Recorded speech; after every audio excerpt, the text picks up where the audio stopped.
Oh, Keith's in. Keith? There Oh, we go. right. Oh, there. Evening all. The landlord will be with us shortly. Indeed. I am told. I am told. Well, he's already pouring, so.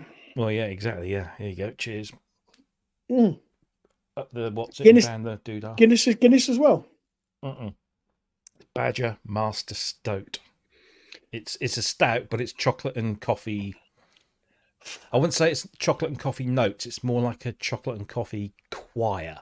It's full on, but mm, Right, hang on. it's my little thing at the moment. I like that. Nice. Yeah. So yeah, I was going down the M20.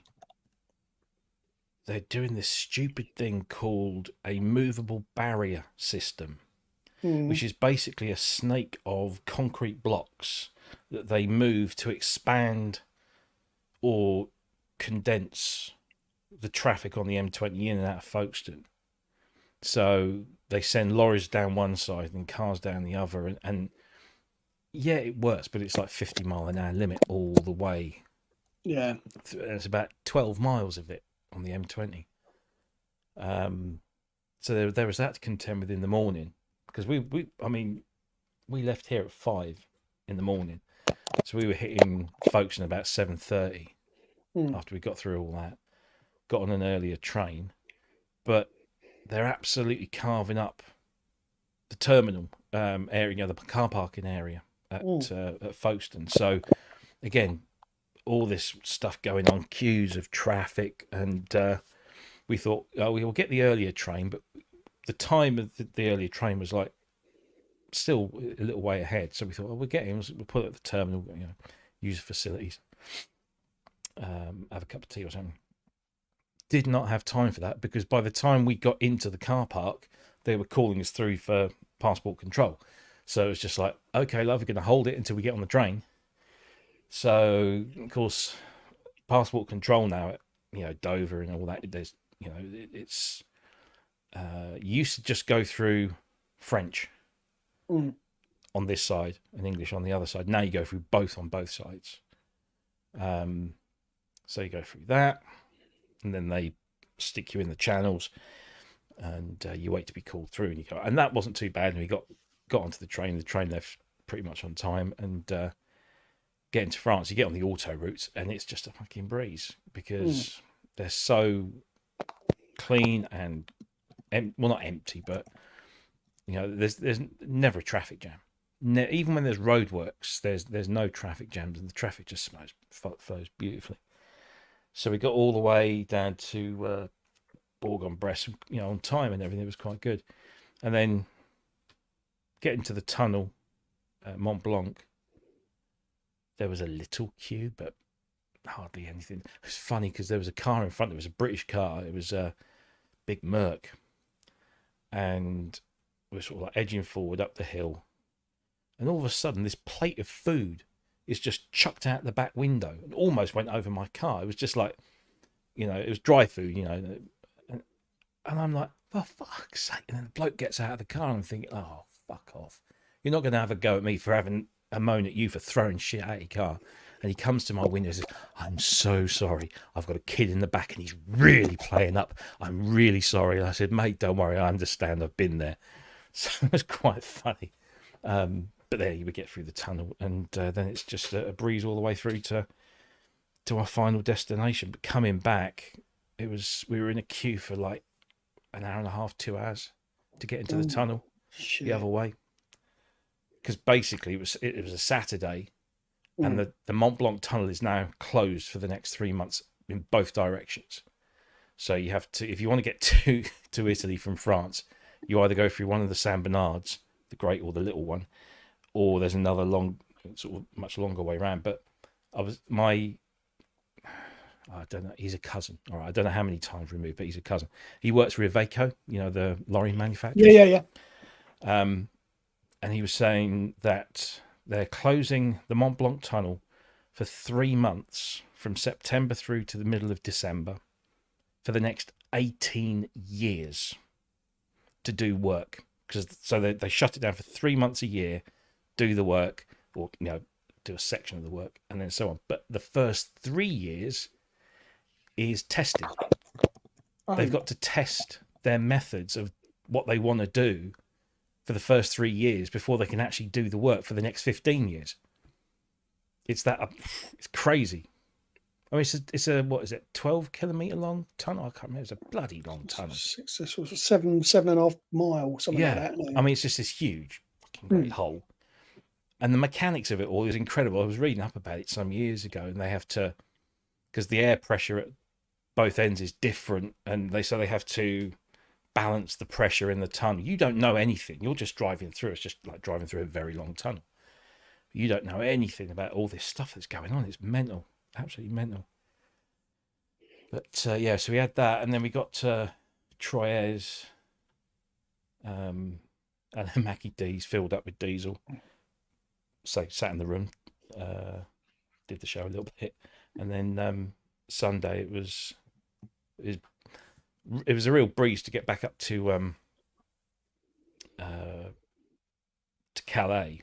And my daughter, right? So my daughter left to go to Paris the day that we were coming back from. I remember you saying, yeah. Yeah. So we were having this joke about, she'll be sailing over us while we're going under the tunnel. No. She made it into France before we even got to Calais.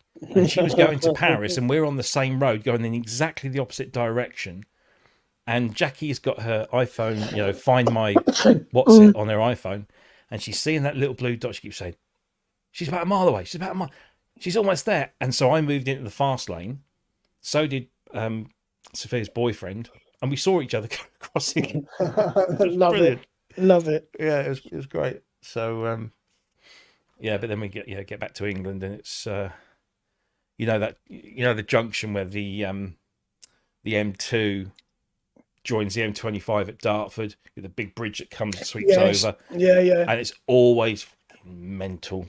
And my brother lives within sight of that. Yeah, it's always chocker, and of course it was chocker, because I planned to go and stop at IKEA at Thurrock Lakeside to pick up some shelves for the front room, and they shut at 4:30. I thought, we can make it. We get an early train. We can make it. We got an early train, but then Jackie pointed out that they shut the doors at 3:30, so that they've got enough time to get everybody out of the maze that is IKEA. So in the end, I ordered them online whilst I was sat in the car park in Calais, and you could have it delivered direct to your home for 25 quid. I'm like, no. But they do this service now where, I say now, they've probably been doing it for ages. You can pick it up from a local collection point for £5. Can't argue with that, can you? And the local collection points are all Tesco car parks. Unfortunately, they're not the one that's like a minute down the road from me. It was like 10 miles away. But for a £5, 10 miles, I go and pick it. And he sits at the back of the car park with his big white van. And you just rock up with your order number, and boom, there it is. So they literally come off the back of a lorry. Literally, yeah. Yeah. So, oh dear. Yeah. Anyway, the Mont Blanc tunnel people, they messed us around, because we get to the French side going down, and we asked for a return ticket. She said, "Yeah, here you go." So Jackie, because everything's on the bloody left. Jackie taps my credit card, and it goes beep, and we're just waiting, because then they give you the little thing you hang on your mirror and your ticket and your receipt. And we're waiting, and we're, oh, come on, look, what's going on? And then she sort of ducks down from the window and says, I'm very sorry, we've got a problem. I said, what's the problem? She said, it's my machine. The machine's, I need to, this little man comes scurrying over, and he comes to me and he says, can you tap your card again? And I'm like, am I going to get a refund for the first one? Oh, yeah. Don't worry, that'll be refunded. So, okay, fine. So tap the card, gives us the ticket, we're through. The following day, we get to the apartment, and I'm just sorting out my bits and bobs. And I pull my ticket out, and at the top of the ticket, it says course simple or course sampler, which is one way. One way. And I asked for a fucking return ticket. And yeah, so I'm emailing the tunnel company saying, what's going on? And they said, oh, don't worry, when you get to the other way, just show me ticket and they'll just charge you the difference. Because the difference is a single is €55. A return, if you return within 7 days, is 62 or 60 something. So if you go for like a 2-week trip, it's €110 because you have to pay for 2 singles. Yeah. But apparently, if you've bought a single and you decide to come back early, as long as it's within 7 days, you just show them and they just charge you the difference between the single and the return, which is so. Fair that was enough. Because Jackie's panicking. I don't know how to argue in Italian. I don't know how to you know. Sort of. Anyway, evening, Governor. Yes, you are. What? I see. Yes. I spy a puppy. Yes. Have you only got a tit tag? Oh, sorry. No, there's not enough room. Do you know that joke I said earlier in the week was right off the top of my head? I was well impressed. Even Fiona was impressed with that one. She went, "That's really good, that one." Which one was that? Sorry, I've forgotten. He goes, when you said, "How you doing?" I said, "Oh, I'm starting to remember things now." Oh, yeah. Like I remembered that Fiona's middle name is Hindenburg. And people go, "Why is that?" And I said, "Because you have to keep her away from naked flames when she farts." Oh, dear. And see, anything I type in there, you do realise comes up on her iPad. Yeah. Yeah. So it's all very, very open. Yeah, mind you, she was coming back as me saying what she was saying, wasn't it? I noticed that. Yeah, I'm feeding him and keeping it watered and fed, scraping the mould off the toast and pond water. Moo. Bless. Oh dear. Yeah, so I don't want another one of them, thank you. Although apparently I'm destined to have more. So. Well, have you seen the doctor? Yes, and he has seen me. And what did he say? Or you're going to have more. So what was it, TIA? It's a kind of fit where a certain part of the brain goes, do you know what, I'm just going to forget everything for a minute. Give us a second. So I spent about an hour desperately trying to remember what Siri's name was.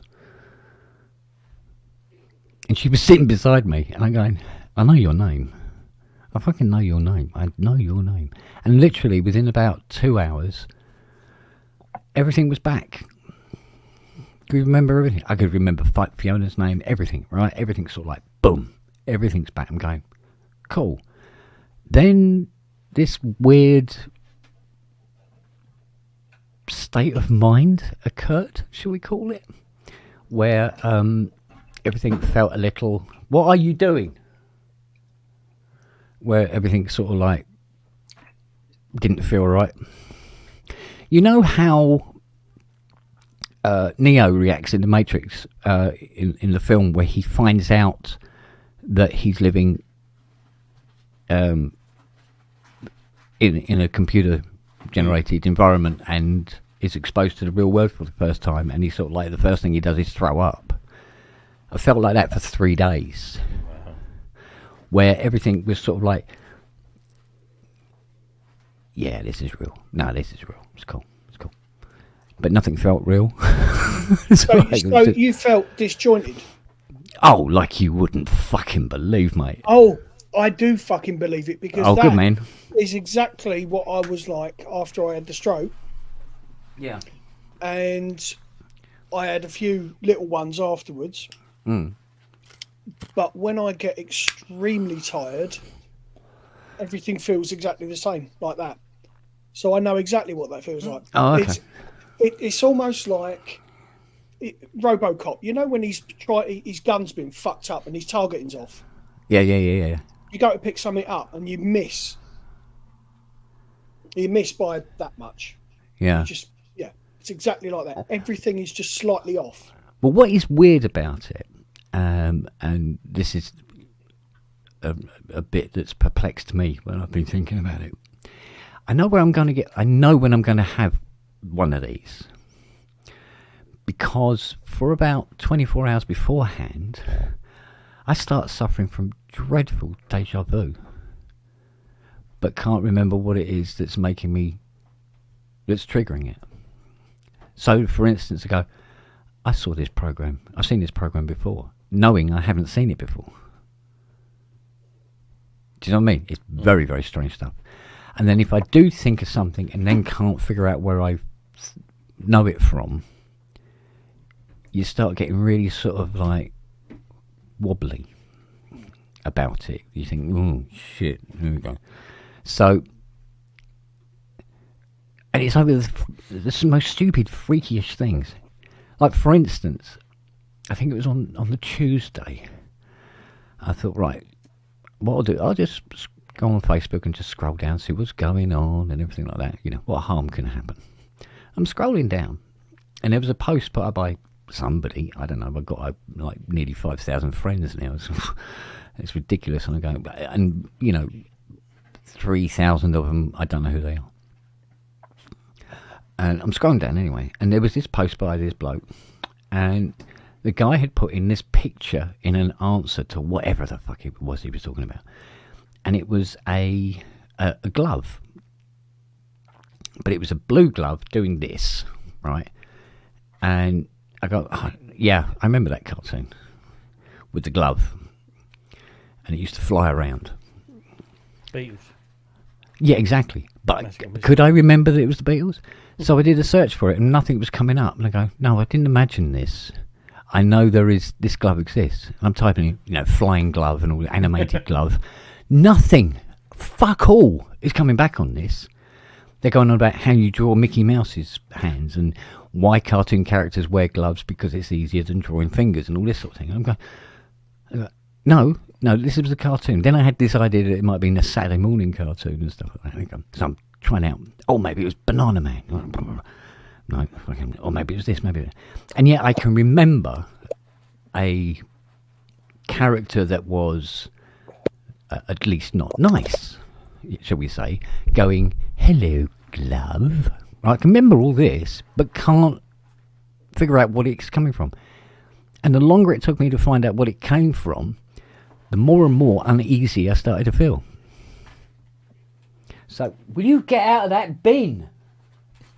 You are a pain in the arse for that. Oh, stop rooting around in the garbage, bloody woman. And it was weird that if I couldn't figure out something, it was making me feel uneasy. I'm going. So when I kind of went back to work, that proved to be, well, let's just say it didn't last very long before I went, okay, I'm not going back to work yet. Because I'm trying to figure out what's wrong with this 106, which you turn it on and you get the 3 LEDs over here on. Two LEDs over there on, and the 3 LEDs over here all on, and it's so it's locked up. Right? I couldn't figure out what was doing it, and the longer it took me to try and figure out what was wrong, the more and more upset I was getting with it. So in the end, I went, I'll just put this back in the corner. So, get out of the bin! Oi! Come here. Wait, come here. No, come here. Come and say hello. Come on. Come on in. Ready? Right. Oh, God! Fucking size of her now. Stop biting. Holy shit balls. Stop biting, young woman. Look. Let's get that. My God, she's... Look at this. That's Look ridiculous. at the size of that. Ain't you? You get a big girl now, aren't you? Hmm? Yes, you are. Ow! Ow! Ow! No, baby, all right. But Daddy, I love you. That's By the why way, how's my little man? Oh, he's Wait. He's Is been he still a fool wearing the to cone him, shape? mate. He's been a fool to himself. He's wearing the cone, right, and he's managed to tear the scab out of the wound. He was supposed to be going in to have his stitches checked, and in the process of us all getting up taking him downstairs, have a quick cup of tea and everything, so we could load him into the car. He managed to tear the fucking wound open. Yeah. So there was only one. Is this Charlie? No. No, Noah. So he's only got one stitch right at the top of the eyelid, bottom eyelid there, holding it together, and this was all open. He goes to the vets, he comes back, they're going, right, well, we've given him some antibiotic drops to put in his eye, and we'll just keep an eye on that wound, we'll think it will be okay, it will heal. So 3 or 4 days go by, and it's really starting to heal well. He's got the cone of shame on. Then he finds that what he can do at night when nobody's around and looking is that if he puts his head down hard on the settee and rubs really hard, he can scratch it, and he tore the scab clean out. Hello, darling. And so he's torn it all open again. Fuck. So he's got to go back in tomorrow, and we sent the vet a photo, and he goes, yeah, going to have to put another stitch in that, which means knock him out and put another stitch in, so that's another 350 quid. At the same time, Charlie somehow or other has picked up a skin infection down one side.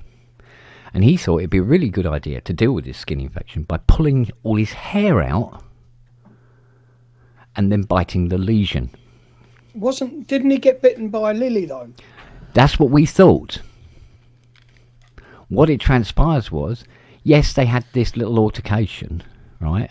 Because dinner was being prepared and right? But no, she didn't bite him. What had happened was that we looked at his side because they'd been in a fight. We checked her, then we were checking him. And in checking him, found this bit of blood and checked it and go, oh, look, she's bitten him. It wasn't. It was the lesion. And she's disturbed this lesion. So it's itching. So during the night, he decides he's going to pull all his hair. So he's got a patch of skin. It's big on his side, right? So, and then at some point during the night, again, the cone of shame comes off. And he found 3 other lesions that even the vet couldn't have, didn't Ken, find. Behind you. Oh, Yeah. for fuck's sake, woman. Really? Now, the reason she's up here, because under normal circumstances, you'd have to be fucking insane to put a puppy in a recording studio, is her very, very, very best friend is Noah. She likes to flop on his back and get him to walk her around the front room, even though she is actually slightly taller than him, and he's actually, her feet are still touching the ground. And she thinks it's hilarious, right? And then she bites him at the back of the neck because he is wearing a collar and can't get to her. And she thinks that's hilarious. And they play and they bark and they bite, try to bite each other as best they can. Although most of the time it's just Noah headbutting her with a cone. And we're trying to keep them separated because we really want this eye to heal. So she is up here and very, very slowly fucking everything up. So, yes, I know, you came to tell me, didn't you? She's standing right in front of you saying, fuck the camera, pay me attention. Yeah, no, she's going, Dad, she's doing something. Dad, she's doing something. Yeah. Thank you, Siri. Yes, so we've spent, I think it's just a tad over £3,500 in the last 2 weeks. And Oh, that's a Moog Muse. yeah, it would have been, wouldn't it? And funny enough, I did actually, I was on the Andertons website. It was very early in the morning. And I'm looking at a Polybrute 12 and saw that I could have it for £85 a month. And fell asleep before I could push the buy button. Good. And then I woke up the next morning and went, no, that's not a good idea. That's not a good idea. Because actually, I would have to do this. Yay! Yes. Because Yes, yeah. Mind you, this is the first time I've been in the studio since not last Friday, Friday before, when we did PSN. And I've actually spent, was it 7, maybe minutes, possibly 8 days on the settee. Oh dear, Haven't moved, dear. haven't done anything. No, honestly, haven't done a fucking thing. Right? Because it's like enthusiasm. Oh yeah, I remember that.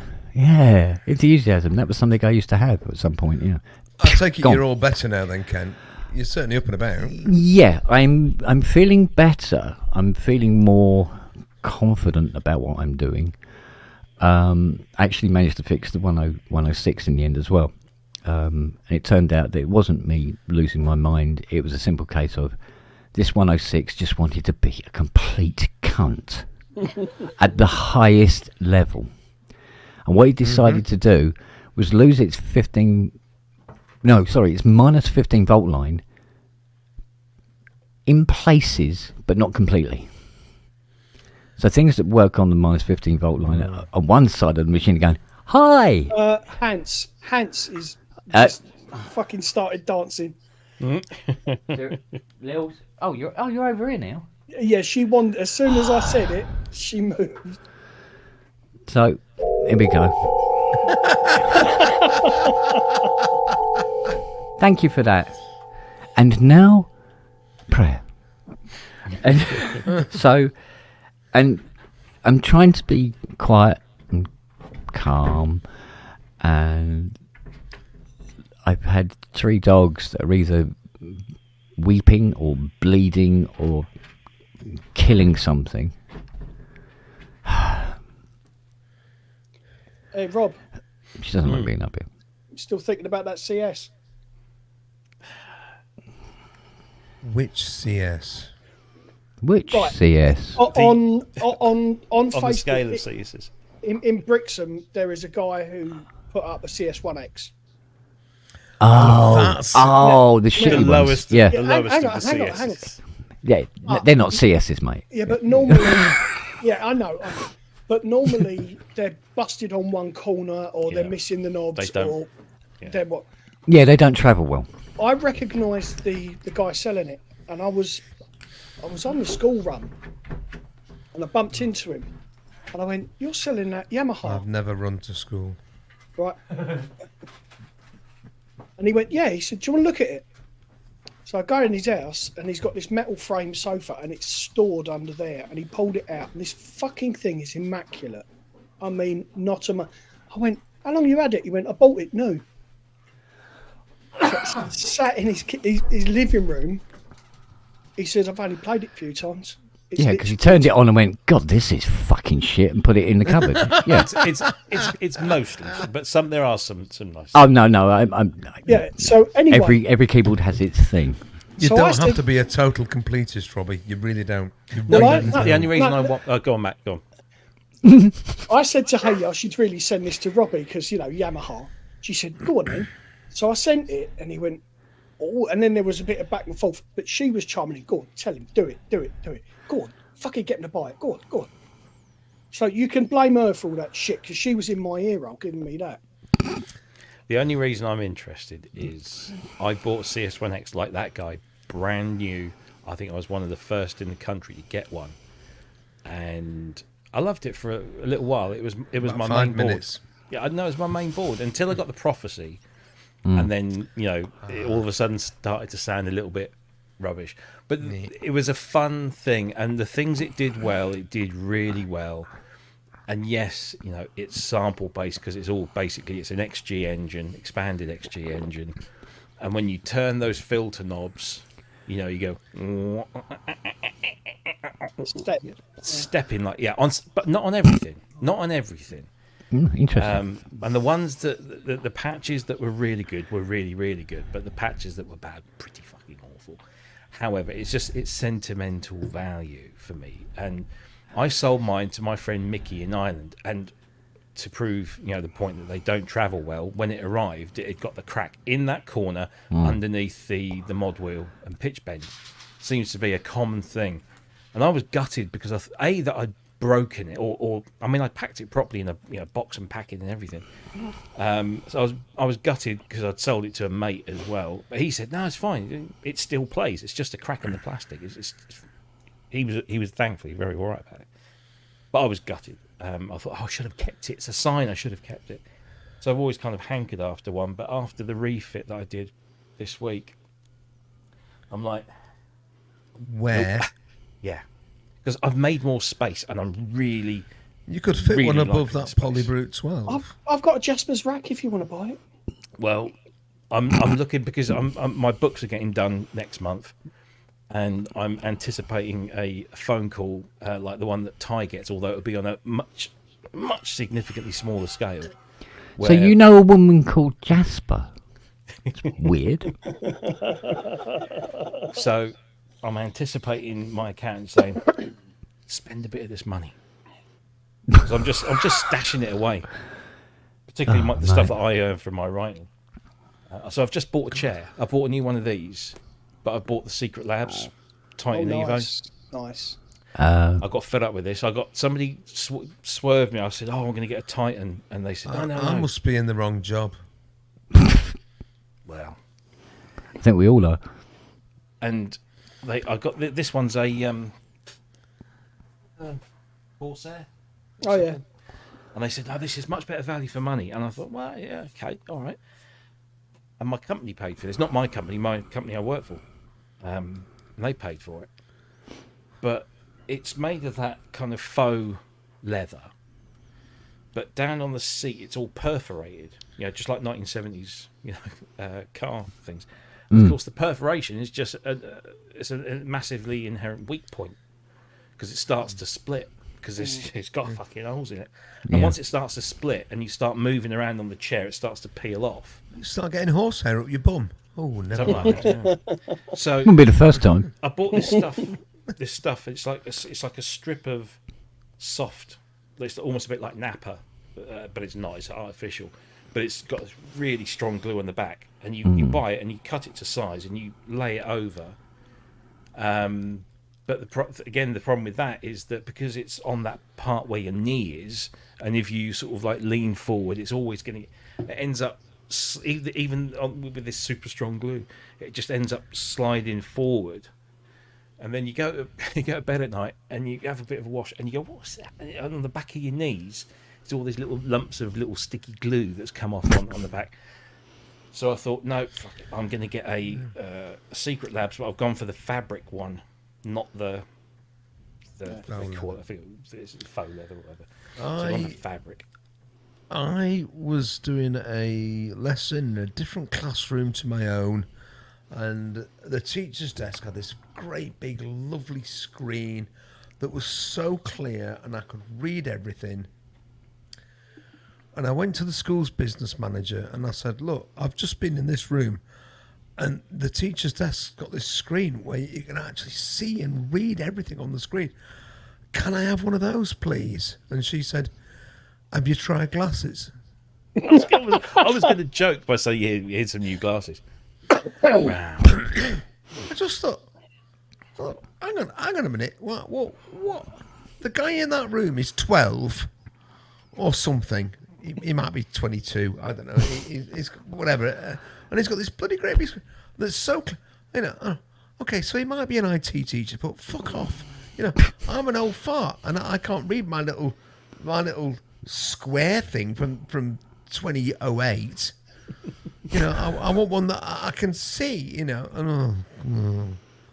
So I had a bit of a grumble about that and told her that she was being ageist, which didn't go down well. No. See, that's one of the good things about being or not a homework. We're not called homeworkers. We're remote. Hi, Grace.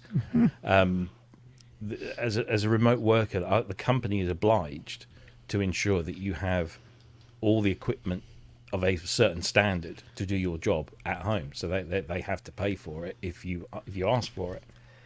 And I actually, when I first found this out, I said to the HR manager, "Who do I speak to get a chair and a desk and bits and bobs?" And he looked at me and he said, he was half joking, but it was half serious. He says, "Rob, I know your salary. If you go to the MD and ask him for this, he'll just tell you fuck off." I'm like, "Oh, okay, right. So I've got to buy my own chair." Yeah. But Wait a minute, I asked, if it's a statutory right, you go, hang on, it's a statutory right. You're obliged to, I so know, get it I bought. know. I did in the end. So, although I bought my own desk because I can't sort of go to my boss and say, "Can I get a desk with 9 U of rack 88 note space?" keyboard. Yeah, and an 88 note keyboard tray in there, Well, which I that's fair don't need enough. anymore. Because see what's down there, Andrew? It's been retired Why have you put it down there?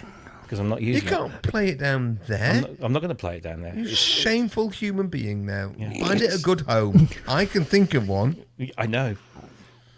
Yeah, No, I've got space for an 88 now. No, I you had haven't. to make a decision. I had to. Well, I've make got a 76 here.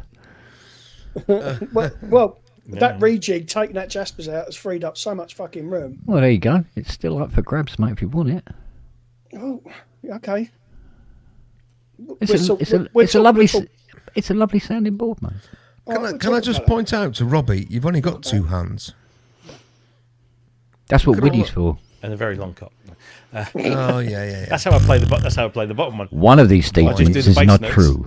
Do you know what my... I'm going to change my screen name to what I was going to have it before I came on. Hang on. Oh, God, here we I go. typed this and decided against putting it up. I'm running out of names for the arse films. There we go.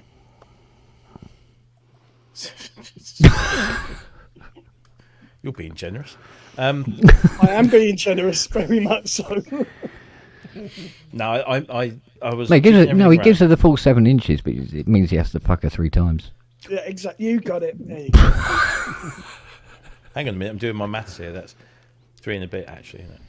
Yeah, that's why I'm looking forward to VAT going up to 50%. It's going to be so much easier to work it out, isn't it? Half. No, when I was jigging this place around, the intention was to put the KX88 back on here. It's been sat in the corner for a little while because I've been reviewing the Astro Lab and the Key Lab, and I did it all. And I said to Jackie, I said, "Can I have a hand? Because it's not a one-man lift."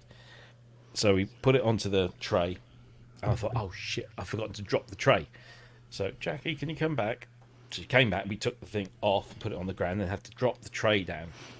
But because the KX88 is about this deep, is a good. Well, yes, I use Matt's Willie. It's a good 6 or 7 inches. So the tray has to drop down, Oh, so it fucking doesn't hell. hit Somebody the had to frame say- of the desk. I'm And fucking then getting it's rid at a of that. height where I'm bashing my knees into it every time. Every time I scoot under the desk, I'm bashing my knees against this thing. So So it what just you're got- saying is you really don't need it. No, I do. I do. I always need it. Yeah. But I Genesis B. Ollocks. because I've been reviewing that Keylab 61, the new Mark III, which is a very nice controller.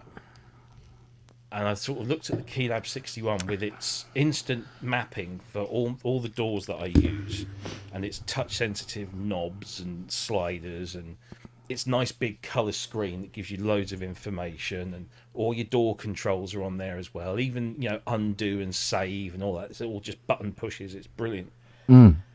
And the KX88 has none of that. And it's essentially a good controller for the TX816 because it has the 2 banks of 1 to 16 and then shift and 17 to 32. And everything has to be programmed in hex. I'm like, why wouldn't I use a Keylab over a KX88, even though the KX88 has a lovely action? And so I made the decision. So the KX88 has been semi-retired over there. And we'll live there for a little while.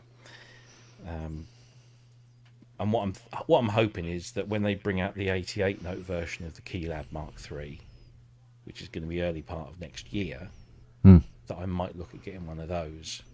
So then I'll have a nice sort of hammer action 88 note, and it'll be about this deep.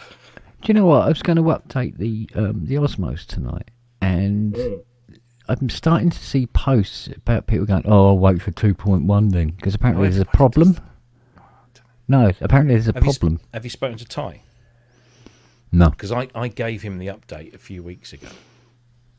Because they sent it to me, and I'm like, I've got no use for it. I haven't got an Osmos. So I said, here you go, Ty, have a play with this. I was going to send it to you. I completely forgot because I was going on holiday. So I sent it to him, but he said he might not get round to installing it because he was so busy. But it might be worth asking him. But no, apparently there is a problem with the polyglide thing or something. All right. There's a glitch, apparently. So my contact at Expressive E has offered to send me an Osmos to evaluate, shall we say, which I might do, because I am the only time I've ever played with one is in a show where you've got lots of people sort of hanging around and you can't really sort of spend time with it. So I thought, look, Steve Elbows, just say it's for user presets. Oh, that's right. I haven't designed any sounds for it, to be honest with you. The update will come out quick enough, I'm sure. I'm 62 in December. I can't be fucking arsed with that as well. Jesus, I'll be dead soon. God, yeah. So that was cheerful. Yeah, I thought so. I tell you what, though, I have bought the Model 77. Oh yes, I've been playing with the demo. What do you reckon? I don't know. I haven't downloaded it yet. I just bought What's it. your name, Ben?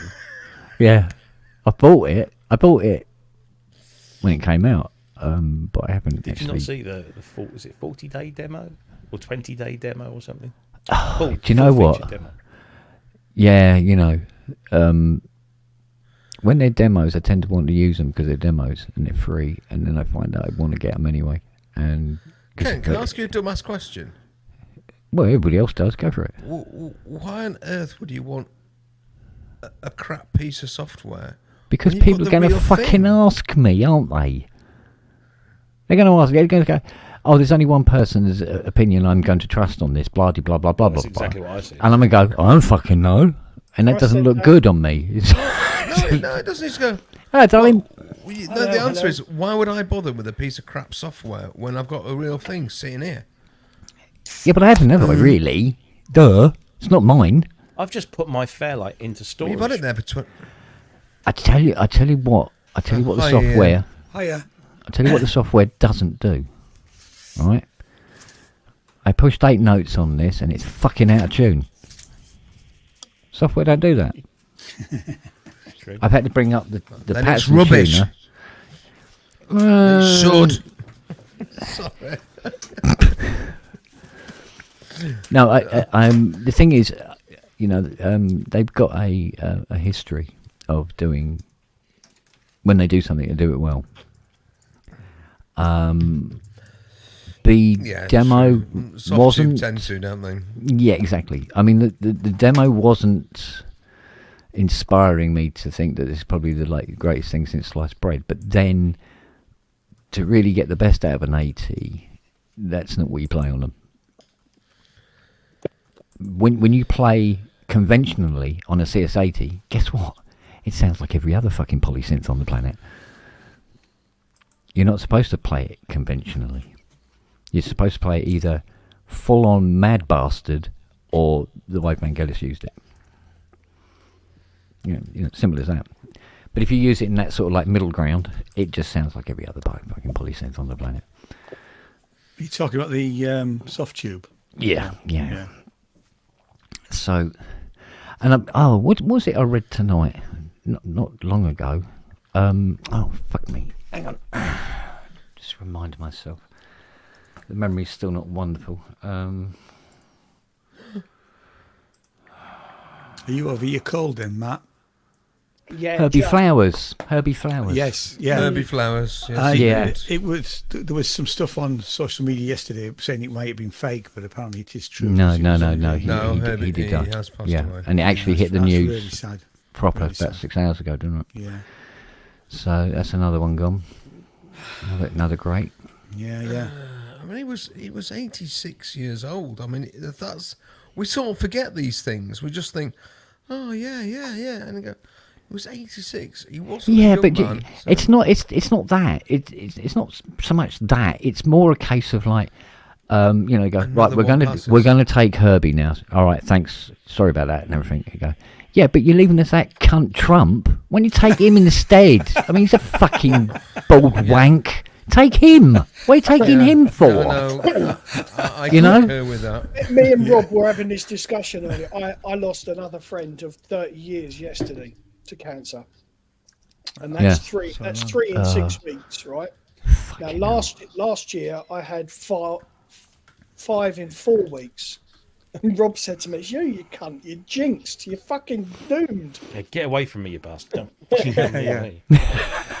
Oh God. You're fucking surprised.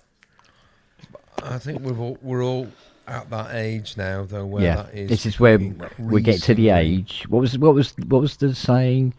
When you're born, you are given everything, and as you get older, they start taking it all back. I was listening to an interview with Martin Subotnick, who is 91. Wow. And he said it was done, I think, earlier this year. It was what's his face, Martin Ware's podcast. Oh yeah. Really, it's a two-parter, really, really good. And for once, Martin let him just say what he wanted, which was great, because Martin does have a habit of interfering quite a lot. Bless you, Martin, if you're watching this. He will.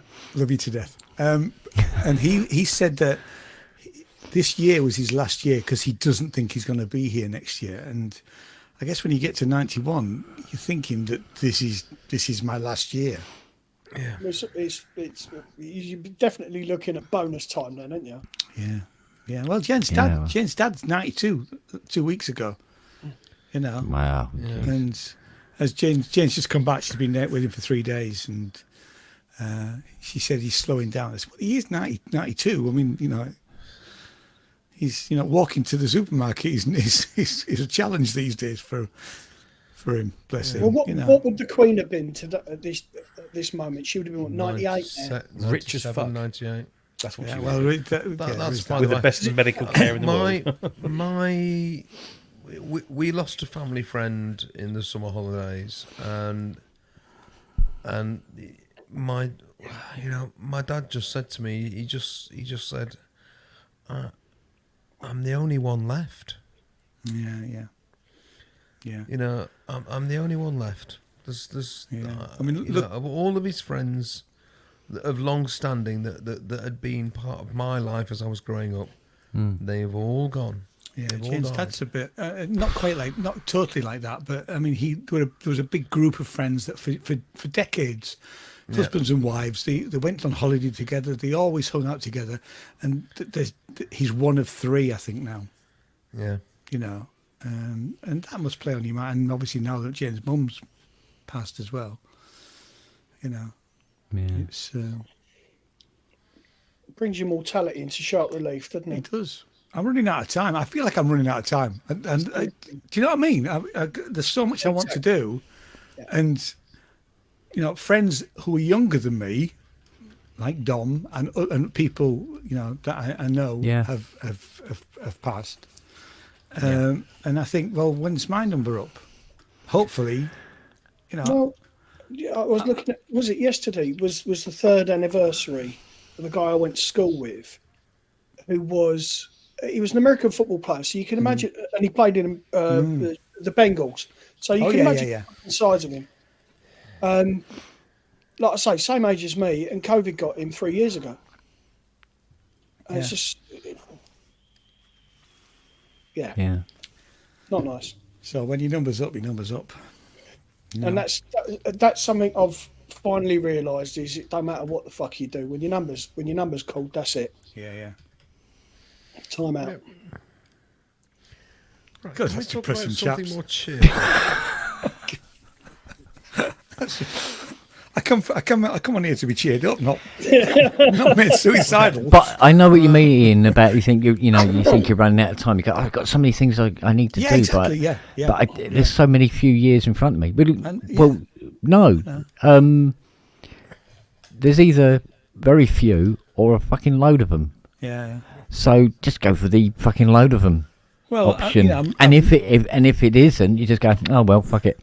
I'm not super fit, but I'm fit enough. I can still cycle, and I am watching what I'm eating. All the rest of it. I need to get back in the gym.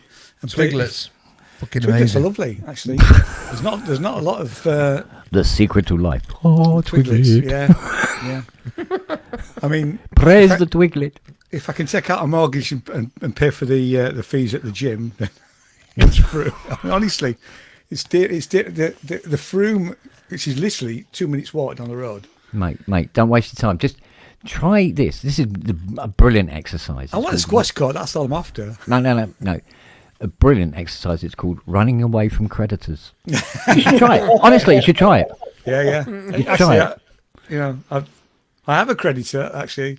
I owe £100 to, but there you go. And actually, it's a company rather than a person, which is. Even better. I didn't even know because we've got some regular income coming in. I'm thinking it's never coming into the bank account, so I go on the account and think, oh, they're taking it bit by bit, so they're taking it £5 or £6 at a time, Yeah. So they haven't sent me a bill for the 150 odd quid it is. They just whenever the money comes on that account, they're just taking it.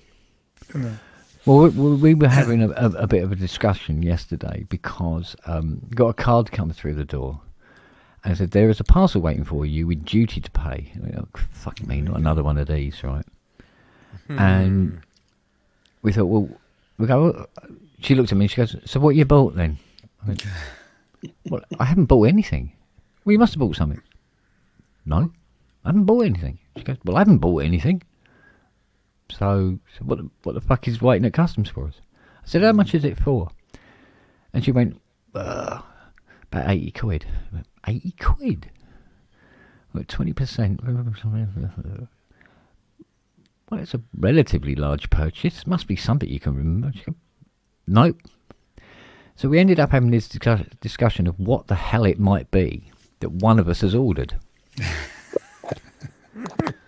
So we paid it, and apparently it's going to turn up tomorrow. And we're going, I wonder what it is. I don't know. What could it be? It's a load of lippy. Mate, it'll probably be something. Clock. Might be something fucking really. Might be some fucking Kickstarter thing that I did in 2002 or something. But we do know it's coming from Hong Kong. I don't know why I said it like that.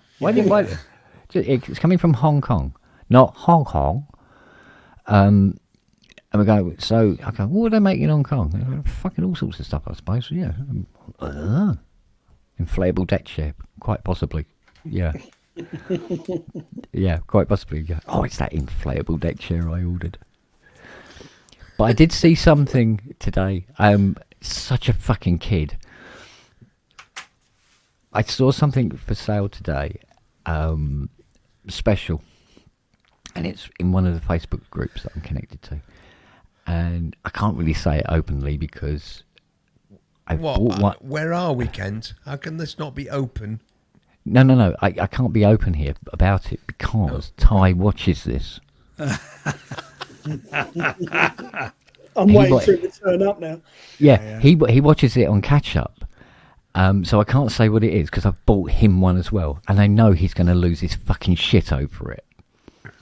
Right? He's going to covet this more than any car he has, and it wasn't expensive at all. But I know he's going to fucking lose his shit over it because I didn't think that I was ever. It's not cables. This is not fair.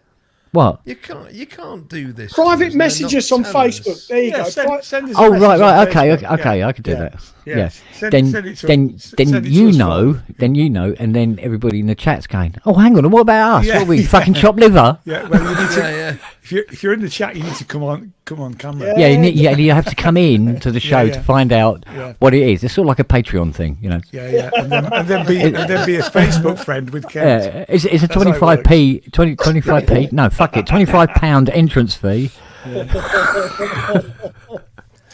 Just another secret. Kiss in the machine. Behringer Proton pre-order. No. You see, the thing is, I like Ty. Is it I like Ty, or I'm frightened of Ty? You're frightened of him. I'm frightened of Ty. He would come round and beat me to death with an R8. Yeah. Or a grand piano or something. Something to hand. No. I've got an update. You know when I had my card cloned and stolen? I have an update on that because the transactions on my account were all to Google in Dublin. Lily, right? Ian's on to you. Right. So, and we got all that money back. So, new bank statement arrives Friday. And Jane always checks through it. She says, there's a transaction here for £7.99 for Work Group Dublin. Huh? So, I said, which card is it on? She said, well, it's not mine. I said, well, I never use my card. I only have, actually, the only card I actually use is I use Apple Pay for everything if I'm out and about. And I only ever buy stuff online with my card. And I said, it's the old card, so it will be cancelled by now. But what they've done is they've changed the name of it. And then they'll start the process again. So it'll start at $7.99, and then next month it'll be a bit more, and then it'll go up to about £200, and then they'll probably change it again, so that you actually don't, unless you check your statement, you don't notice it. Bastards. You know. I see. I mean, for $7.99, we're not going to bother. Oh, you should. I know, I should, but we've got everything else back, and they can't use the card now because the card has been stopped. It was stopped shortly after that transaction went through. You know. But, Yeah, it is a discussion topic for you. Go on then. Well, I say discussion. Argument is probably a better adjective for it. Good argument. Is it a 5-minute argument or a 10-minute argument? Oh, this may never have a complete answer, but it's come up quite a lot in the last month now, especially during the Olympics and the Paralympics as well. And I was saying this to Fiona, and eventually she's going, "Yeah, I get it. Yeah, no, I agree." And that is, all the best music came out in the 80s, and the rest of it is shit. There was a build-up in the late... No. I'm talking about when it comes to the longevity of a track, right? You listen to in any of these sports venues, and they'll play a track, and it'll be a track from the 80s. Yeah. Right? About licensing then. It's fashionable, though. It will be Let's Dance. It will be Down in the Park. It will be Our Friends Electric. It will be a Depeche. It will be... That was the 70s, though, Kent. No. No. Well... Just. But it was really, Still the really... 70s. It was really for the 80s. Yeah, but that's why I say, like 78, 79... lead up into the 80s, it was starting to get interesting as well, as synthesizers started to get into the music and people started writing differently. Here's interesting. Yeah. Here's an interesting fact of the day, and I picked this up off Instagram. Apparently, bands in the 70s and 80s, a band would have 141 to 145 hits per decade. Right? 141? Number ones, we're talking about. Bands who have number ones. Right? Bands. In each of those decades. So 80s, 90s, right? The first half of this decade, there's been 3. Yeah. There's lots of people collaborating with each other, solo artists, but there aren't many bands. Yeah, Richard Osman brought it up, didn't he? That's exactly what I saw. Yeah, and he was talking about that and saying, and as he's saying it, I'm going, fuck yeah. Yeah, exactly. Yeah. Well, did you Bloody see hell. Martin Ware? I think it was today. Posted up that he'd been contacted by his publishing company by the company that produces Grand Theft Auto.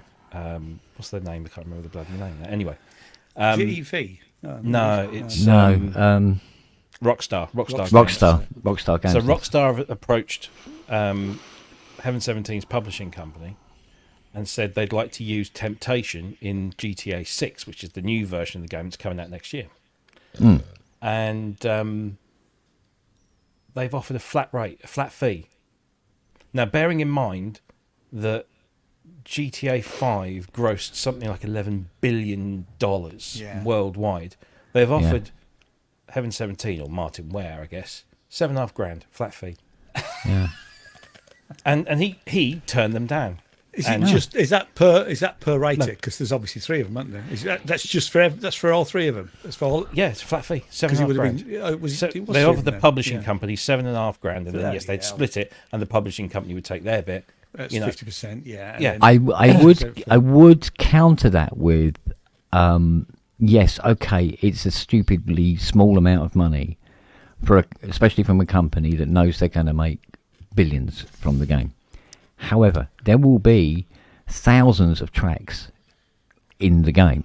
Yeah. However, it wouldn't be the first time, and it won't be the last, that when kids are driving their car, shooting old ladies on the street and all the rest of it, as they're going along, and they've got the radio blasting, and they hear said track that they didn't know ever existed, wants to know where it is, wants to know where it comes from, and the next thing you know, you've got a number 1 on your hand, and you're making a damn sight more than 7.5 fucking K. No. What'll actually happen is they'll go and stream it, and Heaven 17 will make 36p off of 2 billion streams. Yes, exactly, Robbie. Yeah, that's where it goes wrong now. That's where it goes wrong now, isn't it? That's where, because the kids these days are not buying CD. Well, although saying that CD sales are on the up again, but the vast majority, particularly gamers, they're not buying CDs. No, they're not buying downloads. They're streaming. Yeah, to see that counters it, doesn't it? Yeah, it's just. Why don't we just sell all our gear? Album, are they? They're interested in the track.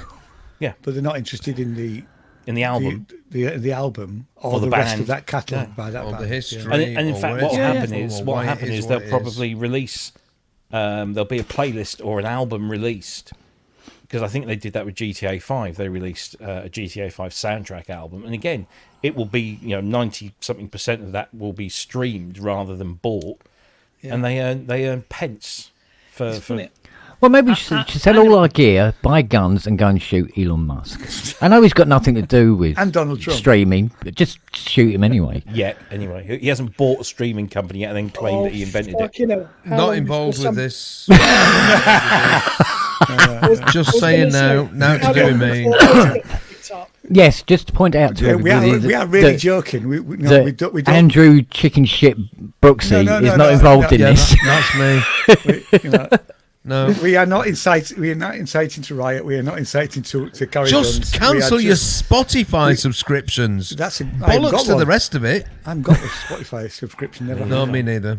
I mean, actually, no, I haven't. No, I've got an account, but I haven't got a Spotify subscription. But no, we don't believe in violence of any description. No, I do. You do. You drive a Mustang, Ken. You must do. Yeah, it's got "Kill Musk" as the new number plate on it. What's wrong with it? I've got no problem with Elon Musk. Maybe I should have. He's a bit of a twang. Well, he is, yeah, but he's not Donald Trump. Yeah, but let's face it. No, there's a long list. Donald Trump. But actually, you say that, but he's not in that same position of power yet. He might if he starts to. I mean, Donald Trump is a dictator. He admits it. He said it on more than one occasion. He doesn't want democracy, So if he gets back in again, there's a step nearer to, a totalitarian society, because that's what he wants. That's why grassy knoll. Grassy knoll. Do you know what? That's the only time it's ever called a fucking knoll. Rest of the time, it's a hill. Yeah. See that lumpy bit over there? See that hill? No. Hill over there. When there's a telescopic rifle involved, it's a knoll. It is the collective sound for the telescopic rifle. Texas no. Book Depository. Yeah. You mean the library? Steve says we're all doomed. He's right, we are. Oh, right from the start.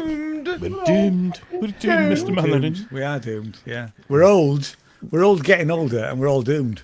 Yeah. And even the dinosaurs went, "Pfft, it's all yours, mate. Yeah. So Run with that as long as you can. Sorry, I just had laugh at a comment in the chat. At this point, I'm going to go. I'm going to bed. Bye. good. Oh. I know it's only 8:30. Oh. But I've got one or two things I need to do before I don't know. actually- Kids today.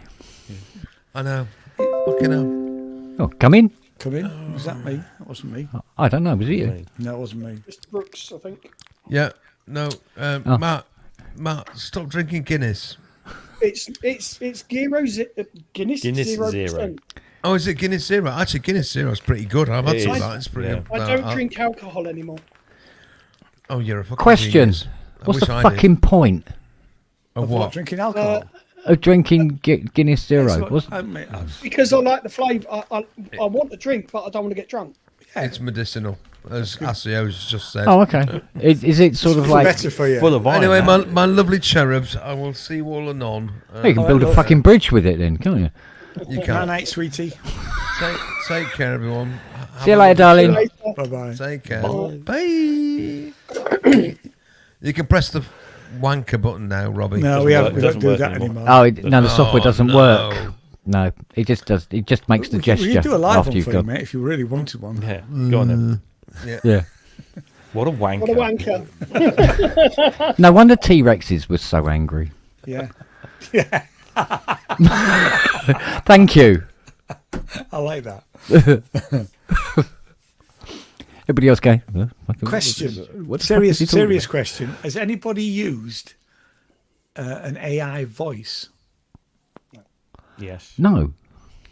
How I good? use it at work. How? I mean, I'm talking for a singing voice, not a speech Oh, voice. not a singing voice, no. I've done No. speech voices before, but Yeah. They're quite scarily good, aren't they? well, the ones I've been demoing, I haven't actually. I mean, just listening to them, I haven't actually done anything with. I'm going to explore this a bit more actually, because I'm trying to find a female singer to sing on a couple of tracks, right? So I put a call out, and I've had some. I'm working with a girl over in far side of Bristol, but she's quite a way away, you know, and we're not getting together very quickly. One girl's contacting me this week. Said, "Oh, I'd love to do something, but I'm in Norway." I said, "Well, I don't really want to do it over the internet. I want to work with somebody here." So I'm toying with the idea. What's that, Steve? The AI singing voices are improving rapidly, but it's hard to keep up with all the new offerings. Right? Okay. Yeah. So I wanted to just explore it and see if I could get,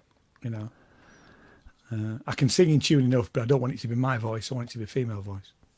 The So eye-opening thing. I would sing it, pitch correct the bits that I can't quite reach, and then convert it to a female voice. Well, the Steve's eye-opening here. thing I saw was a guy showed this bit of video, and it's two tiny little King Charles Spaniel puppies with butterfly wings for ears on the end of a guy's finger, right? Close up, and it's absolutely beautiful, right? And it's text-driven AI video, so it creates the entire video from text.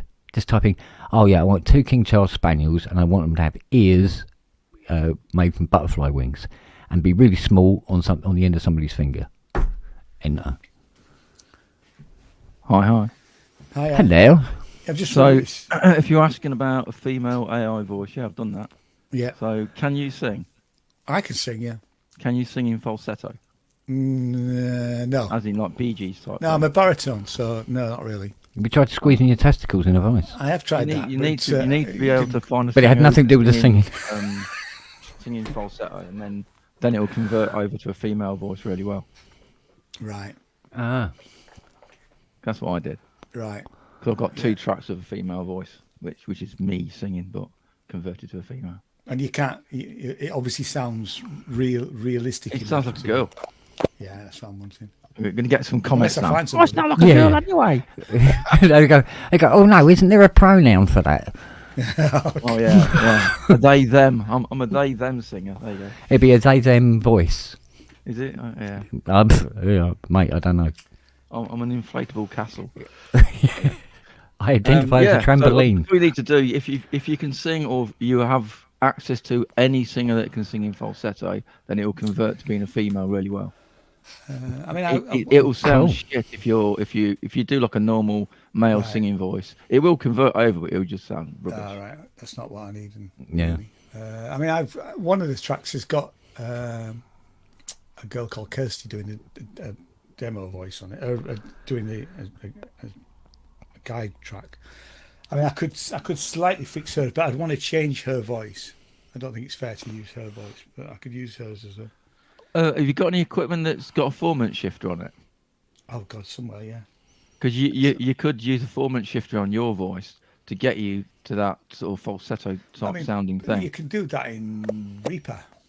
You can Yeah. do performance shifting. I did it a long time ago, but I'd have to go and look at. But I'm sure one of the standard plugins is a performance shifter. Because that would help you. Yeah. I mean, I've not tried it, but I'd imagine that will give you a bit of a help if you can't do falsetto. I mean, I want to put this out, so it needs to be. It'll sound good. It's not demo. I don't want demo quality. I want a finished Yeah, product. it's like anything. If you put some shit in, you'll get some polished but shit out. You know what I mean? So if you, it's definitely doable. Put it that way. But it'll depend on your voice as well. Right. Oh, having said that, when did I do that? That was like last summer. So I don't know where it is currently. AI voice. Yeah, you might it's be probably able to use got- your normal I was voice. looking at. There was a. Thank you, Steve. Just sent me some stuff about the ethical voice. Yeah, I'd read about the ethical voices, and I don't want to use somebody famous. I don't want No, I somebody, didn't. because No, that's then the your last track thing I just want gets. to do is, you know. you sound like whoever, Rihanna, Yeah, or exactly. Billie Eilish, or something. I'd rather try and create an AI voice, because some of these algorithms will do that. Yeah. Where is the link? Make it sound like Samuel L. Jackson. That'd be much more funny. Email meant to be Samuel L. funny. Jackson. When I was in Italy, we watched Snakes on a Plane in Italian, and the guy that does Samuel L. Jackson's Italian voice, it doesn't sound like Samuel L. Jackson. What is It's not a motherfucker? great film, if I remember rightly. Snakes on a Plane. It's a cheesy Yeah, cheese fest, but it has its moments, but it wasn't. but you sort of ridiculous moments. You know, it's fun to watch because it's Yeah. silly. You know, but What does yeah, it was- motherfucker translate to in English? In Italian? in Italian? I don't know what the exact because. I don't know. I've never called anybody a motherfucker in Italian. The thing is, when I was a kid, I used to go out there, and we used to, like, me and the Italian kids was also, and they would want to know what all the swear words were in English, so they could swear at people in Italy and not, So I would say, and when we got into fuck, I would say the word, and they go, "Oh yeah, we know what that means." Everybody, that's like a universal. Doesn't matter what language you speak in it. But I was, try explaining wanker. Well, yeah. Ian, have a look at a website called Musicfy. Music file, right? Yeah, it's free. Well, I think there's a paid version, but you can get there's like a free version as well. That's what I use. I'm a cheapskate now. Well, I'd like it to be free, or I don't mind paying a bit, Oh, but Philly I done. don't want to pay 30 quid a month because Yeah, you don't sign up I'm for only that, going to yeah. use it for Yeah, initially two tracks, and then yeah. You can. I think you can Music upload. Fi, What? Yeah. Yeah. Music FY. FY. Yeah. Oh, there we are. Sing like your favourite artist in seconds. I don't. Yeah, want to be Rob, like your in the favourite chat, artist. how do you Yeah, pronounce that? yeah, Figlio di Puttana. But you can That's get like kind of- generic voices, not Yeah. named voices. That's what I use. Yeah, I don't want. I use don't one want called a name Tina. voice. She sounds sort There's of also like a girl. There's a girl who's created a website. She's a singer, and she's done. I think she's given. There's a free version of her, but I was staying away from that really because. Oh, he's know. gone. Oh yeah. I'm staying away from that. The idea of it wanting to. I almost want it to be nobody recognisable because if You I want it do, to be a unique voice. I want it to be a unique voice, but a good voice, and then, if I end up doing the whole album, but it's quite amazing when you put out an advert saying I'm looking for somebody to sing on this track, and then people from Norway, and it says, you must be be able to get to Frome within easy distance and be able to travel, and yeah. The Norwegians are very hopeful. Yes, they are. Yeah. And there's no money in it either. That's the other thing. Let me just say that.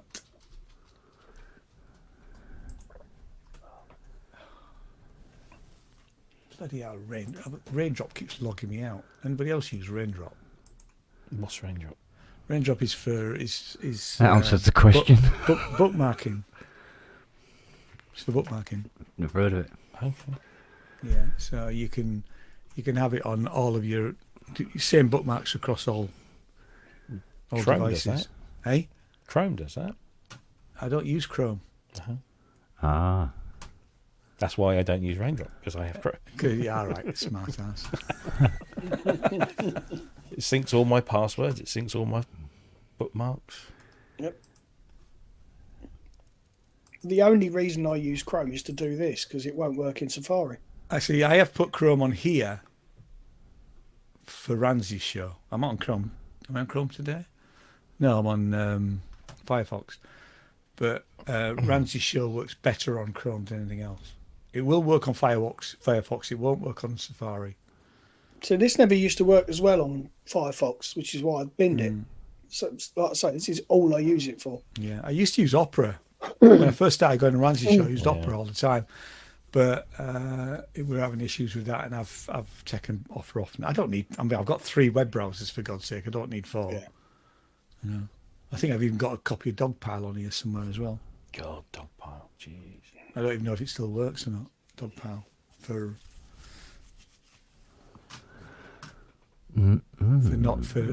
not tracking.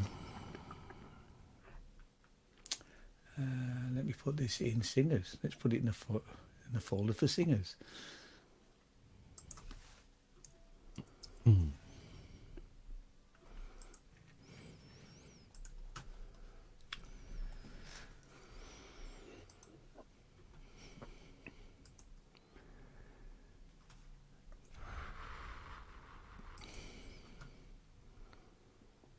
Well, that killed the conversation, didn't it?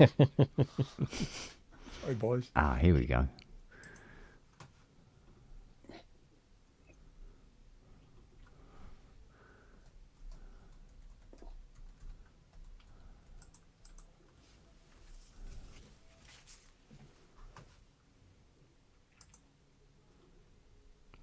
What?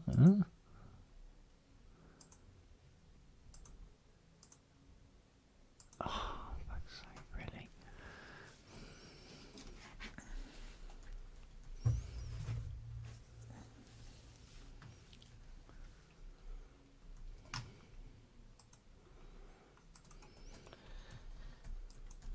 Oh, excuse me.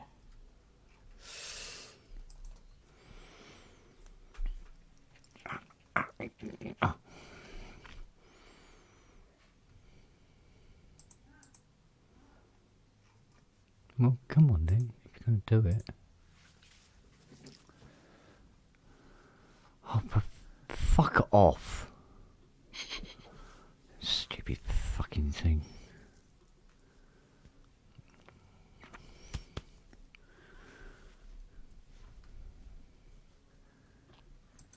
Is it 1 o'clock yet?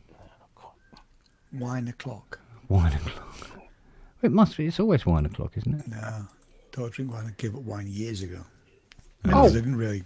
Hey, Rob, was it you that said about the depth of the thumb hole in a bottle? Yeah. It's a good sign. It's a good, not completely, but it's a very good marker.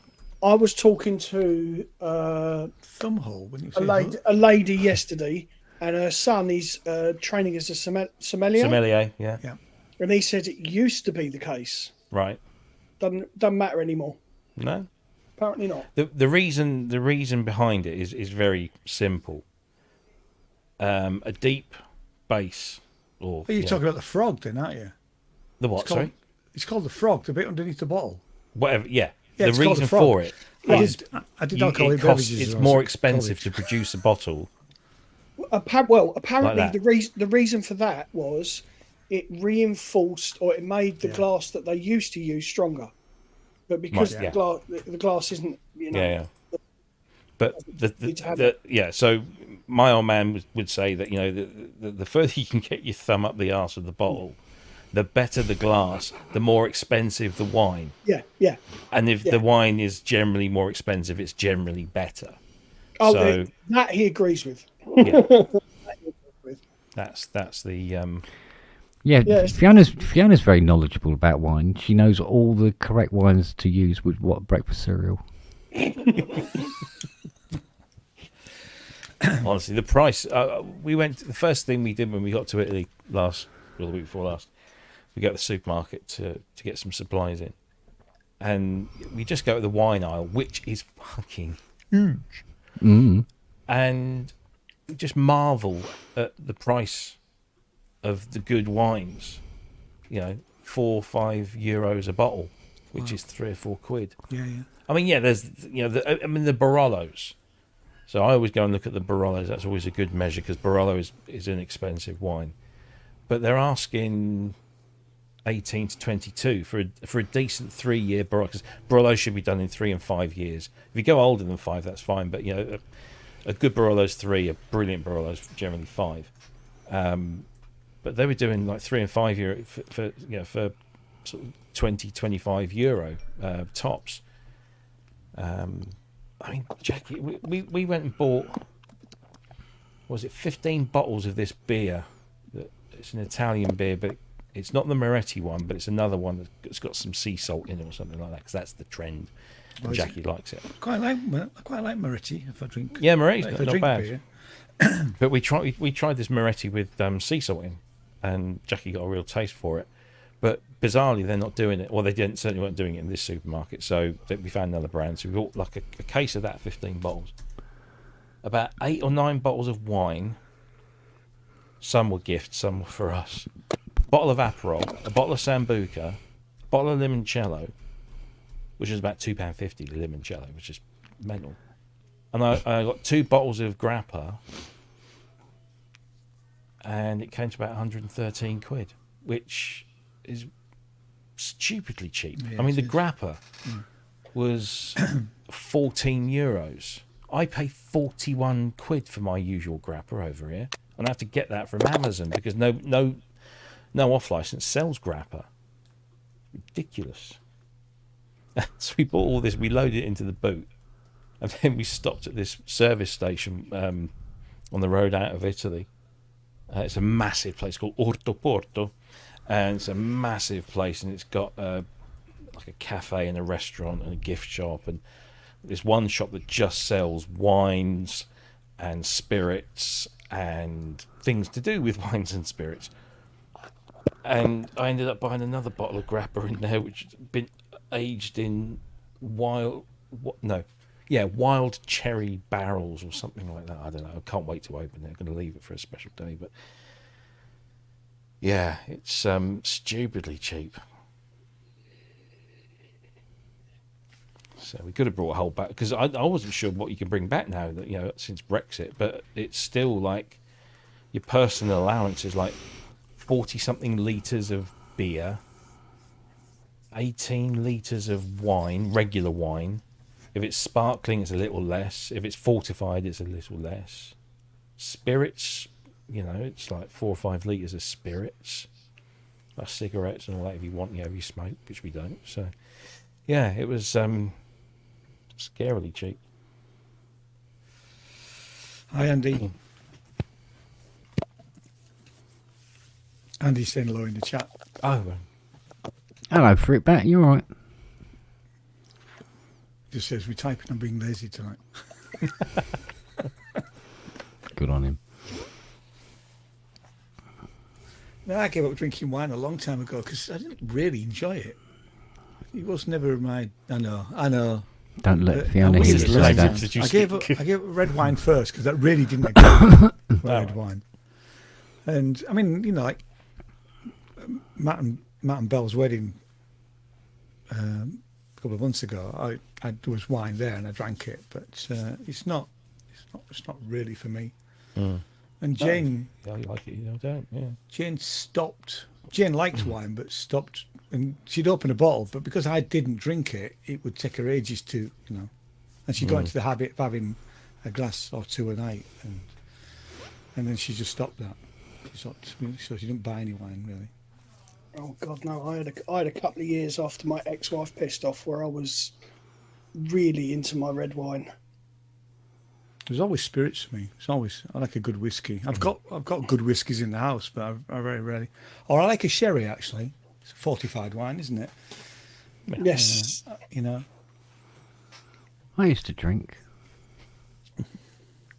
I had a lovely. I think I used to drink. It's hard to remember when I was drinking anything, to be honest with you. No, honestly, I was naughty. I didn't. I tell you, a couple of times. One was, I was in a band and we used to have tequila sunrises at rehearsals and get blathered. At rehearsals, and that became a bit. Well, you're rehearsing for the gig where you're going to be. Yeah, exactly, and so we had to stop that. Right, and then when I was doing the workingmen's clubs in the band, I used to take a sort of a flask of whiskey, because I prefer Irish whiskies, and I got to the habit of before every. I never get pissed, but I would before every set, and we'd play 2 or 3 sets a night. I'd have to have a whiskey. So if I didn't have my flask of whiskey with me, I'd have to go to the bar and buy a whiskey before I went on stage. And at that point, because it had become a real habit, I thought I've got to stop this, because that's it's habit forming, and I can't go on stage until I've had my glass of whiskey. And I'm only having 3 a night if we're doing 3 sets. But I'm thinking, no, I can't do that. That's not on. It's an easy trap to fall into, isn't it? Yeah. No, last drink I had was last week when that cold hit. At 3 o'clock, I think it was Saturday morning. My sinuses were just fucking. So I've got my rum down, and I said, I'll just have one shot. Yeah. I did a quarter of a bottle. But I tell you what, it bloody worked. It cleared my face up. Ooh. It's the only time I have alcohol now is if it's medicinal, and if I'm, I've got no other choice. If I go out for a curry, not always, but I'll have a beer. I'll have an Indian beer. Yeah. Usually half, occasionally a pint. That's a practical drink because it dissolves the grease in your mouth, which holds on to the hot spices. Yeah. So it's a useful thing to have. Yeah. So, like I say, usually a half, but occasionally I feel like a pint. I'll have a pint. Cobra or Kingfisher. I preferred it on draft, but I used to like is it Singer beer, the Thai beer? Singer, yeah. I've not had that one. Don't think That was quite nice.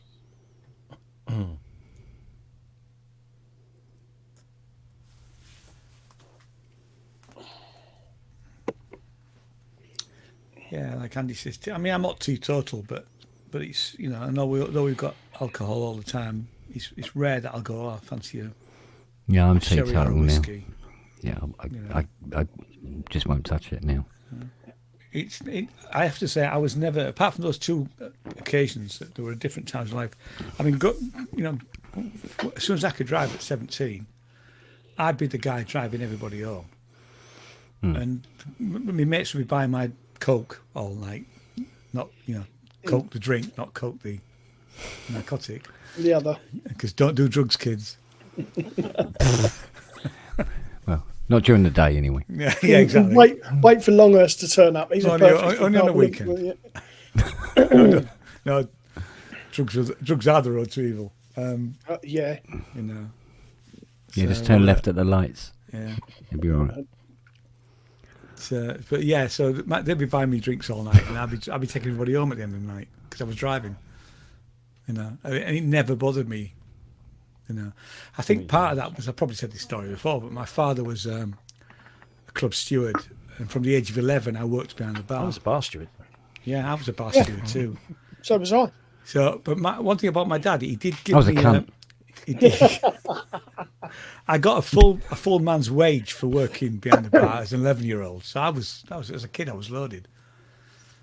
But seeing guys coming into the working men's club, it was a real women's working men's club, getting absolutely arseholed, sort of put me off to some extent, and seeing people pissed all the time, and there were a lot of these men were predominantly men, but functioning alcoholics. Well, that was the thing when we had the pub. Was you'd have people banging on the door. Yeah, and at 11 o'clock in the morning when it opened. Yeah.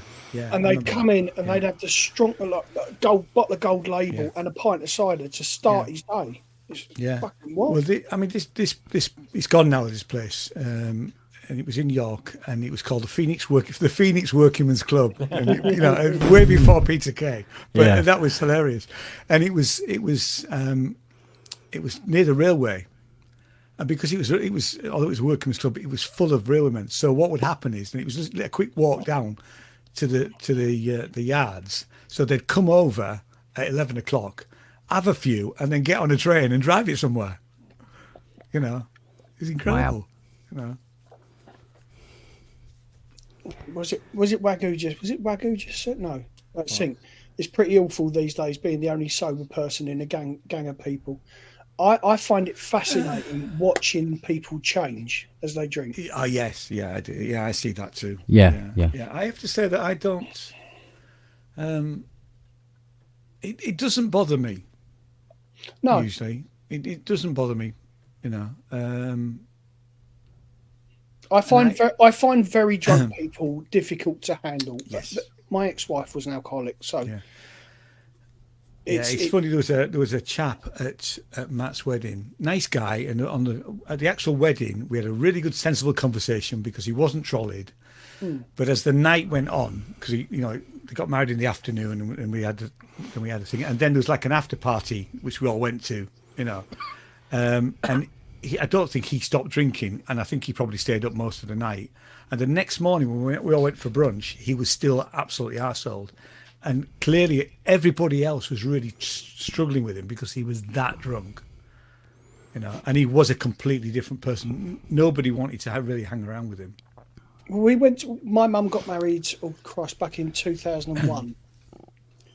Me and my ex-wife went to that, and in the evening which was 6 hours, she did 35 bottles of Smirnoff Ice and 2 shots of... it was a couple of shots of tequila and some other stuff, and she was still sober, functioning perfectly. And that frightened me. Yeah, used to go to football, go and watch the football at the pub, and she would have her own table and have 18 pints or so on this table and do the lot in 90 minutes. Bloody hell! I mean, that is. Periodically she'd go and throw up. Yeah. All right. But just carry on. Yeah. I went to go and see my school friend for his 50th or something, significant birthday. And I hadn't seen him since primary school because I'd left the village. And we get there, and it was lunchtime, and they've all got a few beers, and they're just having around the table. And then we're at dinner. And it transpires that he is a recovering alcoholic, and he said to me, "Don't worry." I genuinely thought he was joking. He says, "Don't worry. When you get up tomorrow morning, if you see me drinking a bottle of wine, I have to do it." And I'm like, "Yeah, right, yeah, whatever." Got up the next morning, there he is, drinking this wine, and I'm like, "Oh, you were serious?" He said, "No, I've got to, because if I don't do this, if I stop drinking like that, I will die." Right, My body will just give up. So he's on a managed program, and he has to drink in order to stay alive. But he's reducing. But it's not something you can do, 4 to 6 weeks. It's a long time. This is sadly what we're looking at with recent events. Mm-hmm. In that he had issues with substance and alcohol. And he'd gone into hospital for 5 days, got clean, and we don't know whether he'd started again, and whether it's the shock of that's taken him. We don't know. We still haven't got any answers. But that's what did Steve. It's what did Steve Howling, the sampling guy. I remember going out for drinks with Steve in Cardiff, and we'd be 3 or 4 pints in, and we're both. I mean, I'm one of those people. I can drink quite a bit before I start getting. I'm a very kind of, I don't know what the word is, sensible drunk. I mean, I know that I'm drunk. Yes, And I'm enjoying myself, but I'm coherent, and I still know what's going on, and I can still make decisions. Do you but have I a know point that, where you tend to slow down and almost stop? Because I remember I used to Yeah. do that. I'd get to a point where, and we're 3 or 4 pints in, and I'm like, Steve, how did you get here tonight? You getting a taxi home? He said, oh, no, I drove. You've had 4 pints, mate. He said, no, I'm fine. And I just thought, oh, okay. I used to know a guy in the pub who he was a glazer, and he would finish work and he'd go straight to the pub, have his dinner at the pub, and be at the pub until kicking out time, then jump in his van and drive home. And you would not know that he was drunk. He used to give me lifts home, and he would drive as sensible as, he was just, he had a skinful, but he was completely bull ticket, which was weird. But I was once in a band with a guy, a bass player, and that's exactly what he would do. I mean, now because I was the last person in the band, I had to go in the van with Terry. He would get absolutely trolley throughout the gig, to the point where he was almost couldn't stand up, and then he would drive home, But he always seemed. I mean, I just waited for the accident to happen. Luckily, the night it did happen, I wasn't in the van. Otherwise, I'd have been dead. Yeah. But, But no, with Steve, he was. I found that at his wake that he was a really, big alcoholic, and this was a kind of an open secret in the industry. But it was one of those moments when I was talking to Angela, his wife. She started, telling me all these things. And I'm like, I remember Steve telling me a slightly different version of that event, which didn't involve alcohol. But Angela would say, oh, no. Because I remember when Steve crashed his car into the back of an articulated lorry. And he told me this, like the day or so after it happened. He said, oh, fucking hell. So went into the back of this lorry. So I was coming over the brow of a hill. And it was like 6 o'clock in the morning, and the sun's coming up, and it just glared. And by the time, next thing I know, the lorry's braked, and I'm in the back of it. And the policeman's come along, and he's breathalyzed me, and I was a fraction over the limit because I'd had a couple of whiskeys the night before. And I'm like, oh shit, man, that's unfortunate, but And when I mentioned this to Andrew, she said, yeah. Couple of whiskeys, no, there were a couple of bottles, maybe, and that's why he was so, that's why he got arrested. And so his version of events was always a lot toned down from what the actual thing was. But the thing was he had tried to give up because I think mainly because of his daughter. She now plays with the Royal Philharmonic or something. Oh. She is an exceptional violinist. Brilliant. And he would always, most of our conversations was him telling me about how wonderful Alice had been doing, and he was so proud and that. And I think it kind of hit him that he wanted to be around to see a lot more of this. So he made a concerted effort. But the thing was, he just did that thing where he said, right, I'm going to stop. And he stopped, and his body said, you fucking ain't. Oh, right, you are. Right, okay, well, I'm going to fuck you up then. And he was in hospital within days with, just massive organ failure. And he never woke up. So, yeah, it's... I mean, everyone's different, though, isn't it? Everyone's tolerances are different. Everyone's behaviours are different. And there's so many different things. The general good advice is everything in moderation. Yeah. That's the general advice. But for some people, moderation is not enough, or it's too much, so he says, sipping a glass of Nebbiolo d'Alba, which I brought back from Italy. Well, I've just fired up this Model 77. Oh, yes. And the first thing I noticed is they've put my Unison mod on it. It's nice of them. So there's that. I know apparently they had 3 examples that they used for the modelling. So I heard somewhere. Yeah, one of them must have had my Unison mod on it because they got it here. I'll tell you what is interesting. The way they've used they're going, no, it's not an 80. They go, okay, it's not laid out like an 80 at all. It's simplified. You've used the case of a 50, certainly. Why they put certain things in certain places, I don't know. I don't know why they've done it that particular wage, but yeah, I mean, it looks okay. Yet to find out what it sounds like, obviously, but it looks all right. The blurb said that they had simplified the workflow.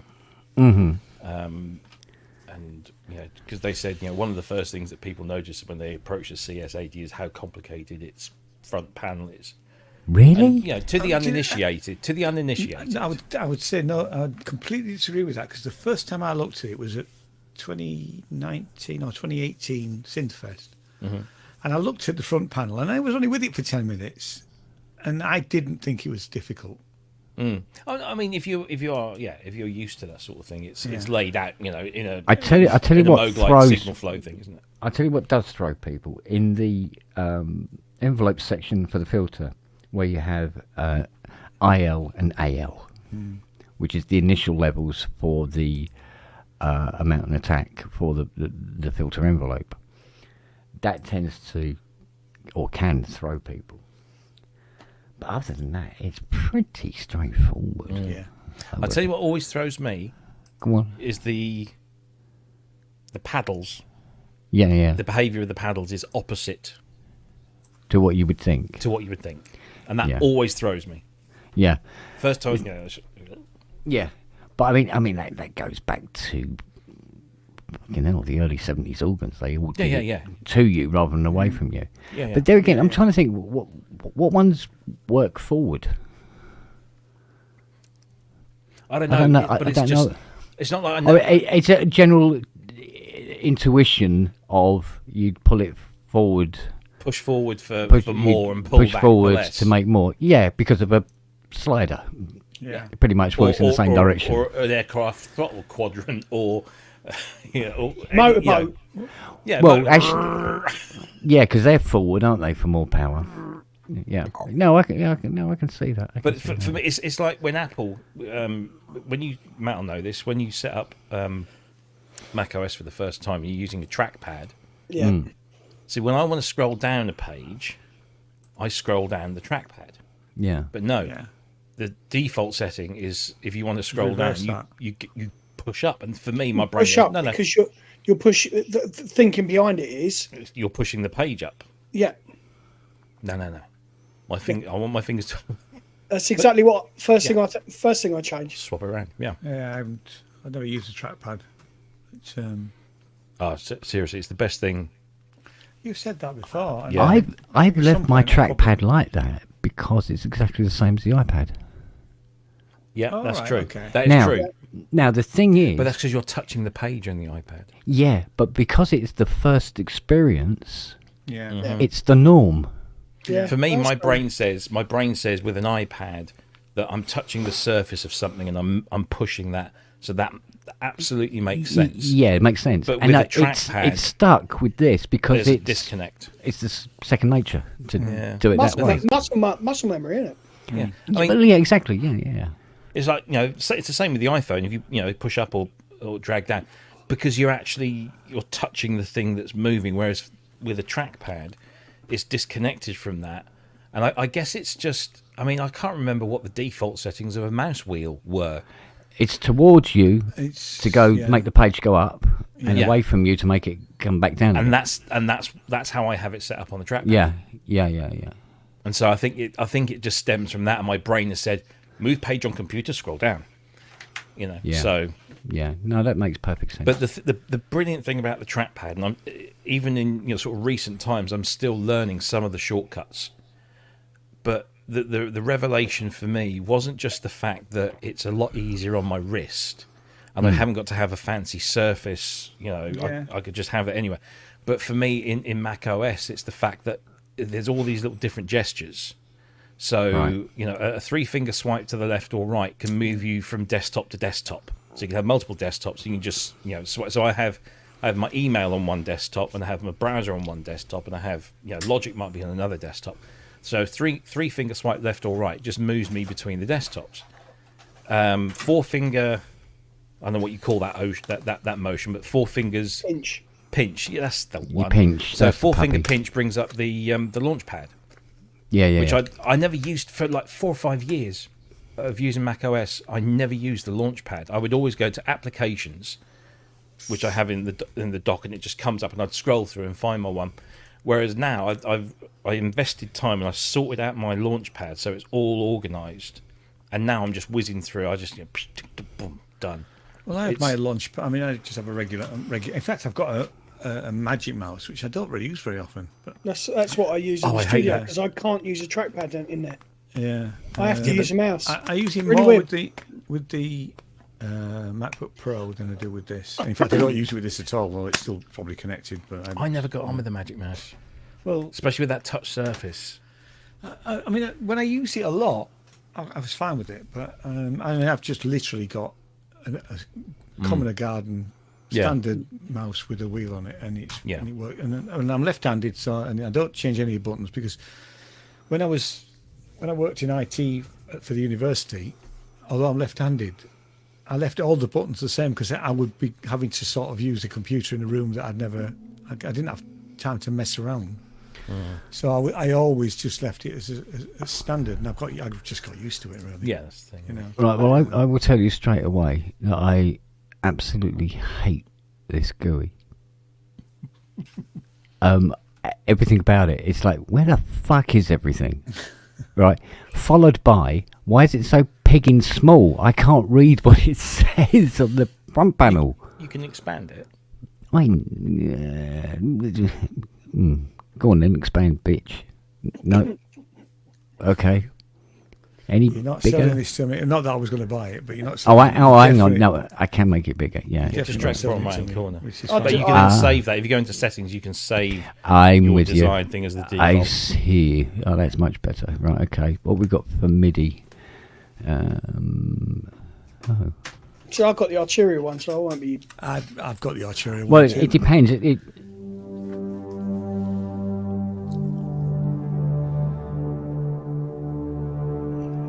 why doesn't it change when you?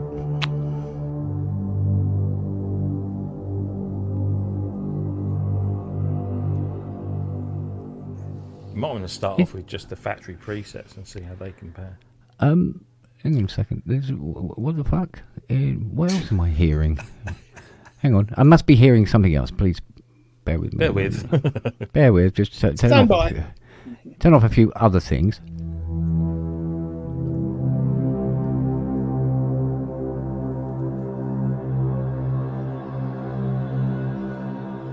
Yeah, that's all in the one patch. Okay.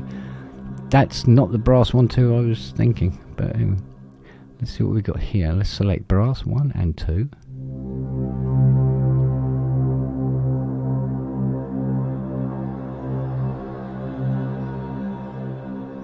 Okay. Guitar 1 and 2. No, that's not right. Are you actually changing the patches? Do you know what? I don't know if I'm actually... What am I playing? Hang on. Oh, fucking idiot. It's the wrong... Damn. There you go.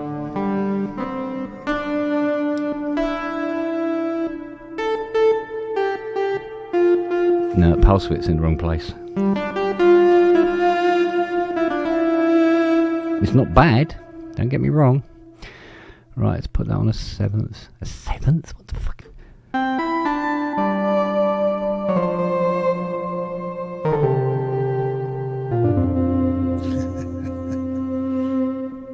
Okay, but this brass 1-2 thing. Oh, fuck me. Later.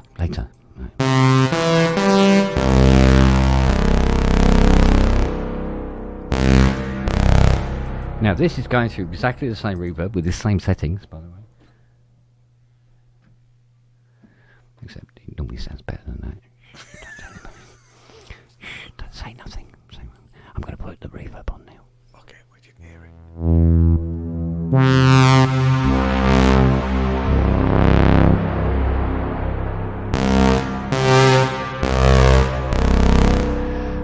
Nowhere near.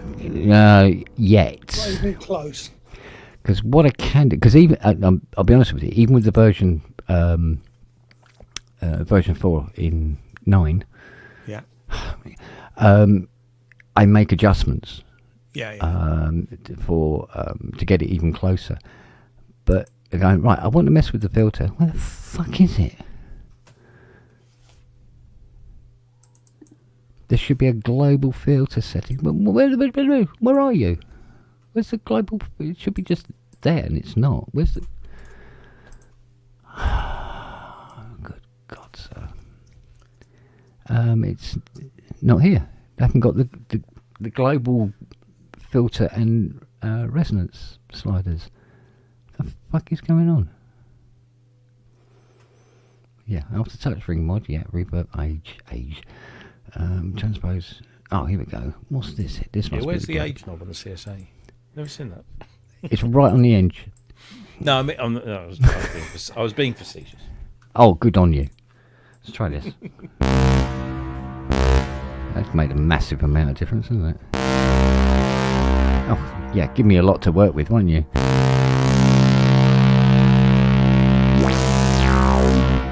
It's far too much. 80 doesn't generate that much resonance. I've got to fuck about with it somewhere else. Hang on. I've got it turned fucking full up in the... hang on. That's upper. Now lower. Christ, it's on 10.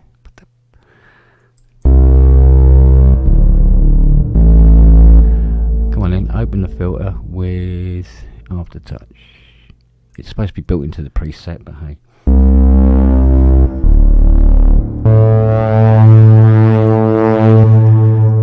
Oh, this is awful. No, I'm sorry. This is... No. It's not worth the $100 then.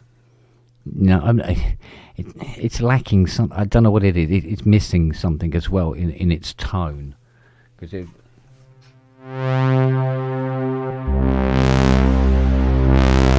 see that amount of expanse? It's just not here on the aftertouch amount. That's not enough. Nowhere near. Let's wind this up. Oh, that is on full. Fucking hell. That's its aftertouch filter amount. Okay. Yeah. No, I'm not doing a Robbie fucking review of the Synth Clavier. It's I'm honest to God, they've moved everything around so much you can't fucking find anything on the front panel if you've even vaguely seen a CS anywhere. Even in a picture on the back of a fucking album cover, you'd still be lost with that GUI. Nothing, literally nothing is in the same position as it normally is on the front panel. That's not helping anybody. Yet, Arturia do a faithful reproduction of the front panel. Nothing about, oh no, we messed with it, so you'll be able to find your way around it, you delicate little fuckers. Fuck off. The whole point of it is being like an 80, so make it like a fucking 80. What the... Oh. Calm. Because I just remembered how much this cunt cost me. You bought it? Yes, I bought it. Oh, you plonk. I know. God. Can you get your money back? Yeah, well, I don't know. I could nick one of the manager's cars, I suppose. It's a good way of getting the money back. No, that's... You see, now, no, the thing was, I bought it on the back of how brilliant their Mini Moog was. Right, yeah. And this is not of that calibre. No. End of. Now, I probably couldn't go around saying that publicly on PSN and stuff like that, because you know what it's like. Because if you badmouth a Oh, it's better. You're being honest about it, man. So. Yeah, but I'd have to dial it back. But that's shit. Yeah, that's what I mean. yeah. On this You'd forum, have I to can dial go, it that's back, yeah. fucking awful. You'd be a bit more diplomatic, fair enough. Yeah, kind of thing. Oh dear, what's the matter with your run? Oh, sorry. Have you got your I've got fans in the room and I don't want to annoy people button turned on? That's better. Okay. I keep farting, so I can leave that on.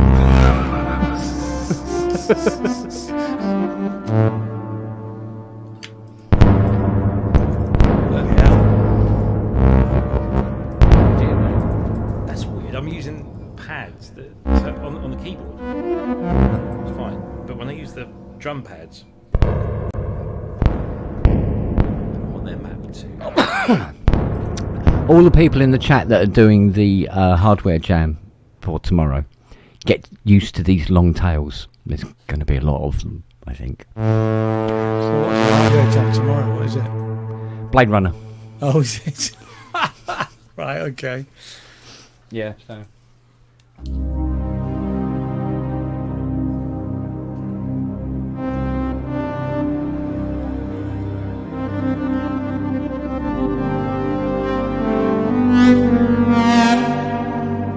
Well, one of them. Come on, pick one.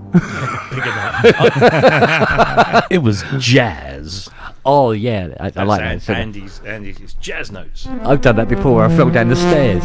You all right? Yeah, I was just doing some jazz down the stairs. Oh dear. Now, why is her? That's good English, kid. Why is she so loud?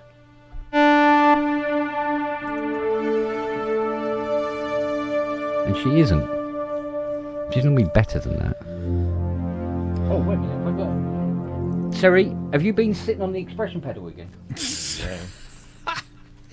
Only Ken. Only Siri.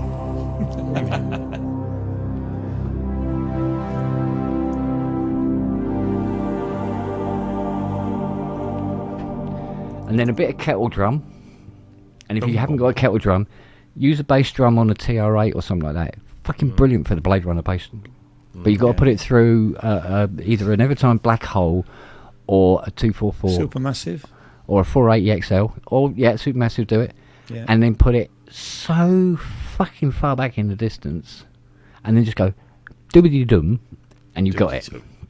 Just go doobity-dum on the bass drum and you got it, mate. Tell you, it's the bollocks. So say again, an 808 kick drum. Yeah. Okay, let's try this. Roland 808. Okay, so through a what? Have you got the Eventide Black Hole reverb? I don't think I have. Peasant. You have the Supermassive. Oh, I tell you what, you probably have. You probably got the I've got the 244 XL in the Arturia effects Yeah. collection. Yeah. That's what I was going to say. I love the 244 actually. The 480 was just more reliable. Not quite, didn't sound quite the same, but Yeah. it didn't break every 12 minutes. So what's setting? What a big Yeah, get her on big plate. a big plate. Yeah, very little pre-delay or anything like that. Give her lots of a lot longer tail. I mean, fucking huge. Okay. Extend that tail, man. Let's just choose.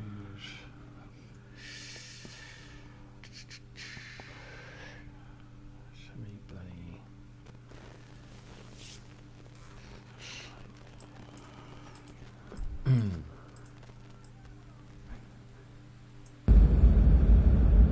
There you go. Well, I'll be. Maybe not that much tail. You said give it a whole Yeah. bunch of tail. Yeah, give it a bunch of tail. Not 30 seconds, maybe 21, perhaps. And then you go boom, boom, boom, boom, but quickly, boom, boom, boom, boom. It's like we're listening to the film. There we go. And then I can go. Now.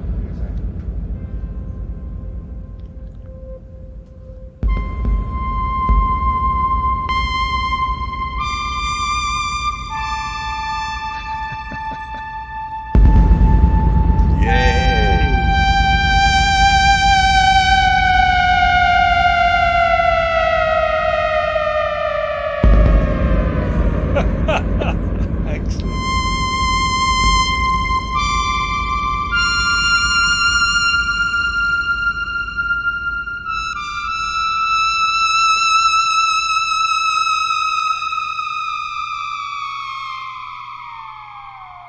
Sounds like me when the Viagra wears off.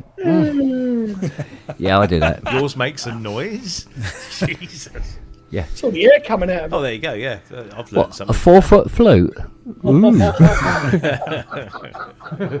7-inch. Come on. Being optimistic. Why are you so... What's that playing then? Oh, I'm so lost with this now. Oh, I know. Oh, God, you know what that was? That was that... Oh, mate. That was the brass setting on that Model 77. Yeah. Good God, sir. Now, I'll tell you what we need to do. We need to get rid of that. Let's find Arturia Synth CS-80. Alright, pull that up. Boom. Yeah, there we go. And we put her on that one as well.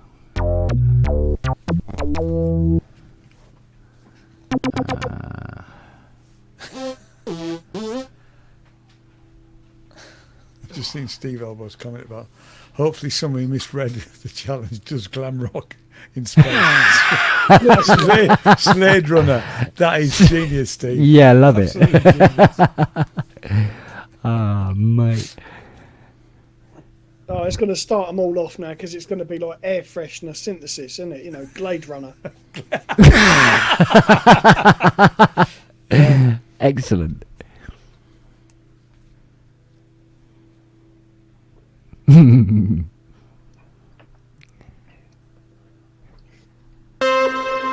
Oh dear. No. Bring that right back.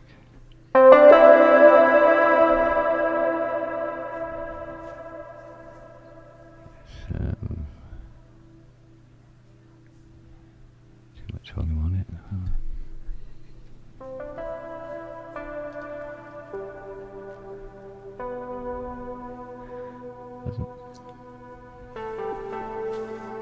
I haven't quite got it right either, you know. Right. It's time to go and do an Ian. All right, buddy. Okay. Good night, chaps. Take care, mate. No, See you mate. later. Take care. Bye. See ya. Oh, trip to Screwfix Trade Runner. Oh, for fuck's sake. Oh.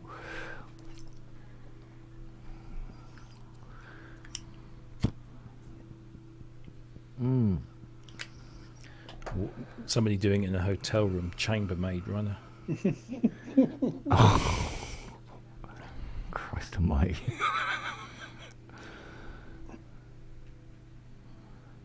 What's that change? What's that changing? What are you doing?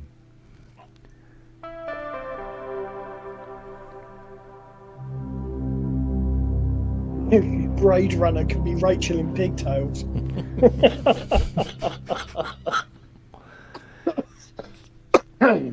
Easy.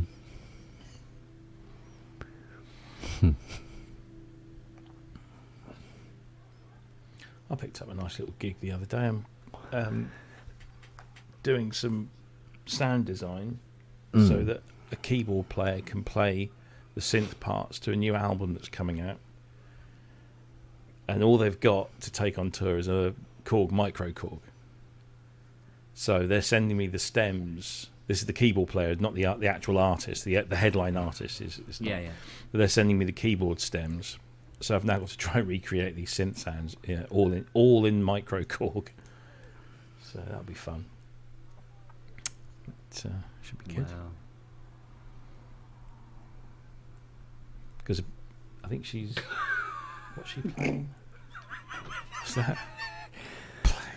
I hear someone saying Deckard in a Scottish accent. Plaid runner. Yeah.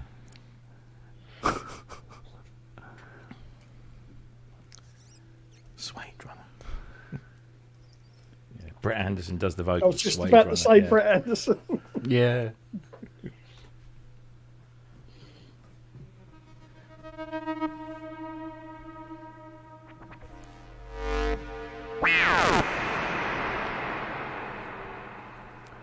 Still sounds very over there.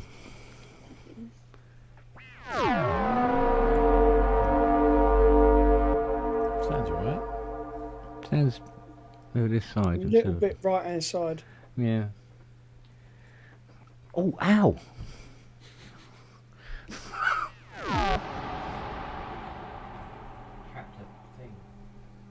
Yeah, that weren't a bad little score, was it? That M12 MG10-2 mixer, Yeah, very good.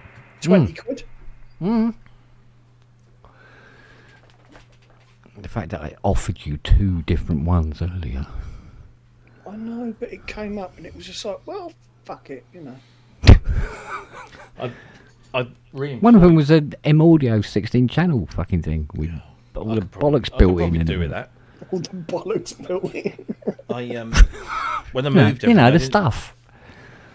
all my magic line shit. mixers are now in the rack, which is over here. Right. But I can't be. It's such a ball ache to cable everything into that, only for those to sort of feed back around into All the way around again, yeah. So I've used my little Easy Bus as like a sub mixer, but it's got 2 dodgy channels on it. The 3 and Yeah. the 4 on the analog inputs are noisy as fuck. Right. So I always used to use those for the Alesis Fusion, which was an ADAT. So you just connect it digitally and it's fine. Yeah, On yeah. 3 and 4, it's shit. So I've lost a pair of inputs on there. So I could really do with getting my O2R in here, but then all the space that I've just made, I lose again by bringing that fucker in. So is everything wide up and accessible? So Mask 1 is, Mini Freak is, Polybrute 6 is, what's that? Juno 106 is, Astrolab is, AM1X is, Mini Brute is, then the Matrix Brute, which is on its own little stand over there. That's all wired in. And then everything here, DX1, DX5, DX7 Mark 1. The DX7 Mark 2 I haven't put in yet, but that's just 'cause I haven't got around to doing it. But that's a straight wire in to the interface here. And I haven't done the drum machines. I've got the RX11 and the RX5 there.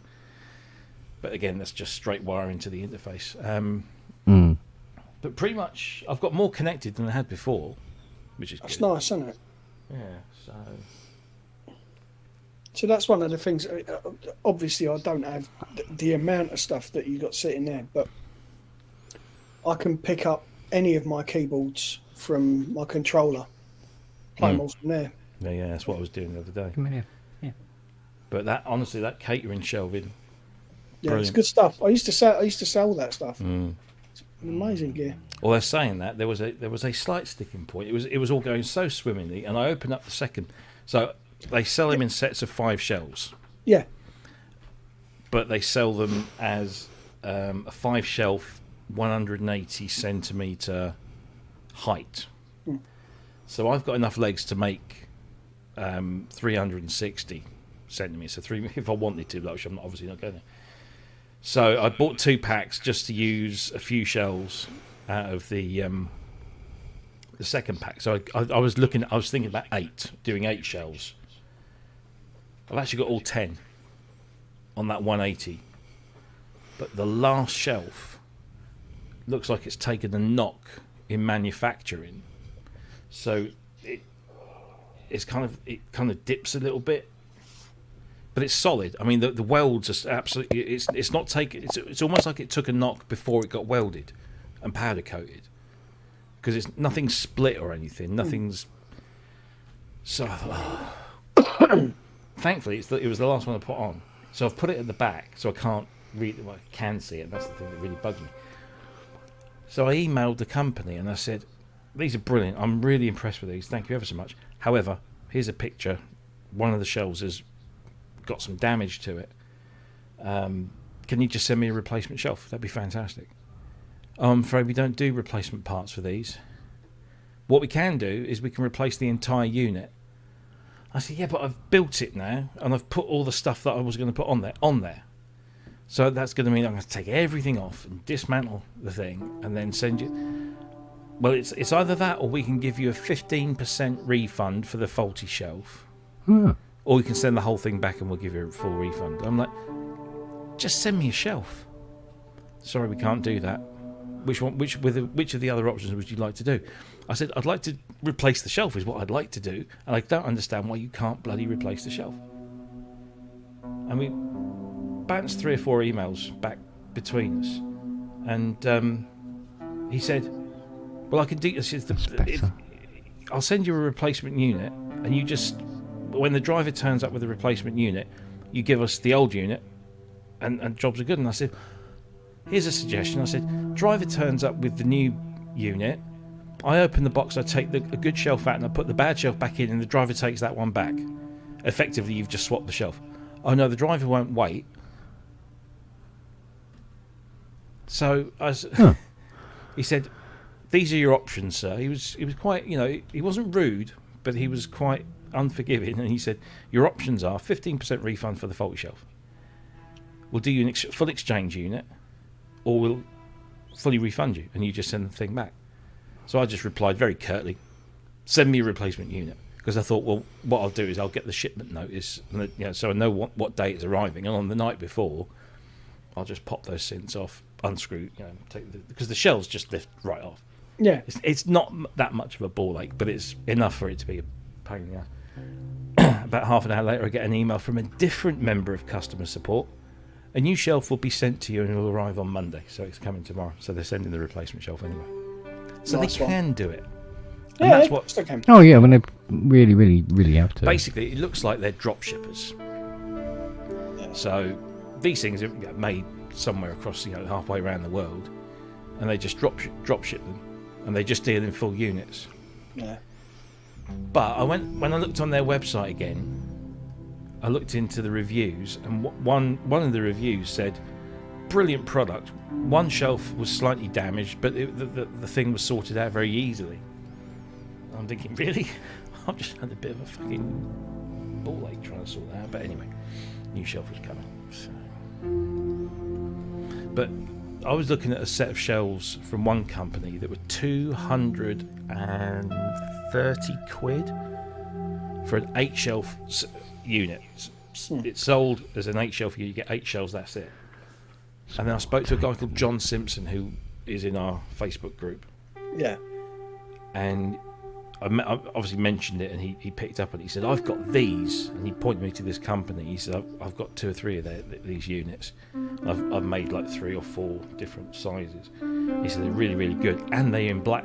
The other ones were chrome, and I thought these ones are black, as it goes with everything else. So they only did 5 shelves per unit, but they were $79.95 per unit. So for 2 units, I'm getting a 10 shelf unit for a lot less than the 8 shelf that I was getting in the other one. So, and you're using the vertical space better. Exactly, yeah. Yeah. Exactly. And then I've got my rack unit in. Wagyu would be proud. It's almost full. Yes, that was a pretty picture. You sent me a picture of it. It looked really nice. That was because it's one of these ones. It's a very simple. I didn't want to sort of splash out too much money because it can get quite expensive with these things. So this is like a really simple thing I got from DV247 or Music Store, whatever they're called now. So it's basically 2 L-shaped pieces of metal, but it's like an angle like this. Yeah, it's like the desktop mount. Yeah. Robbie. So I'm sorry to interject at this particular juncture, but it's just because it's popped into my head again. What can we do as individuals to soothe Andy's troubles a bit? Well, I've been putting some ideas down because what I want to do is I want to do a full show, so it won't be a Friday thing. Yeah. Because, I want to sort of focus on this and have this as a separate thing so people can watch it. So Yeah. I've been making a list of, what we as individuals can do to minimize the impact of such events. Because the thing is, if somebody wants to break into your house and steal something, whether it's a synthesizer or a television set or your wife, if they're determined enough, they'll break in. So, security, I had a massive argument with some guy, but basically security is a mental state, because you can put as many locks and barriers and whatever, people will get round it. It's just the way of things. So security is just a bunch of layers that you can place around or on something that gives you more peace of mind. That's what security is. So I've been thinking, about actual, physical security, insurance, and all these other bits and bobs. And then I thought, well, obviously Andy wants, is going to be involved in this, but like you said, and I think I mentioned this to Matt just after it happened, I think we as a community can maybe do something. And so what I'm thinking of doing is, and I've never done one of these things before, but some sort of fundraising event that we can do to put some money in his hands to buy the gear, or even if it's not just giving him money to buy the gear back, not the gear, but could we get gear for him rather than just I don't know, because the logistics of all this is a pain in the arse. So how can people around, because our communities is a global thing, so we've got people from all around the world, and I'm sure there's lots of people all around the world would love to help Andy out at this time, because it's not just the fact that he's one of us and has had a horrible experience and had all this stuff stolen, but his own personal situation, which has impacted or maximized the impact of this thing. The fact that, and I'm sure Andy won't mind me saying that, his employment status was such that he's had to cut back on a bunch of things. One of which I believe it didn't was, happen at a great time either, did it? Exactly. So I think what I'd like to try and do is do this thing where we can hear somebody's first-hand experience of going through this shit, and then putting out there a bunch of ideas and suggestions, because, like, for example, it spooked the fuck out of me to the point where last Sunday when we got home from Italy, we weren't going to cook any dinner, so we just got an Indian takeaway. And so my studio door is right opposite my front door, so you got the hallway in between. And normally I don't even think about it. But the studio door was wide open, and the delivery guy comes along, and we open the door and say, "Oh, thank you very much. I'm getting my money ready." And he just looked over my shoulder. He goes, "Bloody hell, are they all yours? How many you've got in there?" 1, 2, 3, 4. And I'm like, yeah, they're mine. He said, "Oh, are you a musician?" I said, "Well, no, that's really no." But I didn't want to sort of go into great detail about what I am. I'll give him more details. Exactly. And then I was like, "Yeah, thank you very much. Yeah, cheers, bye." And I thought, God, yeah, because now he knows, my address. He knows there's a shit ton of presumably expensive keyboards in here. And I thought, fuck, that's how this stuff happens. I mean, all right, I know I put this view that you see here tonight, it goes up online every week, and anybody can see it, and same with you, and the same with other people. We're in our studios, and we've got our gear up, and it's exposing it to everyone, and it's just thinking, fuck. Well, like Kissing is saying there in the chat, I had thought about that. I got some bits and pieces around here. Some of it is quite esoteric and all the rest of it, helping rekindle that collection. Well, in some way.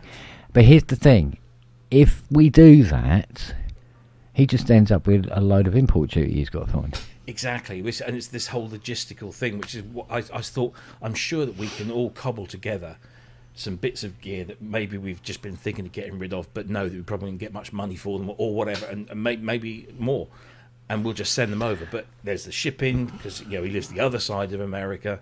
There's the imports, so it would probably be easier to send him either cold hard cash or raise the funds and then buy a massive gift certificate at Perfect Circuit or Sweetwater or whatever is nearest, and he can go out and buy what he wants to replace it.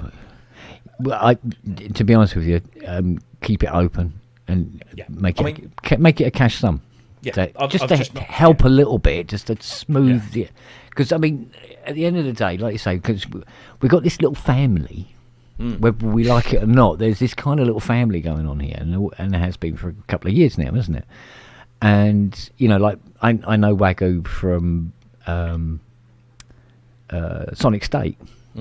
Talking to him in the chat in Sonic State 10, 15 years ago. Christ knows how long it's been now, but...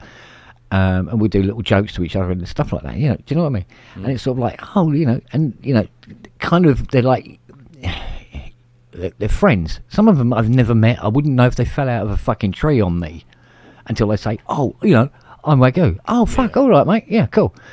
But that's not the point. It's not about all right, meeting somebody. That's that next level that gives the realism to it, shall we say? Out of the matrix and all that bollocks. But it's you have a community of people that you associate with. Yeah. And I'd like them to think that if anything happened to anyone in the chat here had something like that happen to them, that we would, sort of, "Oh, fuck, mate, I know what that's like. Yeah, how can we help? Yeah. Because we've all got bits of shit knocking around. The sort of like, I've not decided on. I don't know. I mean, it's not my place to decide. So this is why I was going to offer this up as a suggestion and just say, look, how can we help Andy out? Because he's a huge contributor to our community, both in terms of performance and in terms of knowledge. And he's always got this. I don't think a show goes by that where Andy's on where somebody says, "Oh, do you know this bit of gear that nobody," and Andy goes, "Yeah, I got one of those." One of these, yeah. And we're like, yeah. fuck. Yeah, you're learning all the time. Exactly. You really are. He's super enthusiastic and he's super helpful. I mean, he's been helping Eddie do his stuff. And he's one of us, and we need to kind of sort of look after him. But I think we also need to learn a lesson from his. That's cruel, Paul. That's cruel. Yeah. And be going, "Oh fuck!" These guys really hate me. I thought they liked me. Yeah. But yeah, we should. And this is, obviously, I want to speak to Andy in a bit of detail about it first. But, yeah, absolutely. We should all learn from this. I thought it was more commonly known that shit like this is not covered by your general insurance. Well, they run away like you wouldn't fucking believe, mate. Some do, some don't. You see, now the weird thing is, my contents insurance is renewed every September. So this came at a very appropriate time, because when I was away in Italy, I got my insurance renewal quote through, and I'll wait until I get home. And when I got home, they've actually changed because I only have to pay contents insurance because I'm a tenant. The landlord does the buildings insurance. But as far as contents are concerned, in the past, I've spoken to the insurance company. I said, look, I've got a bunch of keyboards, and they've always said, are any of them worth over, I think it was £4,000? And I said, yeah, one or two are, but they're not likely to be stolen because they're big, heavy. These would be going to be the targets. Yeah. The stuff that people would want to nick, it's all worth individually. And they've said, as long as the individual item is less than like £4,000, you're covered. Doesn't matter what it is. But anything over 4,000, you have to specify. Yeah. So you then have to go into greater detail. Yeah. This year, they've changed it. And they specifically say in the policy, musical instruments are no longer required to be individually specified. So I went in and I looked at my renewal, and I was covered for a certain level, which was a six-figure sum. Yeah. and the maximum individual item level, I think I'd got set at 30k. So if something was worth 29,995, Yeah. I'd get that less my What you pay up front, yeah. excess. Excess. I've upped both my maximum cover for the entire house. I basically doubled it, and Okay. up the individual item level to essentially the amount that DX1s are selling for, because that's probably, even though they're probably not selling for that amount in real life, that's what their people are asking. So I would be covered if some idiot decided to come along and go, oh, I'm going to steal that. Good fucking luck, mate. And it didn't cost me a single penny more in premium. And that was the thing. That was the weird thing. I went through, I thought, okay, I'm going to do this because it spooked me. And I upped my insurance level to the maximum that I could have before, because there's one level. So I think total contents maximum was something like, it was nearly 200,000, which I don't think I've got 200,000 pounds worth of stuff in it. But I upped it to that, but it said anything over that, they would want to speak to you in person. So I just did. So I'm actually sort of got everything up, and it didn't cost me an extra penny, and made sure that the insurance policy covers musical instruments specifically, because everything else is just regular household shit, TV, fridge, washing machine, that kind of stuff. Because we're also thinking it's not just theft here, it's it's fire and flood. Oh God, yeah. All that kind of stuff. So insurance policies, and I don't know what it's like the rest of the world, but Allianz they have a specific musical instrument department, and a huge amount of the industry use Allianz, certainly here in the UK. So whether it's orchestral or electronic, Allianz insure instruments, and they're set up for it. So when you speak to the person at the end of the phone, when you say, I've got a Yamaha DX7, they know exactly what that is. They know what they're worth. They're experts, and they're actually very affordable. I use them all the time when I'm taking gear out of the house. And I was thinking about using them for inside the house, but now my regular insurance has pretty much got me covered. Yeah, don't even ask about the vinyl wagger. I have no. I believe that each record is classed as an individual item. So fingers crossed. Well, let me show you something that will do your fucking head in, basically. One of the things that I've always insisted on doing is when I get a new piece of gear, first thing I do, photograph the serial and the make and model. Yep. And that goes into various different places. Yep. Put it online, put it in the cloud somewhere. Yeah, it's in the cloud, it's in offline storage, which I have several locations of offline storage, backups and things.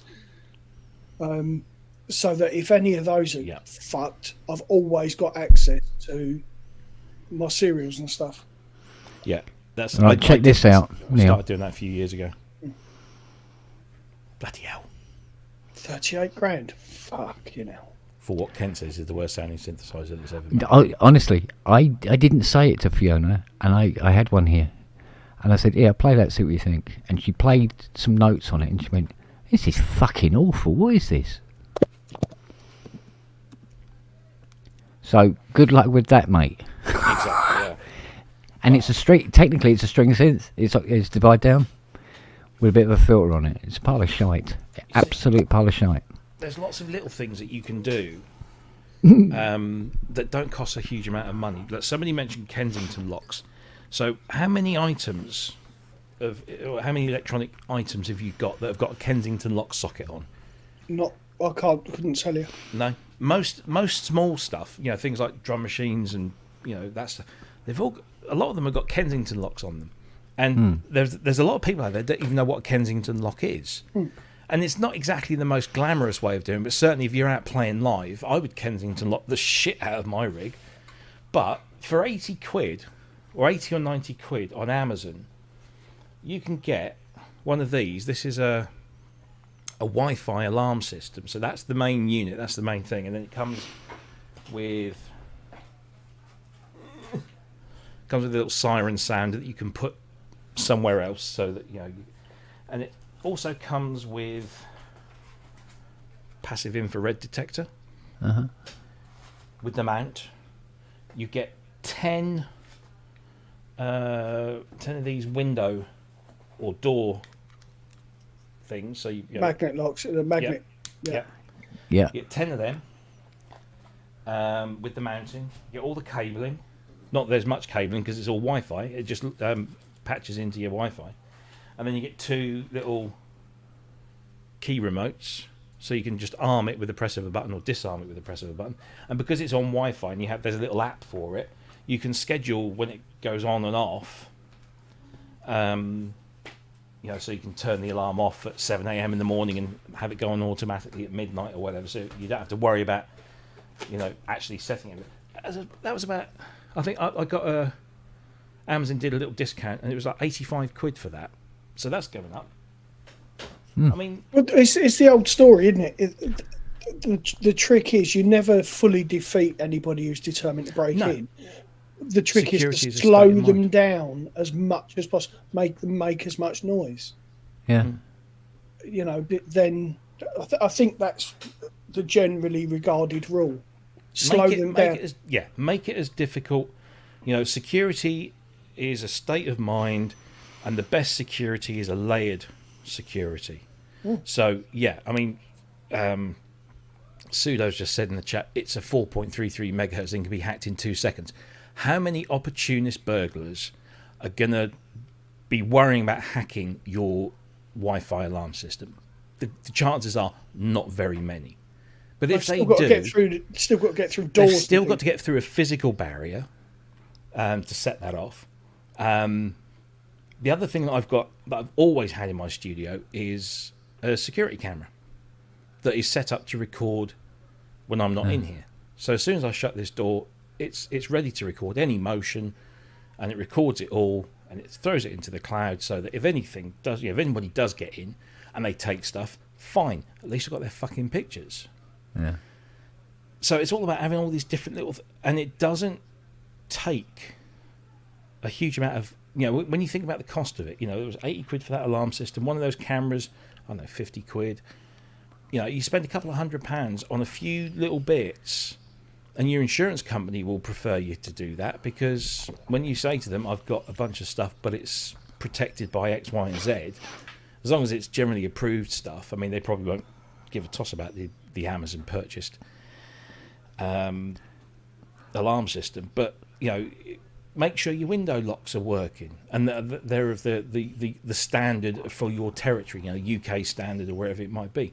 Make sure that your doors are properly locked.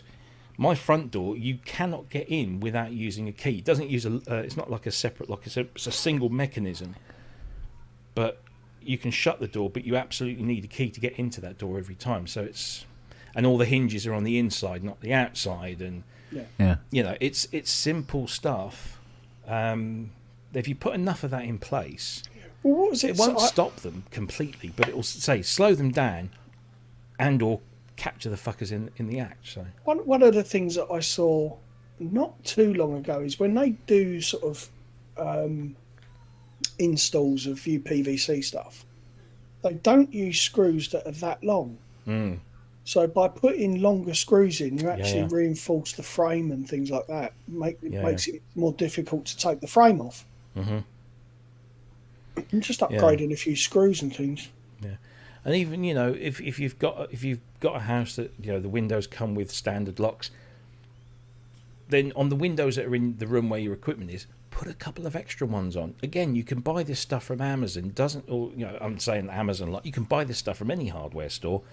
Doesn't cost a lot of money, but if you put a second window lock, an independent window lock on there, over and above, it's another thing that a burglar has got to get past. So it's all about layers. It's like in the business that I'm in my day job, we do secure identity products and solutions as one of our things, and so if you ever use a door that identifies you to an access control system, those have notoriously over the decades have been easy to hack.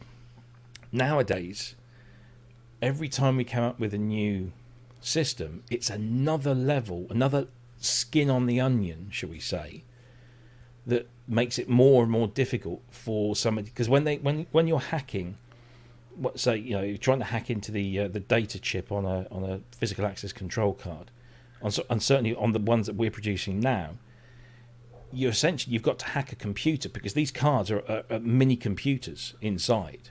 They're all running various different bespoke operating systems, but there's a key to open the main vault, should we call it.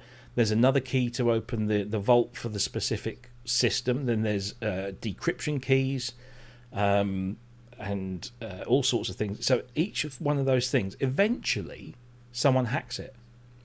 But each time it takes much, much longer to hack those cards, by which time we've come up with a new system that makes it even more... So we stay in business by improving the security. We also employ ethical hackers who we employ to try and hack our stuff so that we can find the weaknesses in there and protect against them. But yeah, security is just a state of mind. It's not an actual thing. Yeah. But yeah, as somebody said in the chat, make it difficult so they piss off next door. Because the opportunist burglar will always look for an open window, or somebody that's going to sit around and monitor your movements and hack into your security systems. They're not going to be that worried about people like you and me. They're going after much bigger things. But just put as much in their fucking way as possible, which doesn't inconvenience you on a day-to-day basis. Yeah. Like 5 dogs. Exactly. I mean, that's the thing, is 5 dogs, you don't need fucking locks on your windows. No. And yet we've got those AI cameras front and back, with the lights and all the rest of it. And everything's recorded onto a hard drive onto into the front room, onto the box in the front room. And yeah, I mean, yeah, the place is secured, as best as possible. Funnily enough, if they go, oh, do you know what, fuck this is too hard breaking into this place, we're breaking next door. The dogs will hop over the fence and fuck them up next door instead. Yeah. They don't give a fuck. Yeah. They commute. The other thing is, and I don't know if this is the case with Andy, but the fact that we go online a lot and we talk about our comings and our goings, maybe we talk about our comings and goings a little bit too much. Well, so Facebook is a source of information. Yeah. Basically, it's like it's just like reading a dossier on you technically. Yeah. So a friend of mine, he has a home recording studio. He mixes records for a job, right? Proper. He lives a few roads over from me, right? And his Facebook was full of him doing his driving holiday through Spain and Portugal, and he was away, or was it France? Might have been just France, but a driving holiday in France, and he was gone a good 2 weeks, showing where he was and everything. Oh, tonight we're going to the blah-de-blah and all the rest of it. And even I thought then, and this is before all this happened, I was going, mate, they know you're not at home. Yeah. And he's got one of those 3-bedroom semis. You know those weird 3-bedroom semis where there's far too many ways to get in? Mm-hmm. Yeah. And from a certain side entrance, neither house can see anything that's going on, or in the garden because it's all high fenced and whatever, and apple trees and all that sort of bollocks. You just think, mate, you know? It's like when I went away a couple of weeks ago, for once I was talking about it openly. I was posting a few pictures whilst I was away, because this place wasn't empty. My son and daughter were still here, so they're locking up. They're always, the lights are on. They're doing their stuff. So Yeah. But if that was all of us going, and I've done this in the past. If we've gone away as a family on holiday, I don't tell hardly anybody apart from very close friends and obviously family. I set here's another security thing. I set pretty much all of the lights in this house are on Alexa. So you set up a few little routines on Alexa, and you just turn those on while you're away, and your house lights will go on. during the evening. They'll turn off around the same time. And if you've got the time, you can alternate those times of going on and off, so it's not, you know, the same time every time. Turn the porch light on or off. Yeah. I've got cameras around the house that are all linked up to Alexa as well.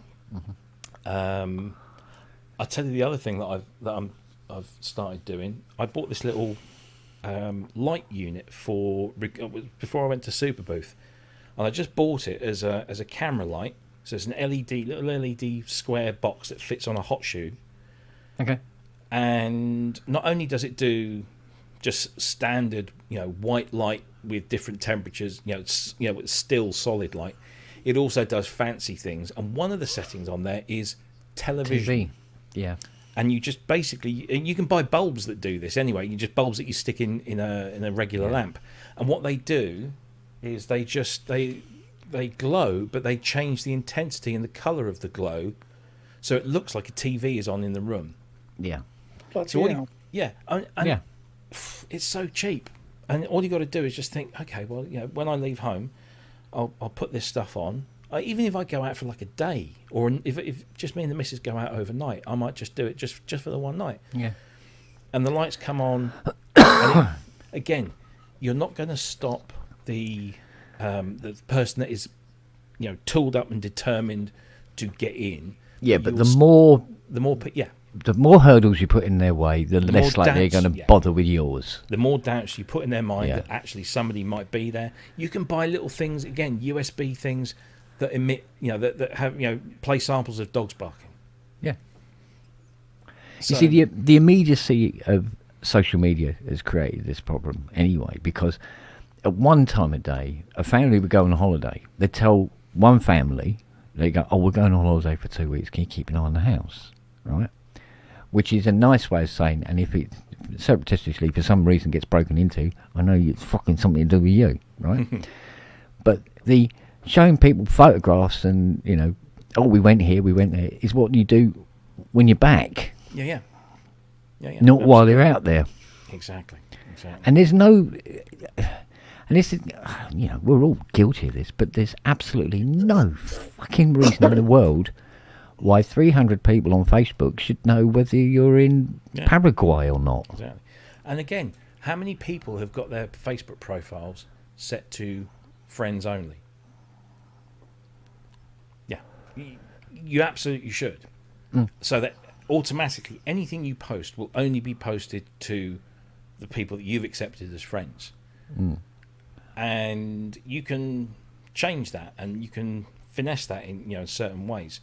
So again, just it's common sense. You've got to, you know, show a lot of common sense yourself.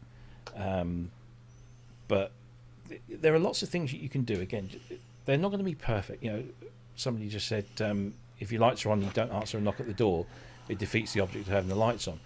Well, not necessarily. If somebody knocks at my door at 10 o'clock at night, I'm not likely to answer the door. But I tell you what, I've got a fucking bell cam on the front of my door. So if they want to try that, it instantly records their face. And if they try it after a certain time at night, it's motion detecting, so it picks up their face. And if they don't use that, even if, you know, if I'm away from the house, I'm going to have that set to automatic. To be honest with you, they're up to no good. They tend to fuck off when they see that there's actually a camera bell there. Exactly, yeah. I mean, I've read reports that say that door cam bells are actually a sign to burglars that you've got stuff in your house that's worth nicking. I don't buy into that at all. We had many, how can I put this, social issues around here. For 2 or 3 years after I'd moved in, and before as well, so it wasn't me. And then 2 of us put up ring doorbell cameras, one here, one further down. Killed it. Yeah. Nothing. Yeah. Because they knew they were on. Yeah. Well, I mean, the camera out the front is funny because sometimes we like watching it to see what happened with, you know, like there's this fox, right, and there's this cat that keeps shitting right behind my Mustang, and I know which cat it is now. But what I love about the camera, there's 2 ways of scanning what's happened during the night. You can either have it on solid, right, so you can just run it and just fast forward it, and it'll do like a 32 times speed. and that takes for fucking ever. Or you can have this thing which is the action highlights. And what it does is produce these little green bands. It goes, oh, this is where the camera is activated. You go, all right. And then so it plays them and then moves to the next one.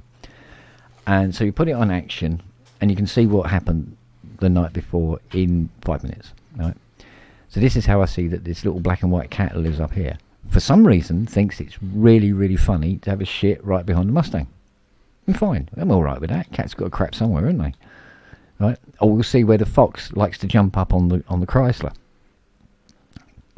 Just likes to stand on the bonnet of the Chrysler. There's fucking hundreds of other cars he can stand on, but he likes the Chrysler. Okay, fine. I'm not bothered. Cool. But when somebody walks by, the camera turns to them, aims down at them, zooms in on them, pans and follows them until they fuck off up the road. And then it comes back. But it also turns the light on and watches them as they go by. And if somebody's coming the other way, well, all right, we'll watch them. A car comes by, go, ooh, car, like that. Zoom in on the plates type of thing, you know? Did it cost a lot of money? Yeah, fucking did. And it had to be professionally fitted and everything else. But it's cheaper than having your guests on. I said, does it make a lot of noise? He goes, oh yeah. I go, you know, I said, no, I mean, when it's just looking around. He went, yeah. You want people to hear that this camera is fucking watching you. Exactly. And it's halfway up the side of the house. There's no way they can get to it before they got a really fucking good look at you. And they just go, no, keep walking. There you go. This is that. Let me just turn my lights off. Hang on a sec. Alexa, lights off. Okay. Right. So this is this is that light. That let's just do it here.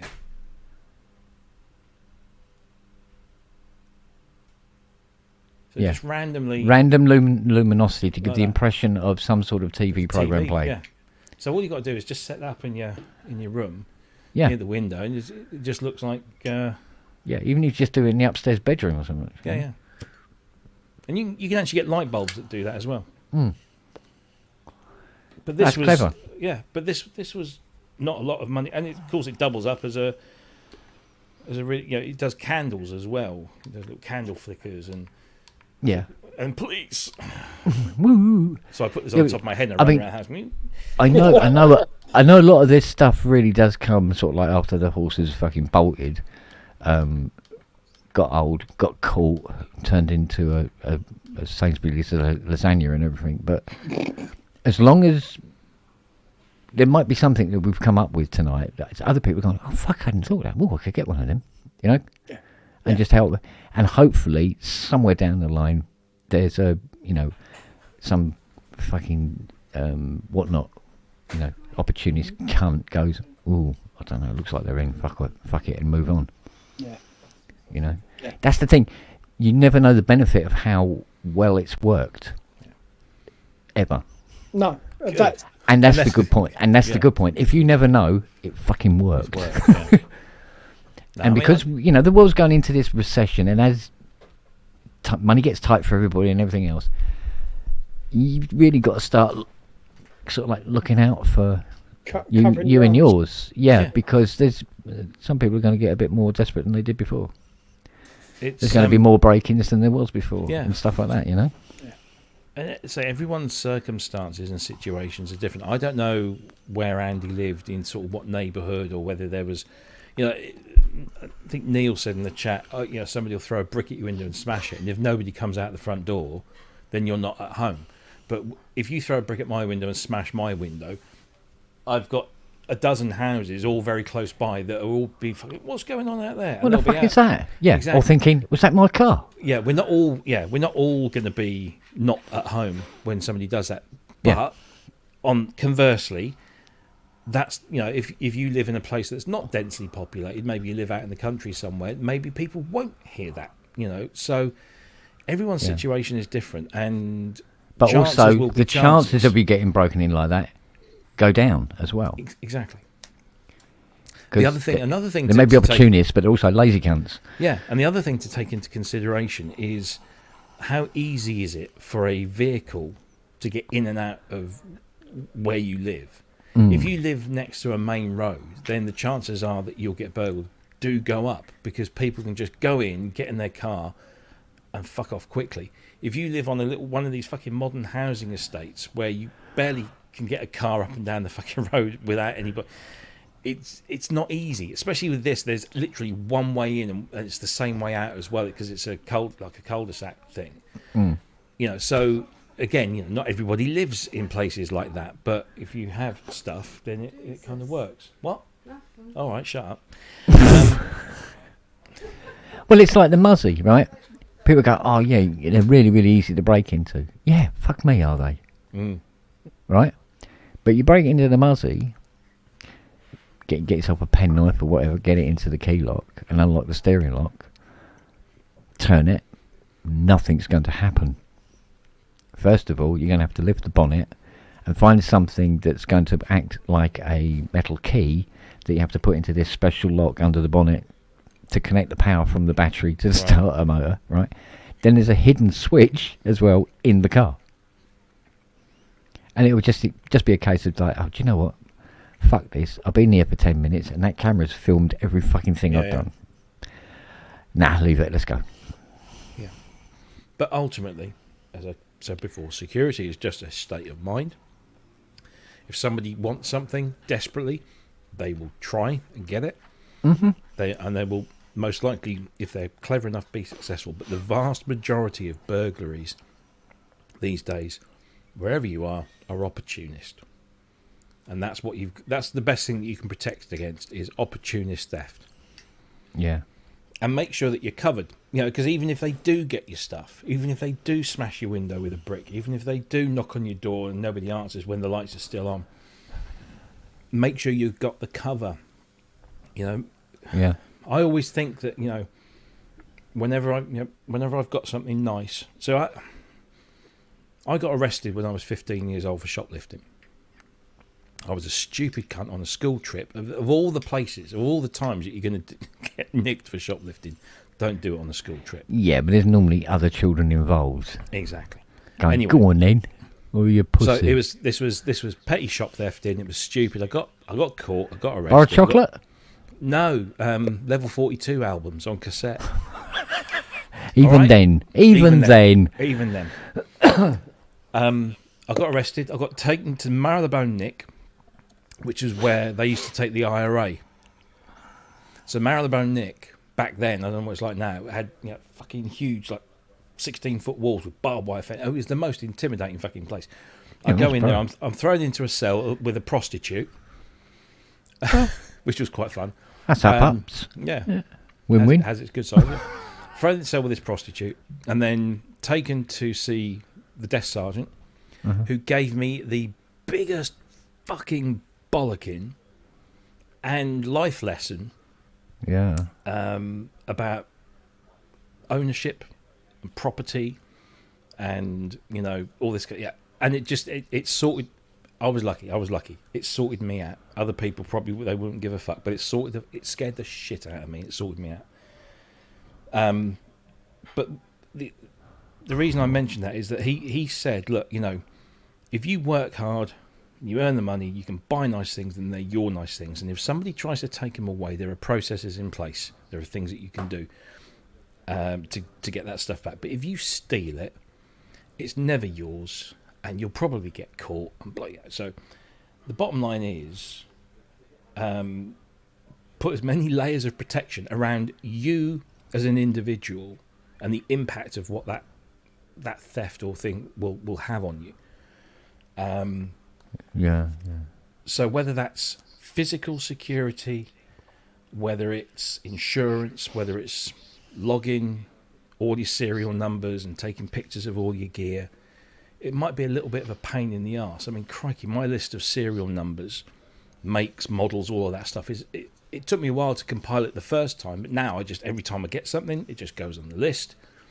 That's it. I've got pictures of everything.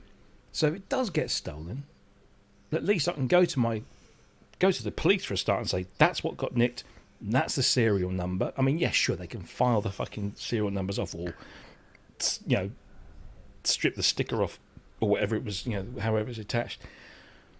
But then you stand a much better chance of getting remunerated by the insurance company as well. If you've if you've done if you've done everything that you can do, the impact can be greatly reduced. Not wiped out, but greatly reduced. Yeah. It's just a shame that it happened to happen it had to happen to one of our own for it to come to the fore. Yeah. Because I hadn't been thinking about it. I mean, fucking hell, you see my Facebook. But that's how it goes. You think about it, that's how it goes. Nothing. It's fucking photographs of everything. All I didn't put up was a fucking, a bird's eye view map layout of the fucking house. Well, or did I? Do you know what I mean? And it's like, I put up a video on YouTube about that new studio setup, which was very, very old studio setup, and showing what I've got and where it is. But we're all so super keen to share amongst ourselves the stuff that we have. Look how big my dick is, kind of thing. Yeah, there's always an element of that, isn't there? Absolutely. Look what I got. It's a right fucking sausage fest sometimes, isn't it? Yeah. But but no, I mean, we're all like super keen to share what we've got. But at the same time, we can. Wagoo's just made a really good point. I've been to Kent's house on Street View. Address is on his website. Of course it is, yeah. Yeah, that has always been the downside of, you run a company, people want to know where you are. They've got your telephone number, your email address, and everything like that. Blah, blah, blah, blah, blah. I don't use my home address. I've got a registered office address. Yeah, but this is why nobody can get within 50 feet of the fucking house without them being under surveillance. Yeah. And then there's a lot of fangs waiting for them if they want to fuck about. Exactly. And a 7-iron. Yeah, but the thing is, they're going to hear the fangs and not even consider it. Well, you've heard them kick off when you ring the bell, haven't you? They kick off before you ring the bell. Before you ring the bell. Yeah, actually, they kick off. Well, Nelly will kick off as you're driving up the road. Yeah. She does, yeah. Get out of the car and you can hear her. Yeah, it's a pain. And Fiona said, we should train her to stop doing that. And I said, well, we could, and it wouldn't be that hard. But actually, you might be glad of that. Because I tell you what, if a fox farts in the back garden, they're out there. Like that. You go, sorry, didn't mean to fart. Sorry, bye. Yeah. The one thing a burglar wants to do is get in and out quickly. And if you can just slow that process down as much as you possibly can. Well, that lot can. I can barely get into the kitchen without getting tripped over. They're less likely to waste their time. There's an idea. Yeah. I love Robbie. I love Matt's new pad. And, I love his nice piano. Give us a tune on the piano, mate. That was the wrong one. Just nip over the piano and give us a give us a quick give tune. us a tinkle on the old Joanna. Song for Guy. I love that song. It makes my arm disappear. I'm not fucking doing it. It's a portable piano. You There you go. It's another option, isn't it? Well, the thing is, I do live. I do stuff like this for work. Also when I have calls, and I can't be fucking asked to do that stuff. The amount of times that I've been said, "Oh, that's a cool background you've got there, Rob." I said, "Yeah." Well, so then I go like this, and I go, and they go, "Oh, it's real." Yeah. It costs a lot of fucking. We've had that. We just went on one of the shows, which before we were gone live. It was a guest you had on. Oh, it's fucking ages ago. And he thought this was a backdrop because the 80 was right here. And he's gone, "Oh, I like your backdrop." What hands? He goes, "No, the backdrop's a studio." I go, "No, I said it's real." You got an 80? Yeah. You got you. Who was it? I can't remember who the fuck it was now. Talking to guests. Yeah. One next week, me. That's a hell of a pull in that one, isn't it? Yeah. Yeah, that'd be interesting. Are we still getting Matey Boy done that CS80 voice card? I have questions for him. I keep meaning. So, Mike Hunter, who is Thane LMH, on the chat. He put me in Eric Bristow. Eric Bristow. That was good. I loved that. It was good. But he put me in touch with him, and we exchanged a couple of emails, but I haven't sort of sorted. So yeah, that's on me to sort that one out. But Yeah. Okay. yeah, Bristow. I mean, Bristow is such a nice guy. Yeah. He's going to be great. He's so open with everything and very funny and lives out and see his YouTube name is Timber Merchant, which is brilliant. It's, you know. Yeah. Kind of But- sums it up. Yeah, but I found he's got a YouTube channel, and there's some stuff on there of him demonstrating the TX-816 rig with the QX1 sequencer and the drum machine, and he's got a KX5 controller. Yeah. He's just noodling. Yeah, he's noodling away on. Yeah. I've stuff. seen the vid. Yeah. He's got like 3 or 4 of those, and then he's got one with where he's singing with Jackie Graham. Remember her Yeah. from Birmingham? Yeah. He was doing there's some pictures of him playing with that. But you know what his latest instrument is? The accordion. So he's under pain of death to not bring that out, which he probably will. Fucking hell, But you he's talk quite good about at that. it. You say that, and it's immediately reminded me of Sean Locke. Oh God, yeah. One of his stand-ups that he did, Mm.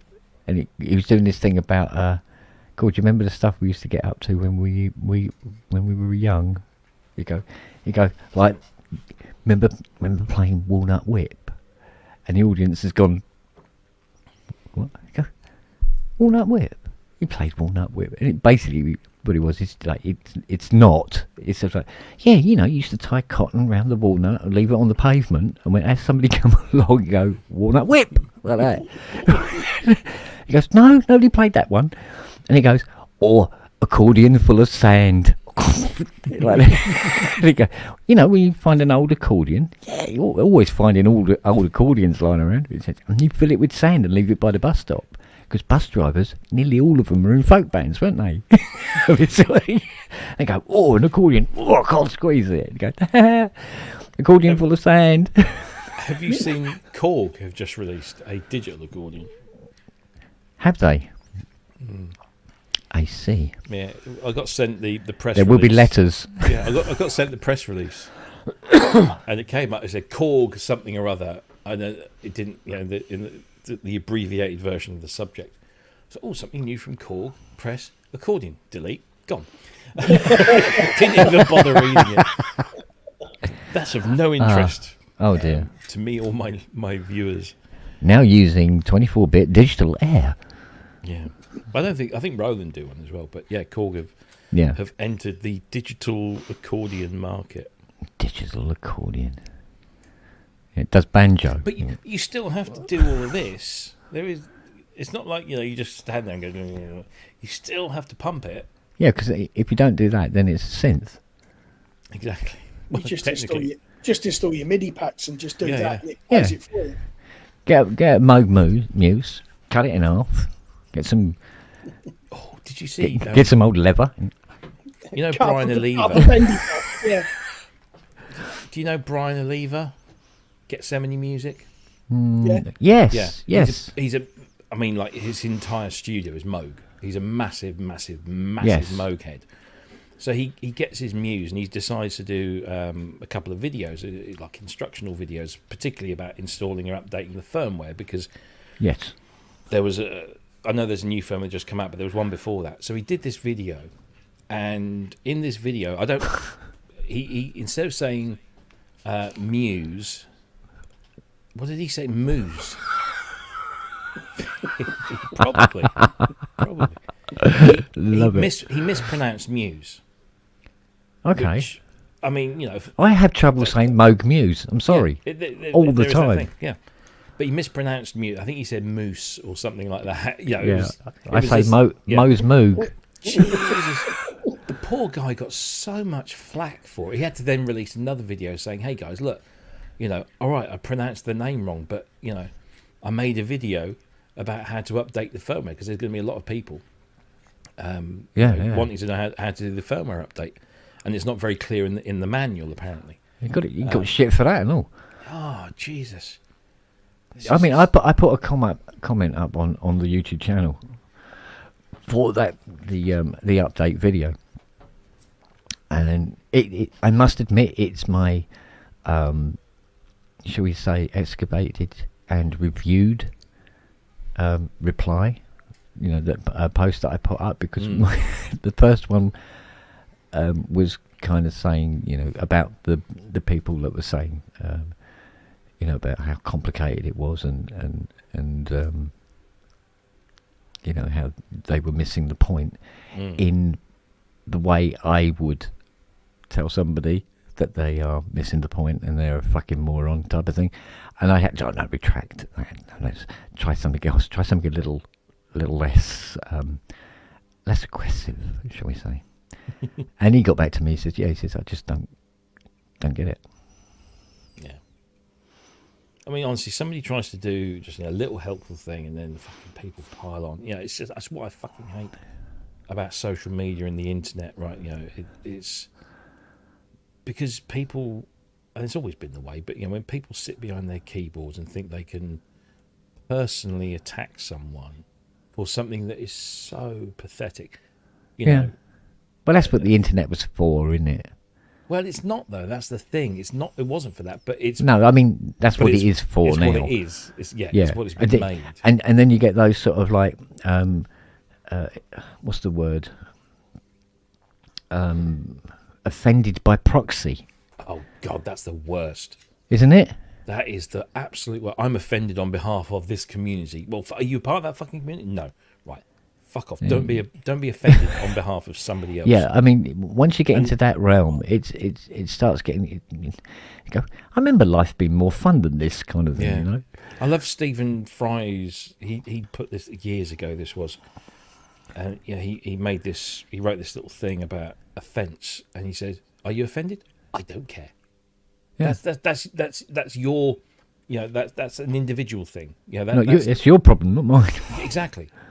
As long as I'm not, inciting hatred or violence, if I say something that offends you, so fucking what? Do you know what? I don't think anybody ever has died from being offended. Exactly. And he was offended. 1955. Yeah. It's just it's ridiculous. You offended? Good. Excellent. You've had a reaction to something. But don't try and cancel me, or don't try and unless, of course, what you have said is inherently, it is an incitement to violence or something. Then that's not offence. That's something else entirely. But this whole freedom of speech and freedom from the consequences of freedom of speech is something that a lot of people don't get. Yeah, you can say anything you fucking like. Yeah, but you've also got to accept the consequences of what you've just said. If I stand up here and say something that's horribly offensive against whoever, that's my right to be able to say that freely, but it's not my right to be removed from the consequence, absolved of the consequence of my, So I just fucking, sometimes I sit here and I think I'm just going to delete every fucking piece of social media because I just can't be fucking. I've done Twitter. That's gone. I went to Threads. Threads is okay, but it's like it's starting to be a bit, because everyone's kind of going to Threads and it's, and I'm just thinking Facebook is probably still the only place that it annoys me with all the fucking stuff they put in your feed. Yeah. Like, you might be interested in this. No, I'm fucking not. And I told you last week when I clicked the button and said, hide all from this because it's fucking irrelevant or whatever it might. But it's, I think somebody said, what was I watching the other day? They said eventually human nature wins. Eventually we realise that this is bad and we stop doing it. And that's apparently that. I'm paraphrasing probably badly, but they just said that eventually human beings get it. Yeah, we evolve mentally just a little bit further, and we go, do you know what? Yeah, that is shit. Well, there's this thing, right? You see, when you look at it at a more almost not quite scientific level, but at least at a very, very high philosophical level, we are herd animals, essentially. We don't like to think we are, but we technically we are. And there was this analogy that was presented where they said, and you go, right, it says, have you ever heard somebody say where, you know, you see a zebra and it's black and white striped, and he goes, oh, that's for camouflage, right? Now, I've heard people say, you know, it camouflages. And they go, it doesn't. It's the most ridiculous camouflage you could possibly have in the fucking jungle is black and white stripes, right?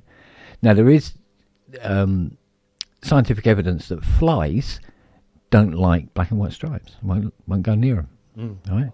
Yeah, you do see quite a lot of zebras swishing their tail, trying to keep the fucking flies away, right?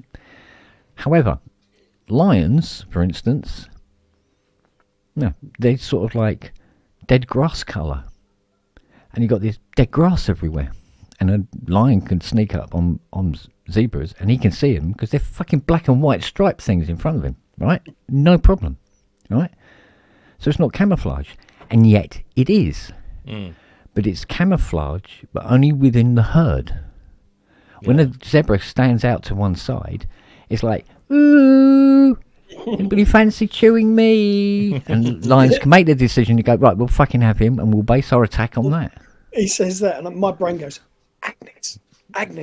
Yeah, it's exactly. Connolly. Bunched hair, though. Okay, Agnes. And it is, right?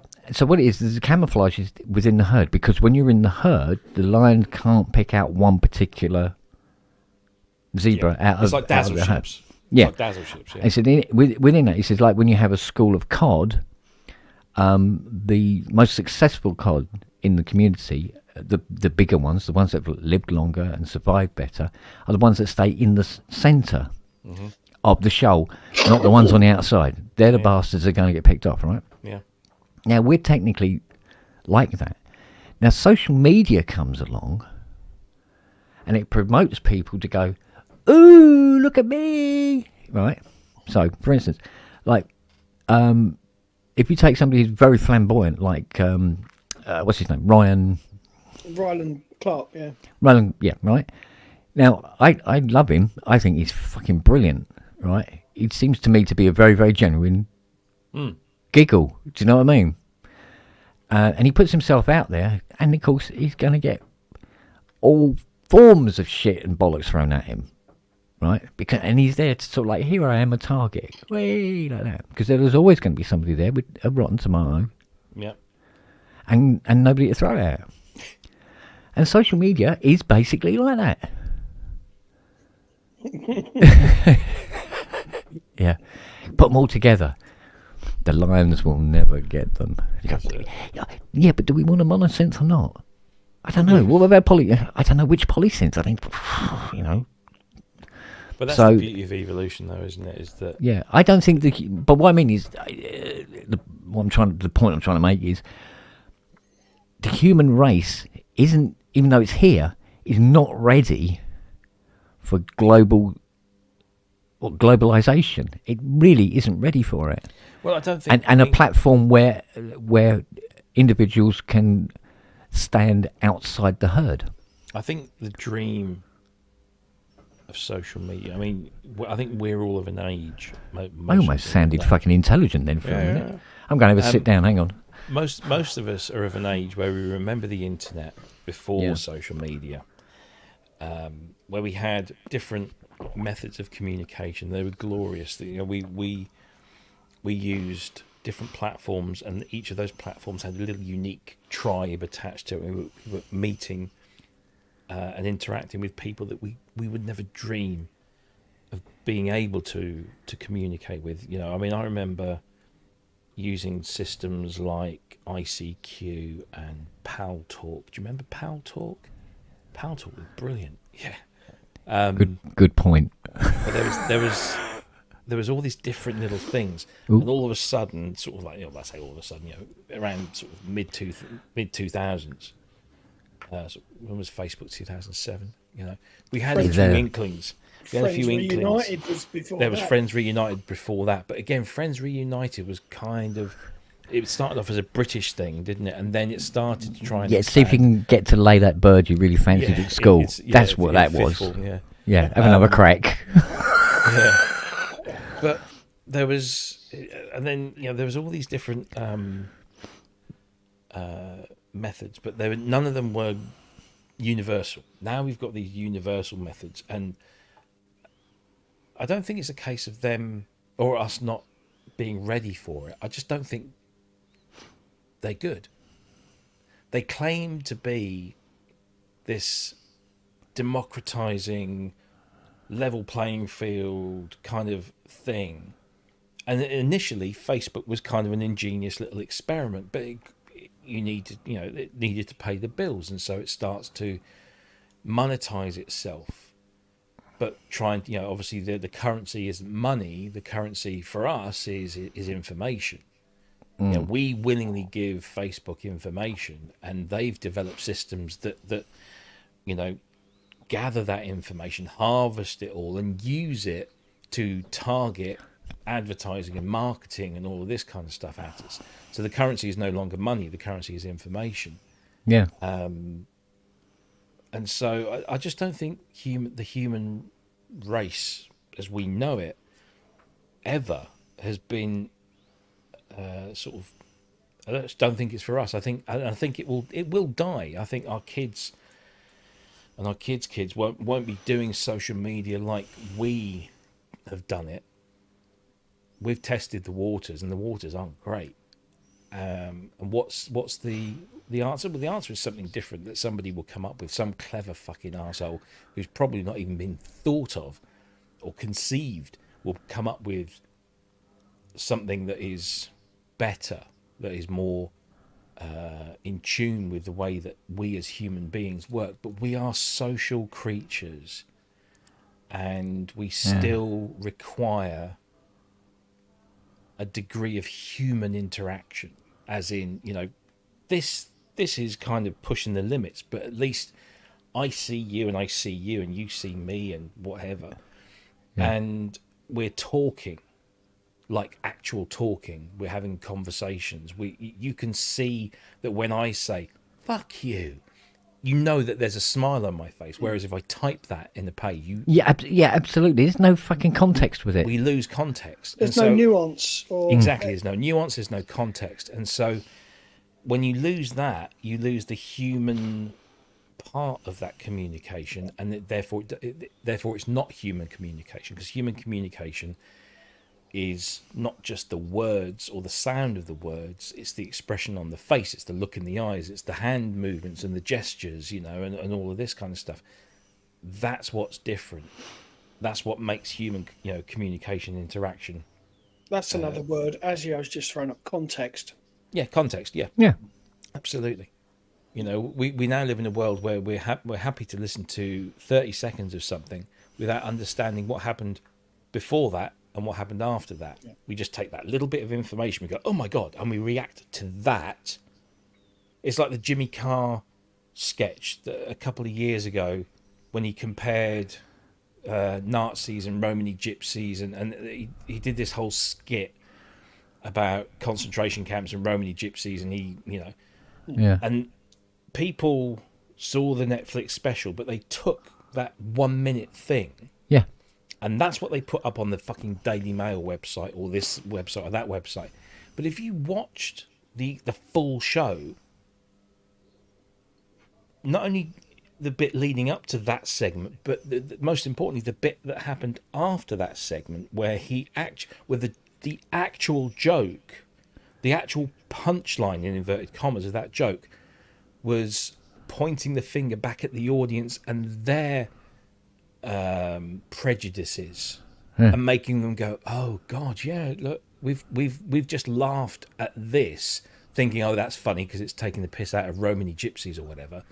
And then he delivers this last bit of the joke, which makes you go, oh fuck, actually, yeah, that's so. that's the genius of comedy, is when you make people laugh about something, but then you flip it at the last minute and you get them to look back at themselves and you go, Yeah. oh yeah, and that's how you get the message across. That's just such a powerful way. And that whole Jimmy Carr thing was, I remember reading it, and my initial reaction was, fuck it, he's gone too far this time. Yeah, I like Jimmy Carr. I think he's a very, very funny, very clever man. Because like me, he evaded the tax man for that long. He's a very clever man, or his accountant is. And I remember watching that or reading about that and thinking, oh shit, maybe he's gone too far. And I thought, well, do you know what? I've got Netflix. I'll watch it. So I watched the whole thing. And when you watch the whole thing, at the end of it, you go, what the fuck was the fuss about?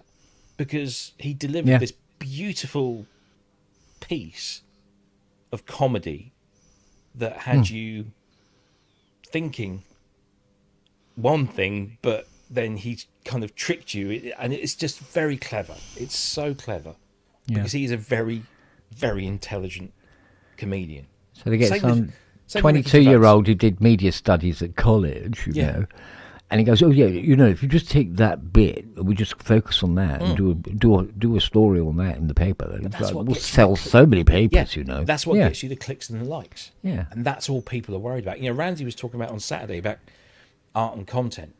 Yeah, people nowadays want content. They want something that gets a reaction quickly, gets the clicks.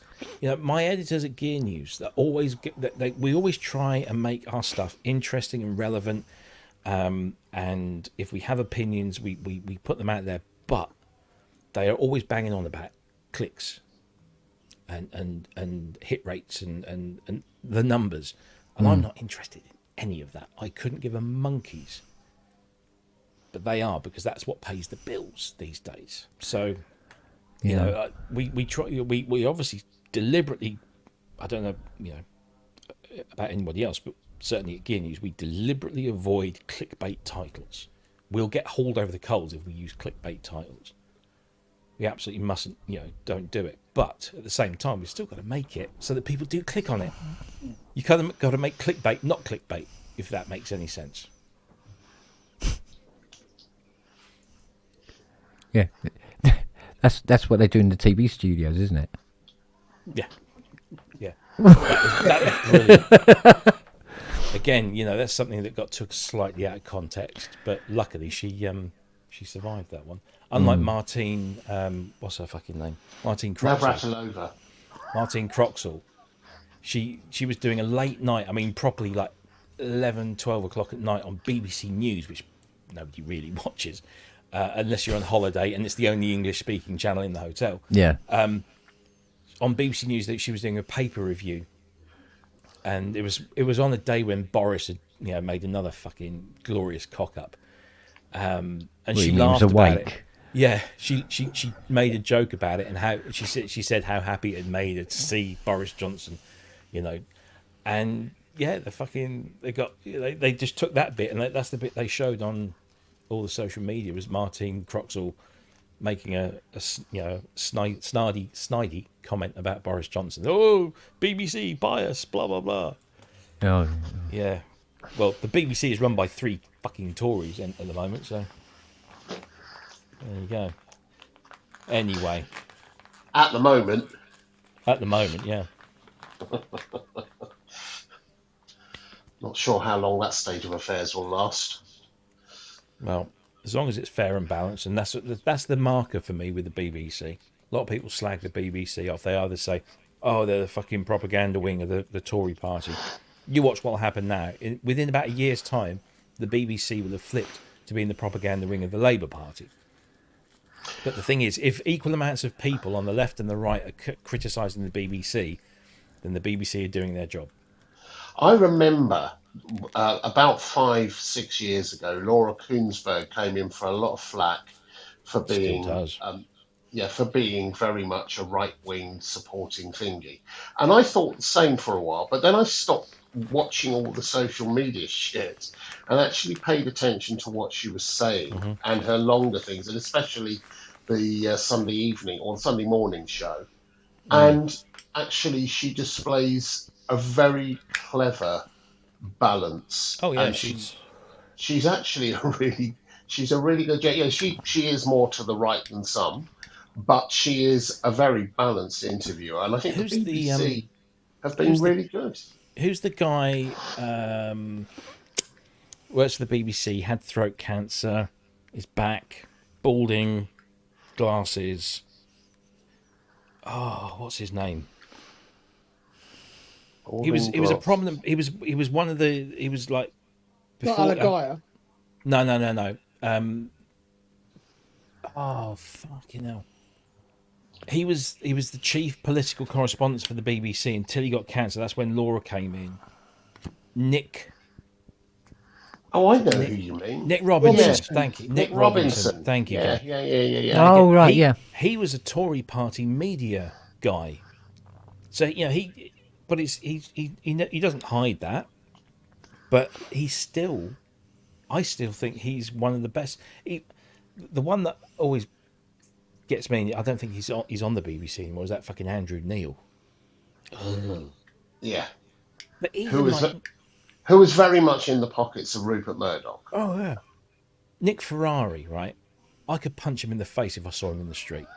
However, I do listen to him on LBC because you get him in the morning and you get James O'Brien, so it's just like a little bit from here and a little bit from there.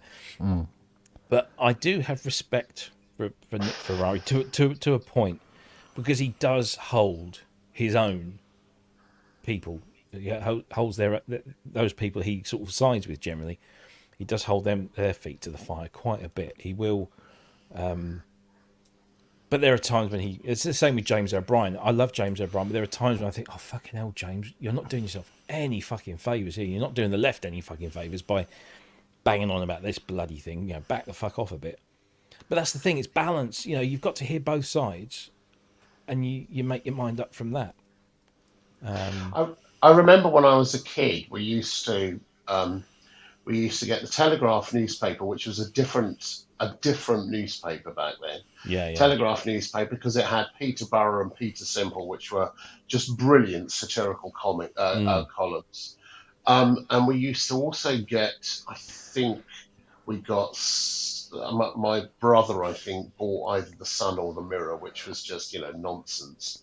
And then we had the weekend magazines. We'd have the Times and or all the magazines that came with it. So we read everything. And you got a completely different sense from each of them, a different set of opinions and different ways of examining everything, because there wasn't any other way of doing it. So you got a really good sense of what was going on. But I only kind of found out a lot later on that we were kind of unique, because my dad was a policeman, a very working class Welsh policeman, and my mother was a bit of a skiv. She did domestic work and stuff.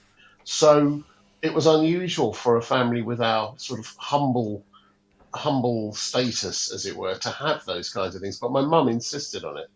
My mum absolutely insisted on it, and insisted that we got that. So that developed a real sense of you can't just look at one thing or at the organ or the source that agrees with you. You've got to look further afield. Exactly. You've got to, and that's why, I'd say I came off Twitter a little while ago, but I followed people on both the left and the right, because if I didn't understand what the people that I disagree with were going on about and what motivated them, how could I possibly form an argument? That's what Brexit did. It broke off discourse between people that disagreed. Yeah. It made discourse impossible. Yeah. And I'm noticing that is changing now. So people from across the divide are beginning to talk more, which is just so freaking needed. The other social media thing that I can't be doing with is Threads.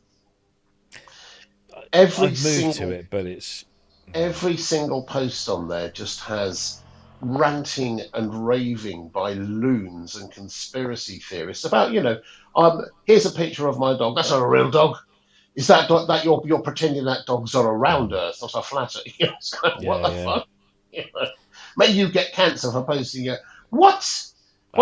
It's all the people from Twitter have started to move over to, I think, because Threads certainly, because it's a Meta company, has a lot of integration, like nice integration with things like Instagram and Facebook. But I think that form of social media is now proven to be A home for the loonies. It's where people that can't form long form arguments go.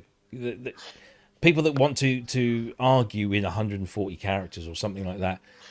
I think it's deeper than that, actually. I think it's people go there. Yeah, I think it's people go there who have been trapped by the algorithms into the whole confirmation bias thing.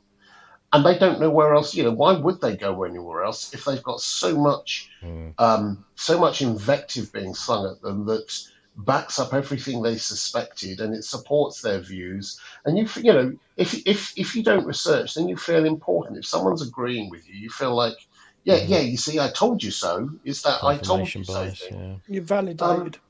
They feel validated. So I don't think it's helpful, honestly, to just call people on Threads and on Twitter stupid, thick, No, they're cunts as well. Well, there's an awful lot of cunts on there, but it's they are being manipulated, and I kind of try to, where I can, reach out a little bit and start, but I can't be doing it on Twitter. I can't. This is one of the reasons why I kind of still like Instagram, because you can't post anything on Instagram without a photo.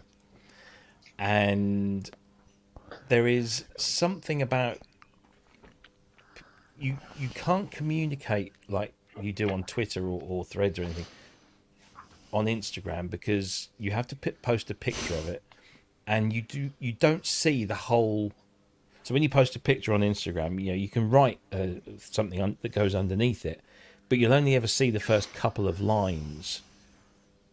And so you actually have to go in and read. You have to, it's not something you can just go scroll. With Instagram, it's like, oh, that's an interesting picture. What's the story behind that? And it seems to be less. It seems to suffer less from the stuff that you see on your kind of Twitter stroke thread stroke whatever it might be that people are using this week. Maybe because it's you have to post a picture as well. Maybe it's because it's not an immediate knee-jerk reaction. You have to think. You have to think about it. You have to think about what you're going to say.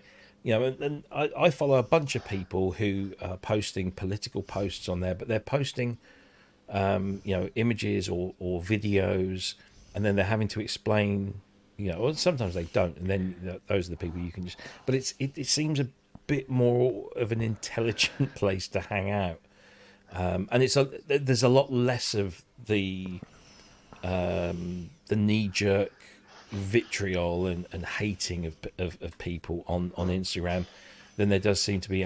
Instagram does seem to be a much more mellow, artistic place, rather than just people, bloody ranting. hippies, Yeah, bloody hippie bastards coming here. I don't know. It depends. It depends. It doesn't really matter on the platform. It depends on the people. Anyway. Well, yeah, people. Cunts I mean, the amount of shit that I got last year. When was it? They were celebrating. What was it now? Halloween, and it's in Los Angeles. I'm trying to remember whose Facebook page it was, and they had photographs of them. They were, I think, he was dressed as a scarecrow or something like that. And all I said was like harmless, this yeah, this bit of halibut was, no. What I said was, because I thought it was funny, but apparently there's people on there who fucking clearly didn't. Was I go, no, if you want to scare people, you live in Los Angeles, mate. You go up, you ring the doorbell, and you're dressed as gluten. Right? I thought it was funny, right? Because they're fucking frightened of it, right? And I thought that was quite funny. Now the bloke on the page thought it was fucking hilarious, right? Not the other people on the page. Holy motherfucker! Did they fucking lose their shit? Brilliant. It's like, oh my God. But again, this Well, brings us back to the offence thing, isn't it? That you know, Yeah. you say that and you've offended someone who's, oh, I've got gluten resistance or whatever it is. Yeah. Baba. And so what? I had that. I posted a joke. Oh fuck! I can't even remember where it was. And the joke was, "What doesn't What's kill that? you makes you stronger, unless it's a stroke which leaves you dribbling behind the telly."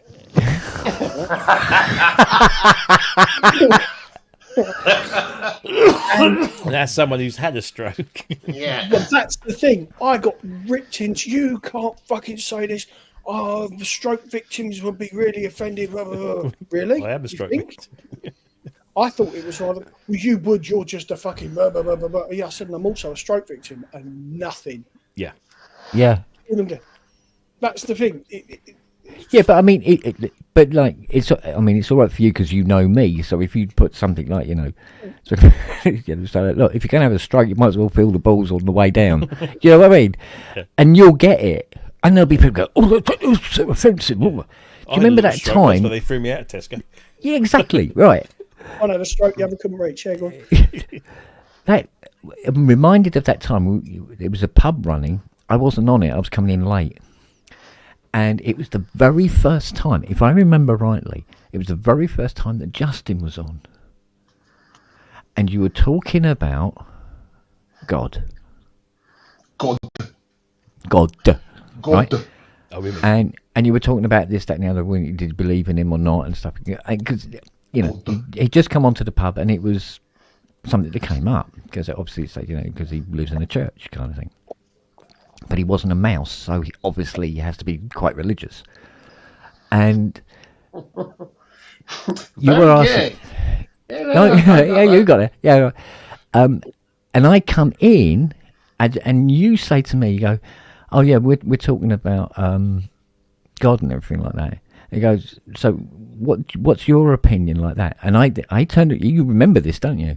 And I turned around and go, I think God's a cunt. It was so funny. Because what sort of person gives a newborn kid fucking cancer? He's a wanker, mate. He don't love you and all this sort of thing, right? And be like, oh, offence. But yet, Justin would come on. We talk about everything else on the planet. He believes in God. I do not believe in God. Doesn't matter. It's not part of the equation if you don't make it part of the equation. One thing I love about Justin is that we do, most of us are atheist or agnostic at least, and we will make comments that to a bunch of people would be that they could quite easily take offence, but Justin just sits there and he just doesn't react. And Do you know why? Because Justin is like the rest of us. he's a in that decent human being. Well, not only that, he accepts that we've all got different views. Yeah, exactly. And that's what makes people people. His views are not the same as our views. And at but least that doesn't mean And at least he's got hair. So not a lot. Not a lot. what? Not a great deal. He's not got Steady. great deal, No. Come on, Not Justin. great. Come and Not defend great. yourself. No, seriously, not Justin is. I mean, number one, I fucking hate him because he's so fucking Isn't he talented. talented? Jesus Fucking Christ. hate him. The way But he I can love just, the guy because he is. he can just turn to a board and just blah, blah, blah, blah. I go, Yeah. oh, you bastard. Yeah. Longhurst, I may not have hair, but at least I don't look like a Victorian Lego figure. Zing. That is so... Ooh. That's my moniker from now on. Victorian Lego figure. Fucking hell. Victorian Lego figure. Oh dear. Who came up with that? Was that you? It's like when I said to Fiona one morning, This thing does work, Fiona put on this, the little black dress, the little cocoa black dress. Yeah. She's got one, right? And she put it on, she goes, what do you think? I go, you look like a melted Dawn French.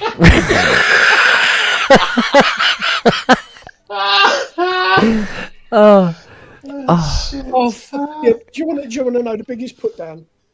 You turned up here one day. He said you look like a pound shop Louis. What's the fucking gay dancer?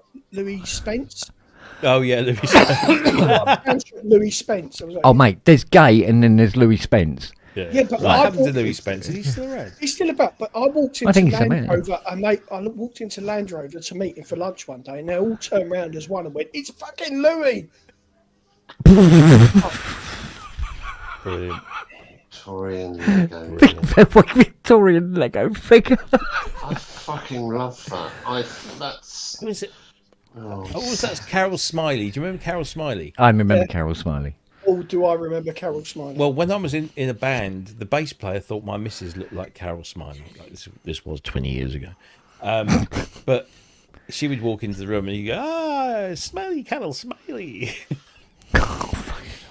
Yeah. But I mean, it's like the one-liners that Jimmy Carr will do. You know, about what's her face in Dictionary Corner. Oh, yeah. Susie. Susie, yeah. So what else you been looking into other than glory holes?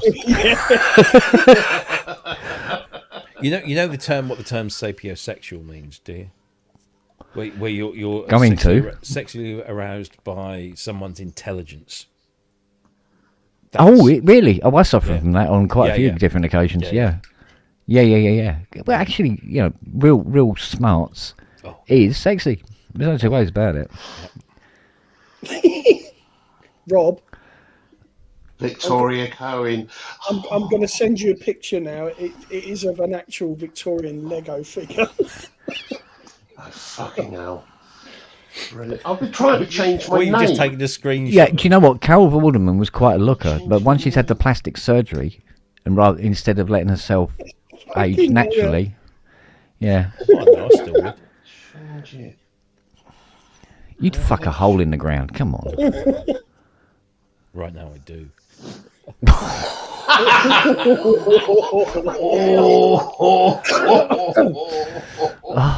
Oh, fuck. Yeah, we said fracking, not. Anyway, there we go. Fracking a hole in the ground. Yeah. Sorry. Fortune liquid down it, yeah. That's a great way of saying our boys are smarter than us. Oh, all day long, mate. All day long. Oh, I found it. Gotcha. Just not practical. It's long as... No, that's him in the fucking Womack video, isn't it? Yeah, but the hair was darker.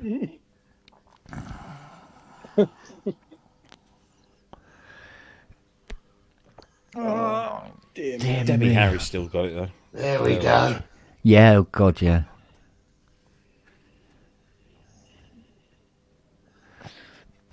Oh, excuse me. Why? Because. Oh. Okay. You're excused. Thank you. Go. There we go. 30 seconds with Carol. A small evening with Victoria Cohen Mitchell. Oh, Vicky, oh mate. She's gorgeous. honestly, she's just. God, I adore her. Yeah, David is a very lucky man. I bet he fucking knows it as well. I know somebody who went out with him, David. What's his last name again? Mitchell. Mitchell. That's it. Mm. Before he met, so she was the one before Victoria. Victoria. Yeah. Yeah. What? She had some interesting stories to tell about David Mitchell, which I won't recount. Yeah. But yeah, no, I think they're well suited, those two. Yeah. And she's got Did he wear a Nazi uniform? That's all we, really. Yeah. Nazi uniform and leather boot straps. Do you know what? The Nazis, they get a bad rap, don't they? Yeah. Well, Jay-Z gets a bad rap every time he does one. Yeah. Have you heard LL Cool J's new album? Oh, it's good. There's one single on there where he sampled Gary Newman, M.E. All right. And he's done it really, really well. And then what's the other one he sampled? Q-Tip has done the production on it. It's such a good album. It really is. He's of our era, so I think he gets a free pass into LL. So when's he going to start doing his own stuff? It's very good. I was Oh, very cool. impressed with it. Trevor Jackson's played a couple of tracks, and I was like, oh yeah, that's it. Album bought. Did you say when's he going to do his own stuff? Yeah. That's from a man that plays Vangelis exclusively. Yeah. Yeah. I'm fucking proud of it, mate. I do hands as well. You need hands. Hands, knees, and the bumps of daisy. Welcome to the Let's Rip Into Each Other pub tonight. I've got What's Victorian this Lego new man. I'm a net winner tonight. Victorian Lego man. Victorian Lego figure. I may have to start a channel with that. It's just such a brilliant. Yeah, but you've got to name. pay him a commission. Reminds me, Who? another one of Him, those. who came up with the idea in the first place. Who? Sorry, I can't see anyone there. Yeah. Matt and the Victorian Lego Man channel. Yeah, there we go.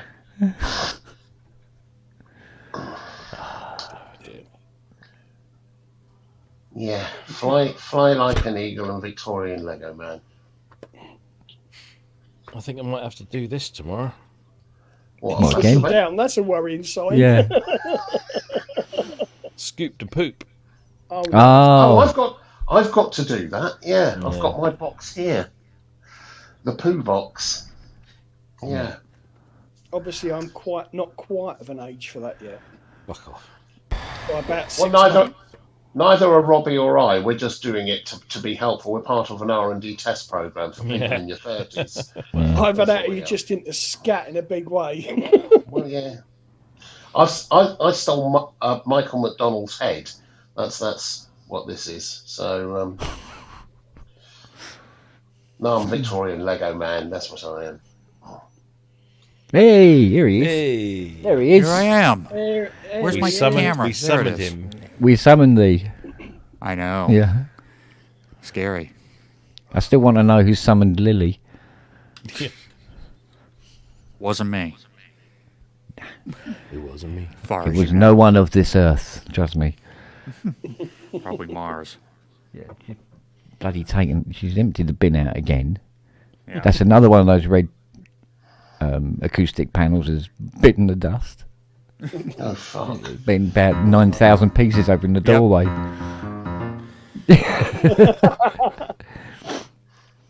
No, really, we should be doing War of the Worlds now. Old, Gosh, now I yeah. gotta learn that. yeah, Blah, old. blah, blah. Yeah, I was playing that earlier. Now he's left us. That's a Shifted big his mortal coil, as it were. That goes very well with cloud busting. Mashing those two up together works. Oh, really well. really? Yeah, All right. it's a very, very Let me good thing. just see if I can get my other camera. Ah, there's my other camera. Yeah. It's in your And- armpit if you. How about a carpet cam? Ooh. Oh, hang on, just Very keep nice. it there. Brand new carpet. Look at that. We got it put in last Thursday. Wow. Yeah. Half-inch virgin. tweed. Virgin carpet. nice deep shag. Yeah. Not really. It's not really that deep. It's very, No, very it's not. shallow. Ruin the fucking image that's in my head. Look, honestly. All I want is a deep shag. Yeah, he wanted a deep twist pile. Again. Yeah, it beats the it beats the 40 or 50-year-old carpet that was in here that needed to come out. But Ooh. Yeah. Version 4. Do not buy the other one, it's shite. oh man. What, version 3 or the 77? That's version Arturia's 4. The 77 is fucking horrible. Is it? Yeah, I've taken a complete dislike of the whole bleeding thing, regardless of the fact I bought it. Quoi? Why? Well, Well, where do you want me to interesting. start? It will be interesting actually to discuss this with Mr. Bristow. Him being quite a CS80 expert himself. Yes. Oh God, can you imagine the conversation between him and Kent? That's going to be lovely. Let's sit back and watch. Yes. And you can be there and with pencil and paper count how many times each one of us says fuck. Yeah. Fuck. That's the fuck. So go on, fuck? give us a quick overview. Right. Why it's so shit. Let's start with the GUI. Yeah. Nothing's in a logical place on it. Doesn't make any fucking sense at Well, it all. doesn't if you know the CS-80, but for a first timer coming at it, it's actually quite. No, not really. Really? Not really. No. Left to right. And it's not clear. It's not clear the way it's done either. Okay. I mean, where the footages are, it's quite confusing. I don't say That's like true. 3/5 or something like that. Go 7. What do you mean fucking 7? You know what I mean? What exactly is 7? Yeah. What's 7? Is that semitones? Is it? Who knows? Who knows? Right.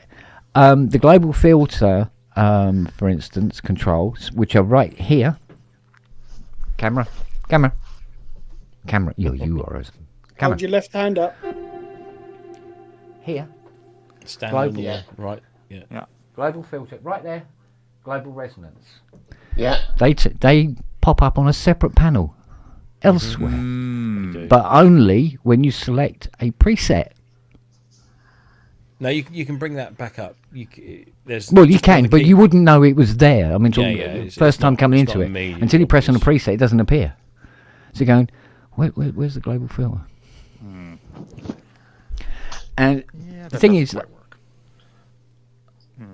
I know I Go can on. see where they're coming from in terms of real estate as well by using the CS50 front panel, or at least the look of the CS50 front panel. But the whole point of having both rows visible at the same time is when you're doing those patches, you can work out the balances between the two sounds that you are making. Yeah. In real time. Okay, in real Yeah. time, because they're right there in front of you, and they're in columns. Boom, when you've got one, you've got to keep going upper layer, lower layer, upper layer, over layer. Fuck that, essentially. Do you know what I mean? Arturia went, no, make it look like a CS80, and nobody's had any problems using that, have they? Nobody said, I can't find anything on it. Yeah. Cherry Audio too. Yeah, exactly. Yeah. There was like the whole. Oh yeah, we've just done the one panel. Yeah, why? Why? No, the sound, the presets.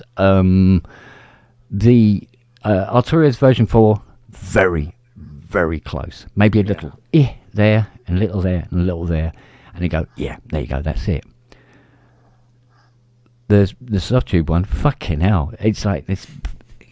You go guitar 1 and 2, for instance. The pulse width is in completely the wrong place. It's far too square sounding than it should be. The filters are in the wrong place. It has the envelopes are too choppy, too fast. They've obviously modelled it on 80s, where somebody's tried to calibrate it, and in the manual where it says do the you do the 120 millisecond setting, and then you do the 25 mil setting. The only thing is, most people read it as it is laid out in the manual, where it says do the 25, then do the 125. And when you do the 125, it shortens the 25.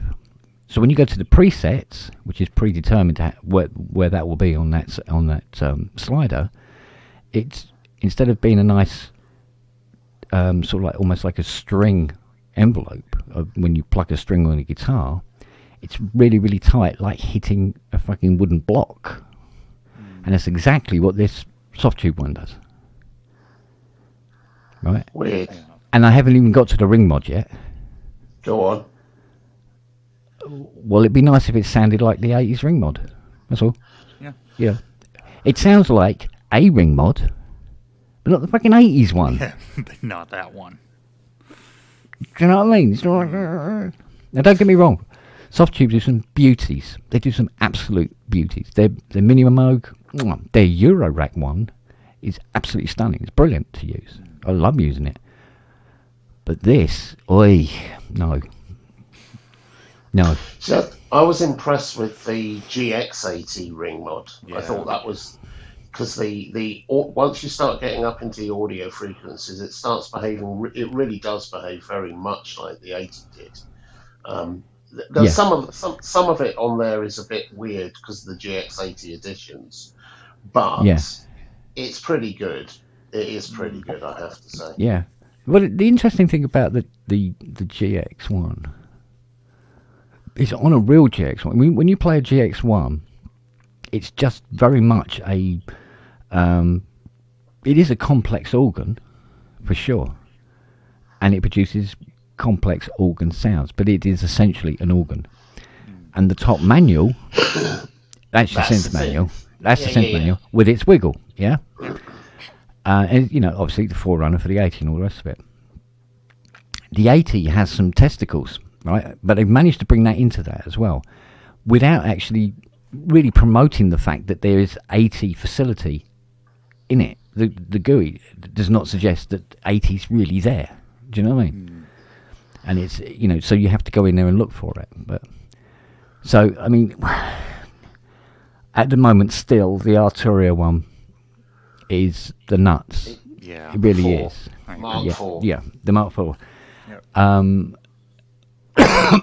And probably works out, pound for pound, apart from the cherry one, obviously, but pound for pound is the best one for your buck. There will be better ones, no doubt. It's one of those things. But at some point, we got to start seeing new instruments. Yeah. I think there's a lot of resurgence of the old stuff. Sort of like, come on, let's. Yeah, Robbie, was it you or was it? Do we need? Was it you or was it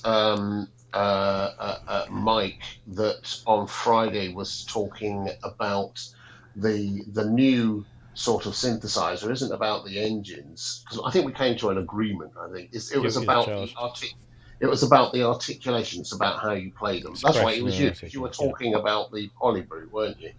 And I think that's where we are at the moment, getting more and more and different ways to express that are still musically significant for people that already play keyboards. I think it's difficult to think where synthesis, where the next big leap in synthesis is coming from, because I think I say we, collectively, I mean, the people that make I know what you mean, are very much focused on either recreating things from the past or just doing the things that we know well. There doesn't seem to be, there's certainly no sound generation technique on the horizon that, what's the next big thing? We went from analog to digital to modeling. Additive to, subtractive to additive. Yeah, subtractive to additive and so on. But granular. What's the next thing? Granular, but granular's been around for a while now, and I think it's great. I think it adds new dimension to sampling. But what's the next thing? And we don't know. And if we did know, then we'd probably be millionaires.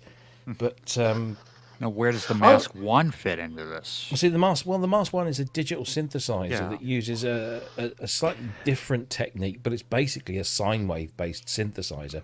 And all you're doing with the sine waves is you're chopping them up and rearranging the parts. That is essentially what bitmask synthesis is. Yeah, it's but just essentially slicing. what it is it's one of those machines that has come out with the into the new articulation group. Exactly, and that's what really sets it synthesizers. apart. That's what. It's not so much the sound engine; it's the way that the sound engine is employed within the articulation, the performance. And it's the same with the Polybrute 12. It's the same with the Osmos. To a degree, it's the same with the Hydra synth, although less so. Even though that was kind of the thing that kind of restarted our love with. Well, that puppy you were playing a couple of weeks ago, Justin. The The quadrosynth. the quadrosynth. When I was sitting here listening to you playing that, it was like that's kind of like the pinnacle of polyphonic synthesizer sound. You know, that was a benchmark that's you either get close to, match, or be under. There doesn't seem to be anything above what that girl was sounding like. Do you know what I mean? Oh yeah. Well, think about this. It came out in '93. Yeah. There was no other 64-voice synthesizer out there, but at its core, it's a sample playback synth. Yeah. With a 6 dB low-pass non-resonant filter. And a lot of people turned it down because it was a non-resonant filter. And honestly, I think it's a very, very underrated instrument in that, you and I both agree that it really is a pad machine. Oh, God, yeah.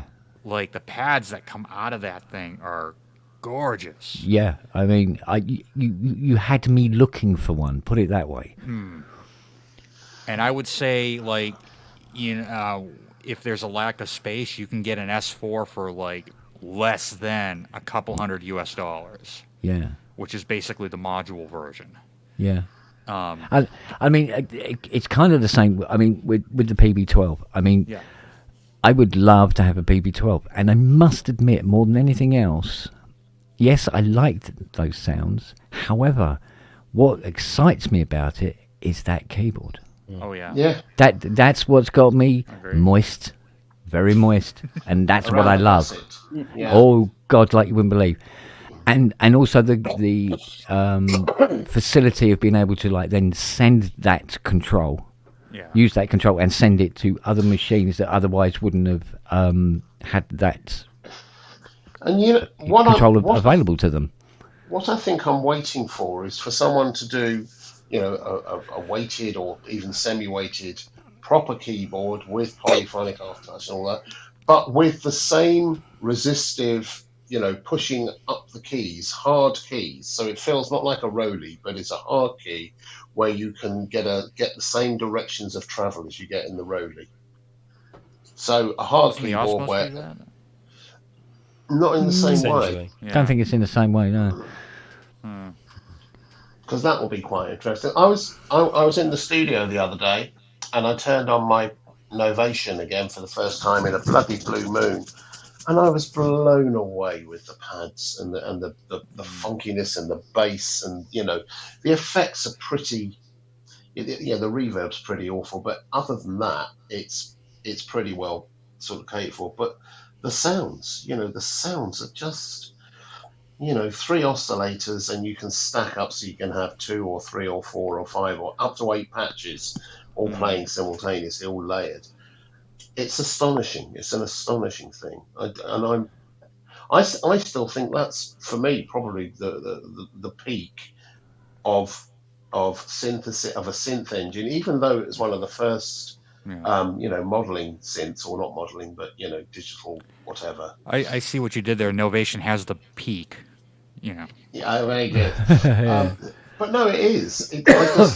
I love that engine. I love it a lot, and it's got some faults and it's got some quirks, as all of them do. But I can design almost anything, any sound from that interface. It's just an astonishingly clever piece of kit.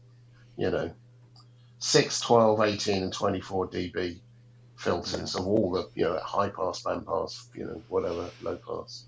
Yeah, it's an astonishing beast. It really is.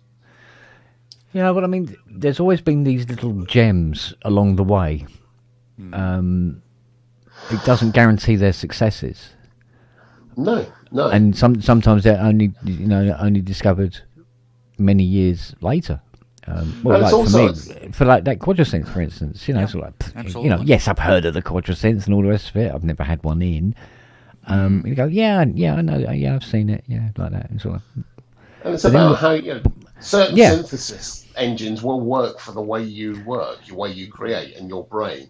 I'm like that with the Novation. I know it's not for everyone. Yeah. Yeah, I know. I mean, there's sounds there's a set, not a set of sounds as such, an area of sounds where I'm happy and comfortable, you know, because it suits for whatever it is I play, or what I get the most pleasure from playing. I mean, you know, Rob knows. I mean, you know, you had something on the show on Friday, some effect or something. I think The Apollo. Was it The Apollo, the lunar lander. It was the lunar lander. Anyway, it was. Reverb and delay. Yeah. And no, I think it was some sort of filter or something, wasn't it? What the hell was it? Filter. As soon as I hit end show, I forget everything that's happened. Yeah, you know what I mean. Or it might have been on. Apollo filter It might have even been on Ramsey's. You know, they blend together. The word Apollo doesn't come into any of that. It's called Yeah, No, I know. It's the lunar lander. And boy, did I got some fucking grief for that competition. But the thing is, right, it was making these sounds where I'm going, I'd be sending this back if it was making these sounds. You know, go, there's something fucking wrong with it, mate.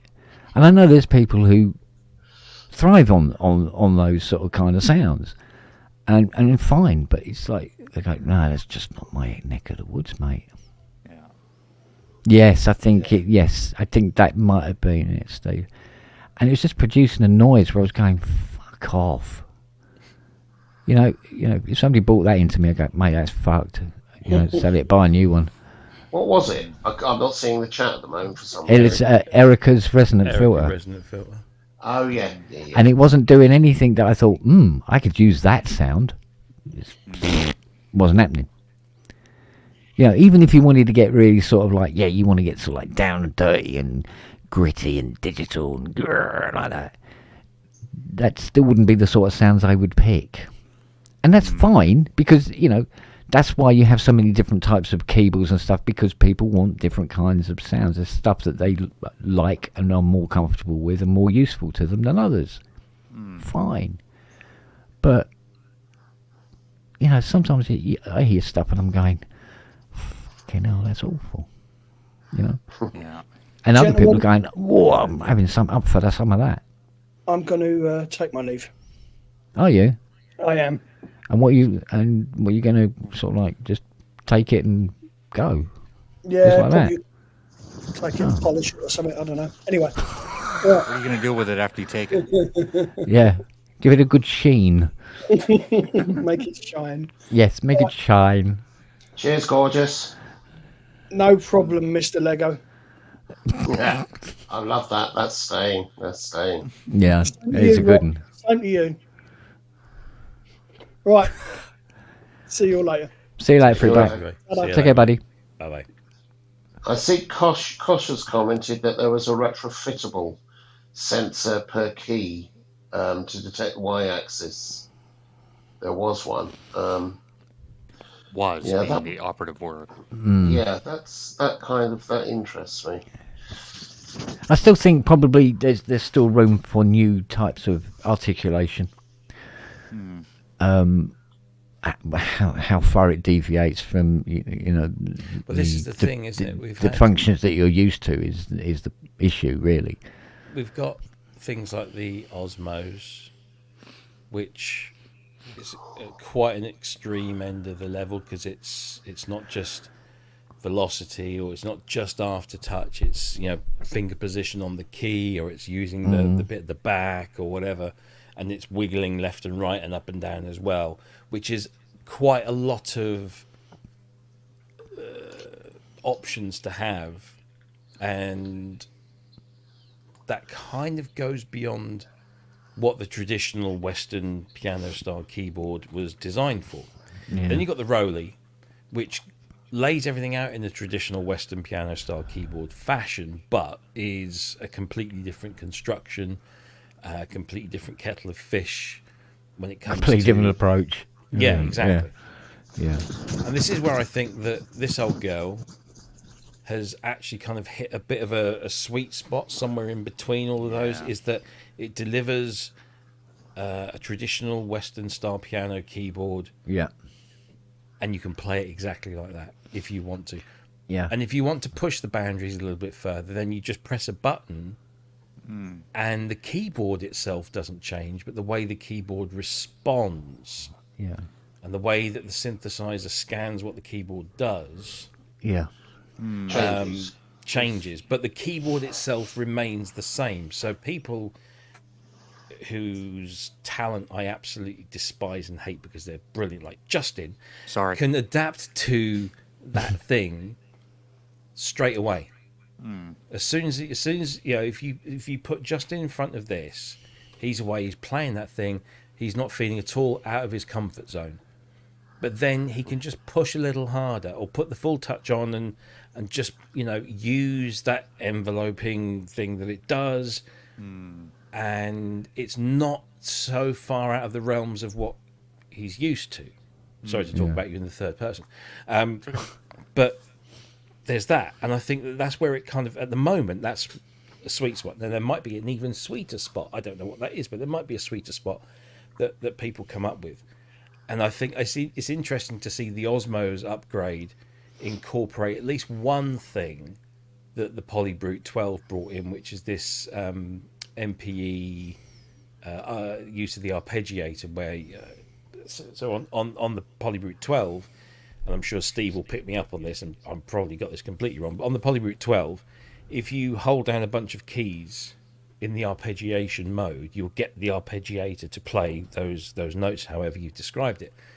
But because you've got that full touch system, if I lean into any one of those individual notes, it won't affect the whole arpeggiation. It will just affect that note in the arpeggiator. That note, so you can still bend the pitch of an individual So you note, can mess change around the with an envelope, arpeggiation on a note by note basis. Yeah. And I think and it's interesting to see that Osmos or Expressive E have built something similar into the Osmos, the update. So I think and that's good to see. You know, I think And that all transmits as well. That transmits. Yeah, now it's transmitting. So anything which is MPE compatible. Yeah. Which is really. I think what I hope to see is that we see a lot more uniformity come into the world of MPE. Because at the moment, the way I understand it is that not everything works with everything else. It's almost like there's a standard that's not very standard. Yeah, but that's how it was at the beginning of MIDI. Yeah. I remember really clearly. Just everything was different, and getting two things to talk together in the same way. I did a really early session with David Knopfler where we had the E2, and I had an E2, DX5, MKS80. A Juno 106, I think, and it's a Juno 60, I think. It was a Juno 106. It would have been a 106. And a DX. No, it was a DX7, not a DX5. And each of these things talked differently, and we were using the E2 to do all the sequencing for this orchestral arrangement. We would, for the whole album, and synth things, and just getting those things to talk to each other correctly was such a nightmare. It was a real pain in the ass because it was still very early days, and that's kind of cleared up since then. Of course, I don't necessarily think. I don't know. I mean, I always like to think that I don't like standards, or I only like standards in certain situations. And I think when it comes to artistic expression, I think that standards might be a little bit too limiting. So maybe it's a good thing that everybody interprets the standards slightly differently. That just means it's more difficult for someone coming at it who doesn't want to spend all those hours programming it so that every single synth attaches. But I think also what it means is that there are going to be people out there for whom the Rise is brilliant because it fits the way that their brain works. The same way a door fits somebody's modus operandi. It's like for me, Reason just clicks with my brain instantly, whereas all the others I have to put a little bit more effort in. Reason for me is something that just works. And similarly, with instruments, the Rise will appeal to some people more than anything else. The Osmos will appeal to other people. The Polybrute 12 will appeal to others, and then nowadays it's not so easy to find that thing that appeals because we're no longer in a world where we can walk into a music store within a short distance from our homes and test these things out in person. We have to kind of, fork out a few £1,000s to get, to buy something, and then hopefully they'll, the company will take it back, or the retailer will take it back when it's not, when you decide it's not the thing for you. But I like the fact that, there are going to be people out there for whom the Rise is the fucking, dog's bollocks. And just the one thing. Well, there's Richard for one. Yeah, isn't and they'll be experts in that, and we will sit there and we'll marvel at their brilliance, at how they've mastered this instrument, because it works with their brain. And there's going to be a bunch of people for whom that does. Similarly, there'll be a bunch of people with the Osmos. There'll be a bunch of people with all this. And I like that. I like the fact that it's not all the fucking same across the board. That reminds me also of Tony Levin when he started playing the Chapman stick, and it's kind of not. It still hasn't taken off as a really pop, even though it's an amazing instrument. It's a very niche instrument. Yeah. It's a very niche instrument. I mean, I could only tell you two everyone people. Wants to. Nick Beggs and Tony Levin are the only people I know that play the Chapman stick. I'm sure there are more. But those two guys have absolutely nailed it. And I've come that close to buying one so many times. I've looked at them over the years. I used to play bass very rudimentarily, but I used to play bass, and I'm thinking, I could get this feels. When you get a feeling about an instrument, you think, I think that would work for me. The curious thing is the stick, because I have played one. The stick isn't a bass. It has a bass section. And it's got bass and it's a guitar essentially, but it's how 10 strings or whatever it is. But you've got two separate outputs, so you can send one the bass into one. Yeah. So you can do it, but he always uses an octavider anyway on the bass end to give it that richness. So he does, compresses the shit out of it. Have you seen the Rick Beato interview? Yes. No? Rick Beato has interviewed Tony Levin, just put it out the other day. The guy is just a genius. Yeah, brilliant interview. His techniques, his humble attitude, the people that he's worked with, his friends. Wasn't he classically trained? Yeah, he's a classically trained double bass player. That's right. And then went on to electric bass and the stuff that he's done, and the what does he call them? The funk fingers. Funk fingers. That's it. Oh, those plastic tubes. I tried that. No, they're just drumsticks. Well, yeah, they're just the tips of drumsticks with Velcro, and then the when tips they are coated in the tips are coated in rubber. The bass line, when they recorded the bass line for Sledgehammer, was it Sledgehammer or Big Time? It was both. It could have been both. Could have been both, but basically Jerry Marotta played the strings. Whilst, it was Big Time. But Tony did the fingering. Tony did the finger on the fretboard, but it was Jerry Marotta that was playing the strings with his drumsticks.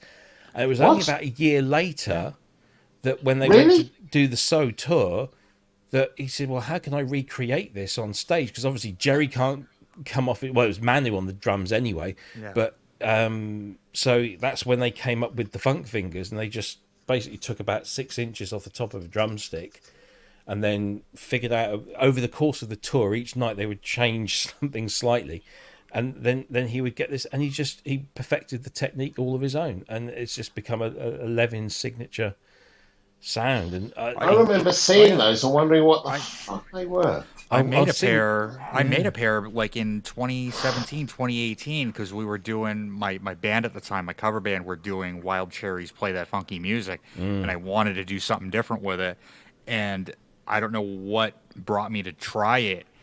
It might have been watching a Peter Gabriel tour. It might have been Growing Up Live or something, but seeing him actually play with those, I'm like, I want to try that because it's such an interesting sound, and it would be something that would make the crowd go, what the hell is he doing? To get that sound. I've seen Tony play with those, and I'm constantly thinking, how are you actually hitting, how are you accurately hitting the strings? It's just muscle memory, I guess. You just figure it out, and you know where it is.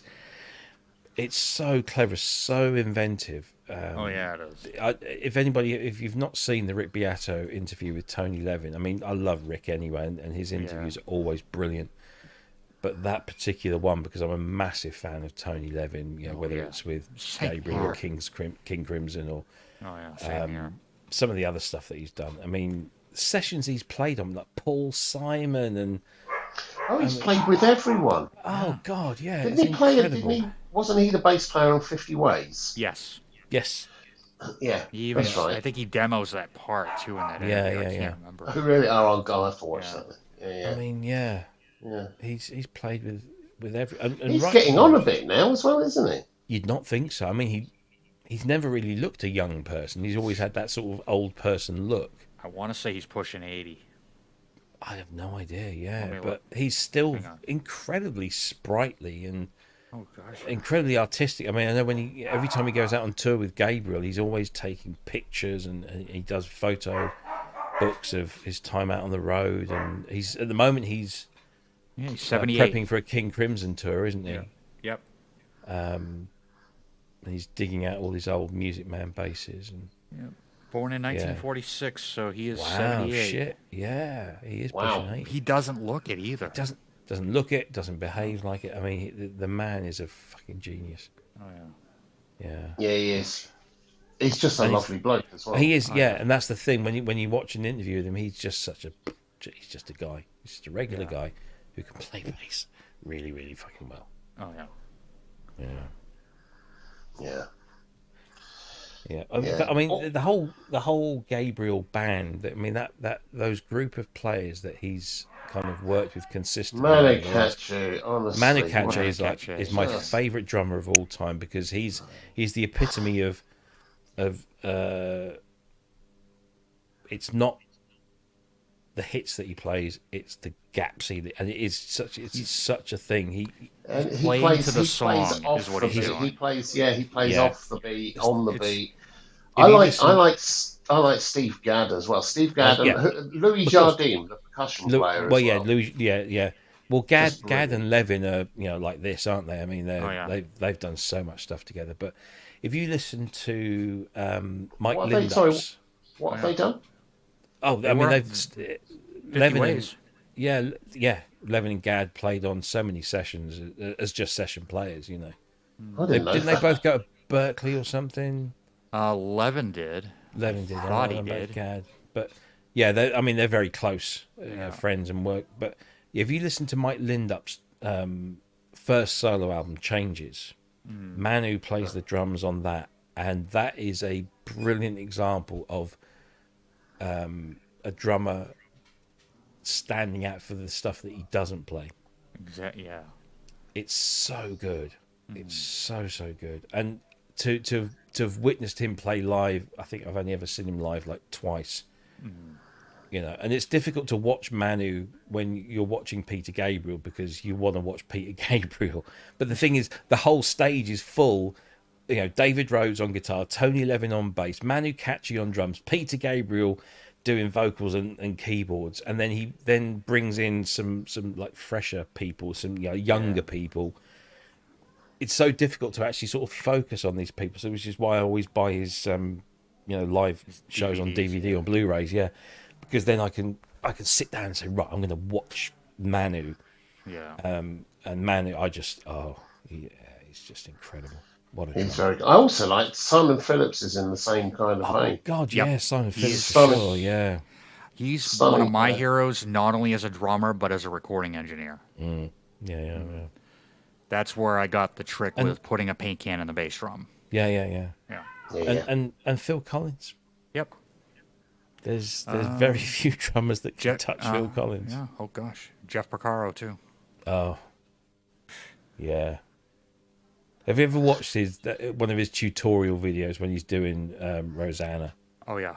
And he's just he's talking about how he blended the Purdy shuffle and Purdy Shuffle, Fool in the Rain, and then the Yeah. Bo Diddley, a variation on the yeah. Bo Diddley figure. and it's just like it's so effortless the way he does yeah. this, and you go in there.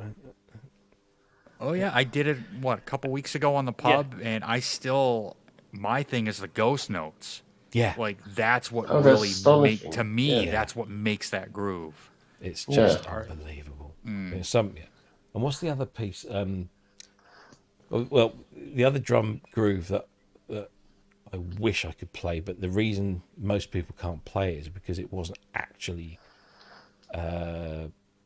played as it was recorded, was Slave to the Rhythm, Yeah. which is a live drum loop, but it's the fact that it was loop and it wasn't looped perfectly, which gives it that little, there's a little offset in there when Lippo was trying to, because he looped it on a couple of Sony digital recorders, so it's the first time that they'd sort of done that sort of thing, and there's a fraction of a beat out missing, it just gives it that. And because it was a brilliant go-go drum, because I love go-go as well, the drumming on some of those things was incredible.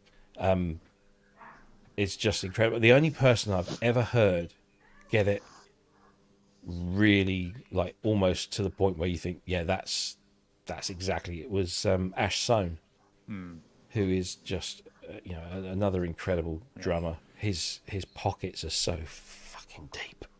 Tracker Jack just mentioned another really good one. Vinny. What's that? Oh, Vinny yeah. Colaiuta. Yeah. Oh, And I love Bruford. I love Bruford later on. Just a stunningly, he lays back on stuff. Yeah, even his first solo album feels good to me. I was expecting it to be full of drum solos and drumminess. Oh, And are it you wasn't. seeing this, by the way? Cat. Yeah. This, since I've Studio relayed cat. the studio, it's like, oh, Dad, you've made us a new gymnasium. Look, Oh, the for fucking fuck's audacity. Look at it. He's on What's the he freaking doing? Mask one, and then he's on. Bye. Yeah. She's a... God damn. Yes. Yeah. What's up, Mithy? Oh. Oh, Who else? Who else is... Phil Gould. Phil Gould is... He was a very expressive drummer. Liked him a lot. Still do. I mean, I was talking about him like he's dead. He's not. You know who else is like Nico really, McBrain. Yeah. Trying to think. Oh, who else? We're talking about people that not only is it about the notes they play, the notes that they don't play. Nigel Olsson from Elton John's band. Oh gosh, yeah. Yeah. Very, very good. Ty, stay away. We're talking about Elton. Oh yeah. Oh, I and- mean, two of my favourite sort of live drummers of recent years. Craig Blundell, yeah. who plays a lot with Stephen Wilson, Steve Hackett, and he plays with Frost as well. Jem Godfrey. Jem's coming on the show, by the way, next month. So that's good. And Marco Miniman, German guy who again plays with Stephen Wilson. And Miniman did a thing with Levin too. Yes, that's true. Yeah, Levin Miniman Rudis. Yeah.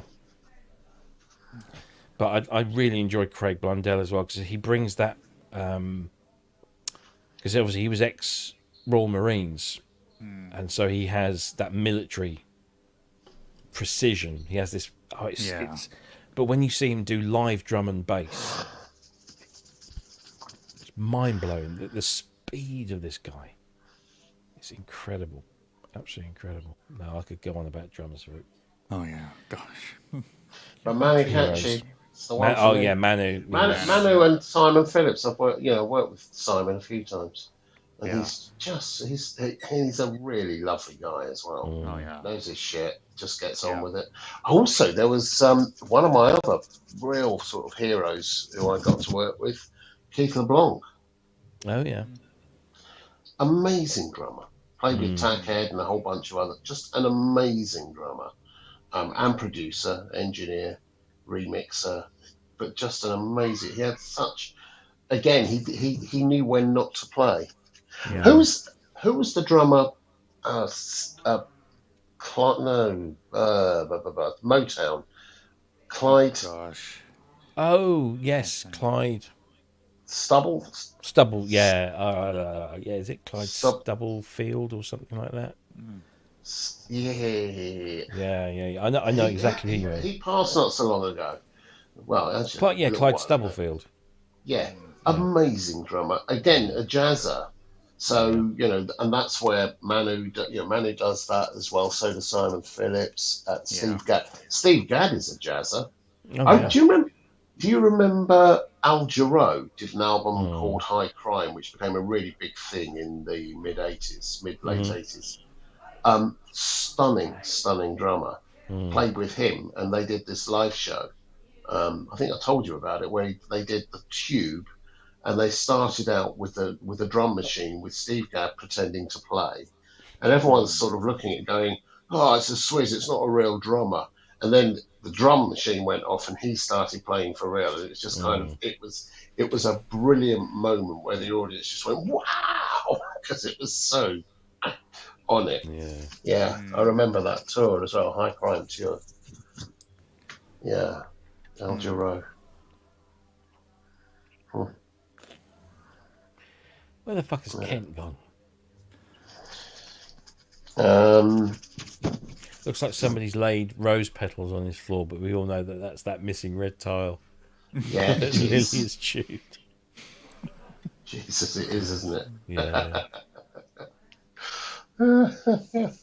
Gee, how long is it going to be before another one just kind of falls off? Yeah. Falls off? Yeah, or is encouraged off? Yeah.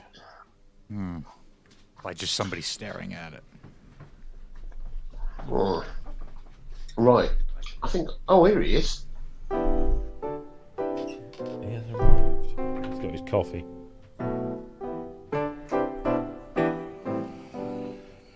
Such a brilliant Would chord you go progression. to Brazil to get those coffee beans?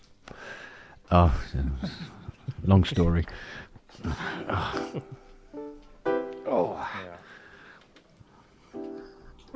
What is that chord progression?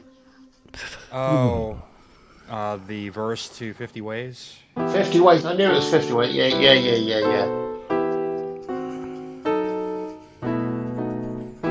I don't think I got it quite right.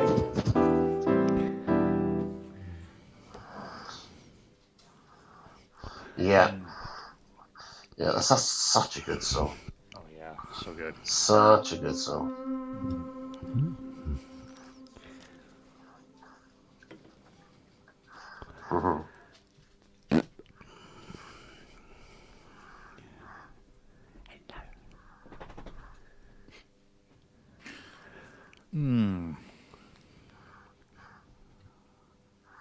I was just trying to remember. I think it was Paul Simon tells the story. I'm sure it's Paul Simon tells the story of when he'd become, really made his name, and everyone was courting him and doing this stuff. He used to get all sorts of odd people to turning up for dinner and stuff, and people would say, is there anyone you'd like to meet? And he said something. I think he wanted to meet.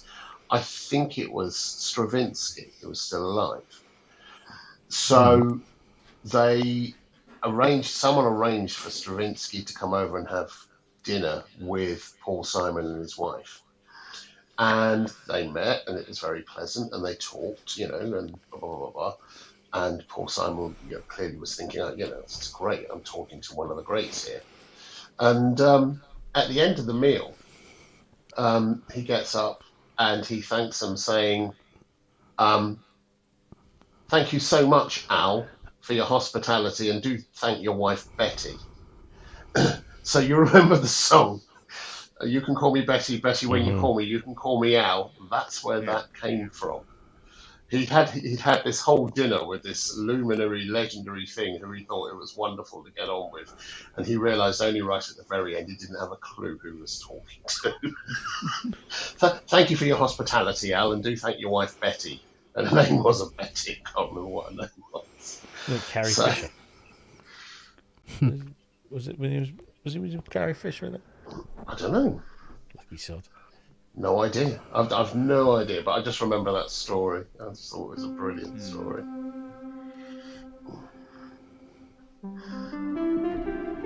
Well, Tracker mentions the drummer, Steve Smith.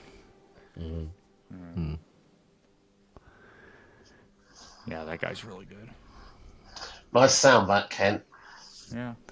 Yeah, That the Arturia one. Yeah. Is it? Oh, goodness. Oh, yeah. Have you had a listen to the lunar lander reverb yet, or reverb delay gating thing yet? No. Sent your Okay. fucking code, Jesus. Do you know what? What? Sent you You've got code. a code for it, yeah. Yeah. I'm trying to remember. Know that feeling. You sent me the. I did ask you. I said to you, send me your account, the email that you use on that. You know. Oh, that's right. Yeah. And you said, yeah, I've done that. So I'm sure that. Yeah. It's a really lovely thing, I have to say. It's a really lovely thing, and that was a really nice gesture by him to send over the licenses These and are to very do the good guys. giveaways. Yeah. Yeah, really, really good. Let me have a hooker's butch. Yeah.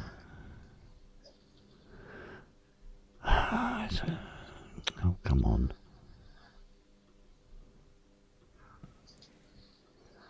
That's interesting.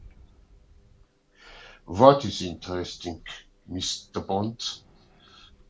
That's weird. What is going on with this bloody thing? Hang on. Oh. It's not happening. How bizarre.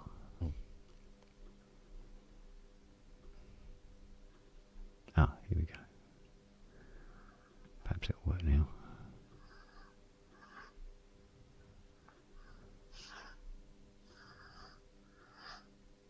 Oh. While we're waiting, here's a picture of 3 things that I created or helped with. Aww. It's my eldest on the left. Aye. They're all youngest good looking. The youngest Who's the in middle. father? I know. Makes you wonder, doesn't it? Look at the size difference, though. Poor little Sophia. She's so cool. As I would say to Liz, Sophia is the right size. Everyone else is a fucking giant. He needs to cut his fucking hair. That's what he needs to do. Yeah, Here in bloody the middle. hippie. Bloody hippie, honestly. He's off. He's got his first job since leaving school. He's just doing a Lidl's job, but he's got to go to Peterborough tomorrow for an induction. So he's got to be up at the fucking Sparrows Fart. I think he's going to fall at the first hurdle because he's not an early morning person. But, Yeah. we shall see. So remind me, what was it again?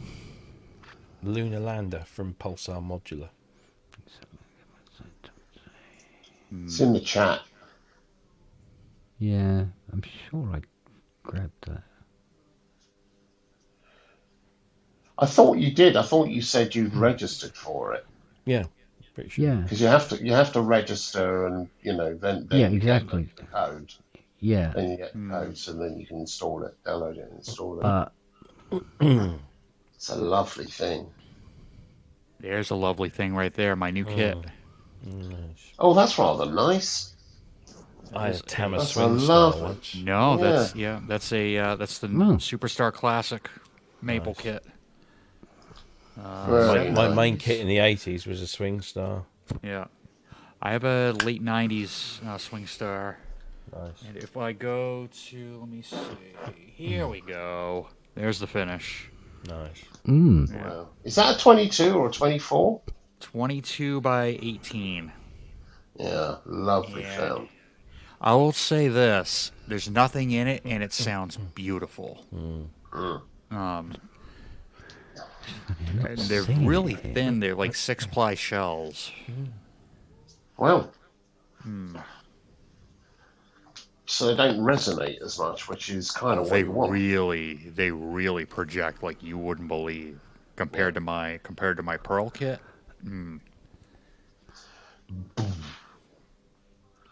that's weird. Yeah. Got that the same day they were installing the carpet. So I had to pick another spot in the building to put them together. What's weird, Kent? I'm trying to see. It's You're not saying coming me, up in- then yes. Not coming up in the list. Weird. You have to go through the whole registration and then accept the registration and then confirm you've done all that and then log back in, then download, then install, then put in the license key. I'm sure I did all that though. You said you were going to or had done, so yeah. Yeah. Oh, I tell you what, you're using Cubase, aren't you? Yes. Right. I He said, couldn't sniggering find in the it. background. I couldn't find it in the plugins at first. So it is not an instrument, it is a plugin. But it was Yeah. somewhere weird, like it wasn't in reverbs. I think it might have been in delays or something like that. Oh, It was okay. in an odd place. It was in a folder, and it just came up in there. Search on Cubase for anything like a plugin. It's fucking horrible. Yeah, I know. Shut up, Robbie. Who was the manufacturer again? Pulsar modular. Pulsar modular. I'm not seeing it here at all.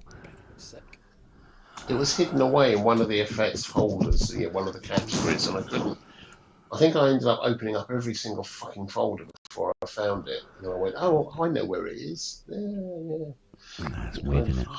hides away a little bit. Like my winkle. Let's have a look at this. Even this isn't working properly. Mm.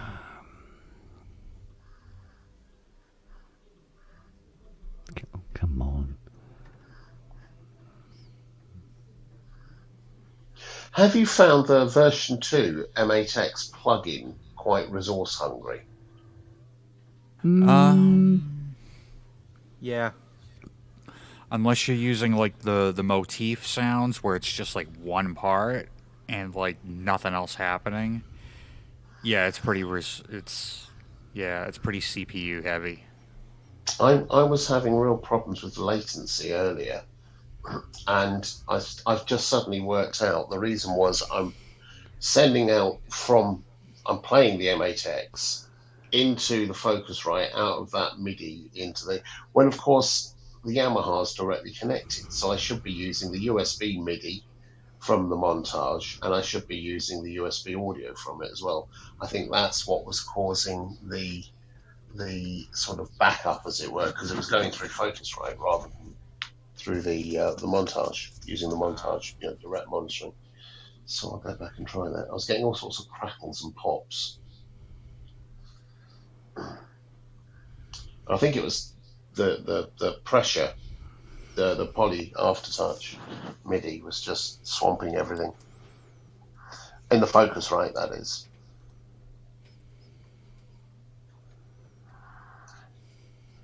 Found it, Kent? No, I'm just going through it again so we can find out what's going on. It says it exists, so yeah. Let's have a look.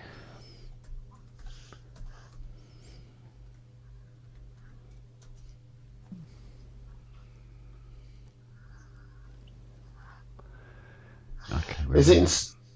You're in. You found it. Yeah, let's have a look now. Let's have a look. Okay. It's worth switching. The delays are great, but it's worth switching off the delay section and just playing with the plates first of all, because there's 3 plates, and the big plate on that is gorgeous. It's a really lovely thing. Right, let's see if it'll go through without too much trouble. Okay, agree. Yeah, continue. Blah blah blah. Install. Yeah, go on in.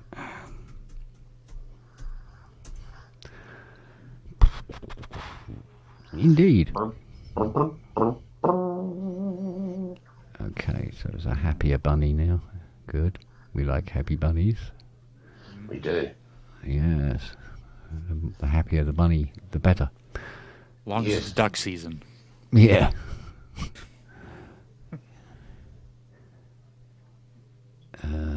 Okay.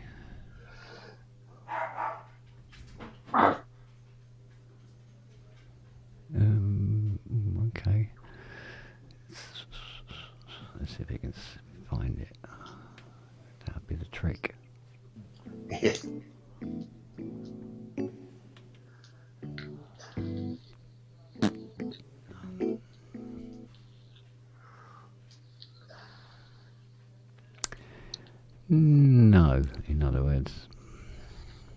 It's in one of the folders. It's a Yeah.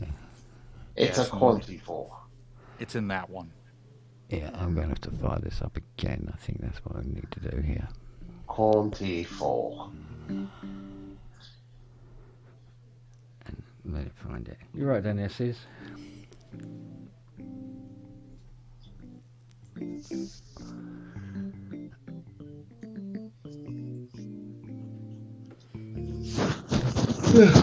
Did you install it as AAX or VST3 or both? Probably both. No. Because it's just not worth picking about. Right. Give these. Oh, come on, it doesn't take that long. Or does it? Or does it? Yeah. It all depends. Here we go. Here we go.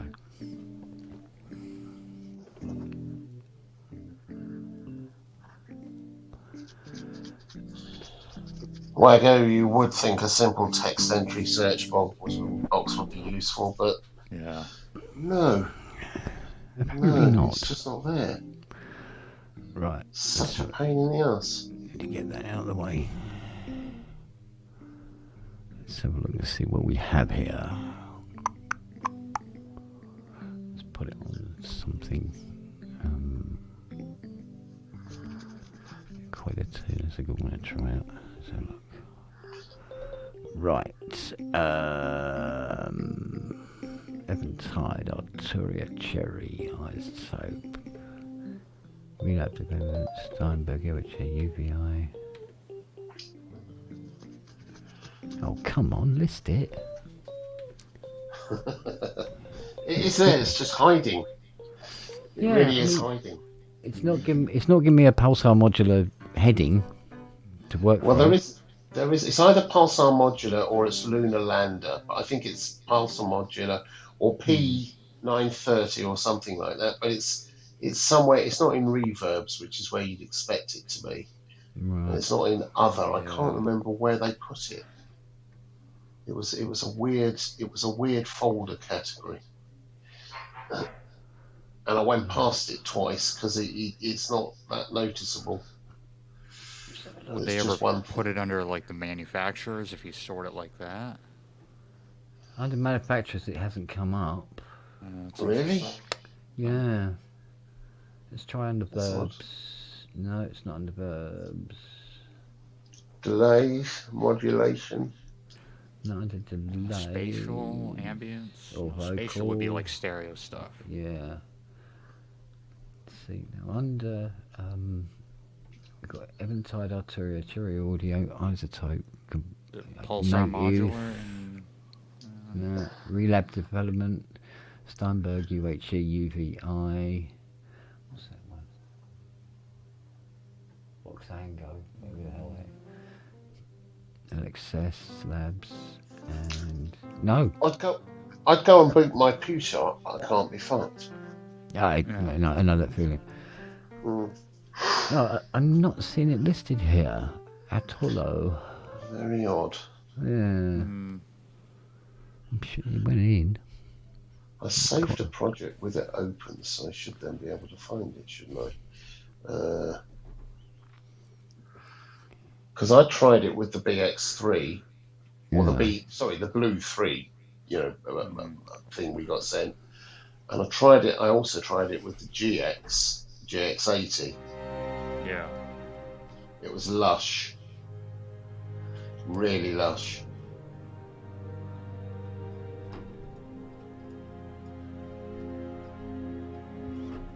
Okay, yeah, okay, that's working. Yeah, fine. But where's the other bit?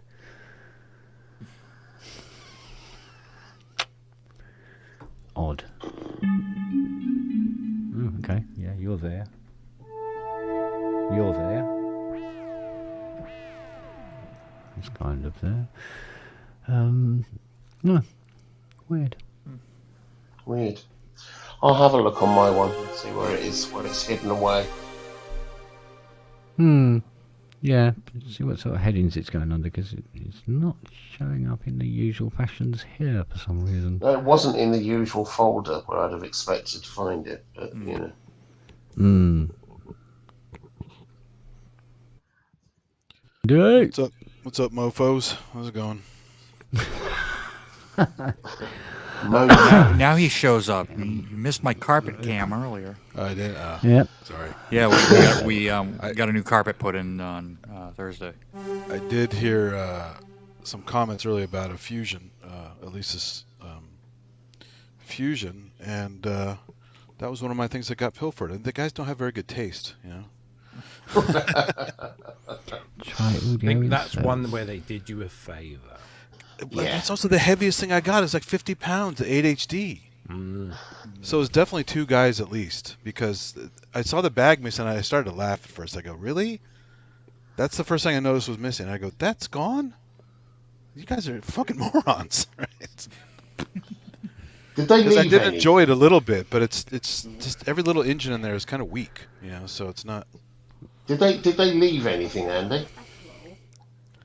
Oh yeah. I mean, my name is appropriate because I have too much shit, right? So they definitely unless they had a crew, there's no way they could have taken everything, right? Wow. So they left stuff, sure, and they even, like I said, on the way out they dropped something by the door. I think they were startled or something, or they were watching a clock or something. Something was going on, because similar to when I was robbed as a kid, where people left stuff behind on a bed or whatever that was unplugged. Something made them drop stuff and leave. Well, So they left thank goodness, they left my Waldorf Microwave XT. So Yeah. it's right by the door. well, Yeah, it's weird. But very weird. so they're stupid in many ways, I gotta say. Yeah. Yeah, and they're probably watching this, right? They're probably watching ProSync Network. They're probably watching Eddie's show because they took my guitars. They're probably watching all these other things to know what I have and that I'm not around and stuff. So it's Well, It's still there. I don't know if you were watching earlier or anything, but what I want just to for the do. fusion part. Oh no. So what I want to do, and if you want, I'd love you to be part of it. Is I want to do an independent show from the Friday shows where we talk about it. Yeah. Not necessarily, go into huge details about, but obviously, your experience is invaluable, but also what people can do to mitigate, the outcomes and maybe help prevent or whatever. So Yeah, I'm happy to do it. I mean, that's why I came on the pub right after it happened. I'm like, all right, everyone else has to be on alert. It happened to me. It could happen to anybody very easily. Well, 'Cause exactly, I'm certainly yeah. not that public, but I was clearly public enough. Yeah. So, yeah. like I was saying, I mean, I was going by my moniker for the longest time until people got to know me and they started calling me by my name on the show, on the chats, on other things. And finally I said, you know what, cat's out of the bag. I'll just link it to my YouTube so I can promote stuff more. I mean, my Facebook so I can promote stuff more. And so then there's definitely a connection, right? And then from there, it's like, okay, now they just use some search system. Like I said, $50, $100, whatever you want to pay for some of those, to find my phone number, address, blah, blah, blah, blah, blah. And since they already watched my stuff, they knew I was out from chats and from other things before I even left. And then, of course, they saw the streams because I do my little travel stupid things. And so they clearly know I'm literally not there because I'm live streaming from like Catalina or something. Yeah. So, yeah, I mean, I still don't know when it happened. I'm trying to get my neighbor to look through his hours of footage just to see when they passed by his camera in the bush so you can see like movement. So I just know I'm curious when they showed up. I just want to know when they were there. It's not going to help me in any way other than just an idea of when they actually did it. Questions, isn't it? Yeah, because I'm guessing middle of the night, but who knows, right? Yeah. If people are quiet enough, you could do whatever. I mean, if they parked in my driveway and my neighbors didn't notice, it's a covered driveway, so there's a little bit of privacy there, right? Yeah. But isn't it just fucking shit? And if they're quiet, Human then, beings can't just people say a car do- there. They go, oh, okay, maybe he has a friend visiting or something. Yeah, it's just the thing that really gets me is it's just fucking awful that we can't enjoy our lives and do the things we want to do without having to think about scummy cunts like that watching. Exactly. Like we can't. And preying on It's us. not like, you know, and I try to make some stuff educational, but it's mostly fun and just sharing stuff and making friends with it and stuff and just sharing my love for this stuff. Yeah. It's not bragging in any way, and they take No, advantage no. of that and say, well, fuck you, I want that. I'm like, well, work for it, you assholes.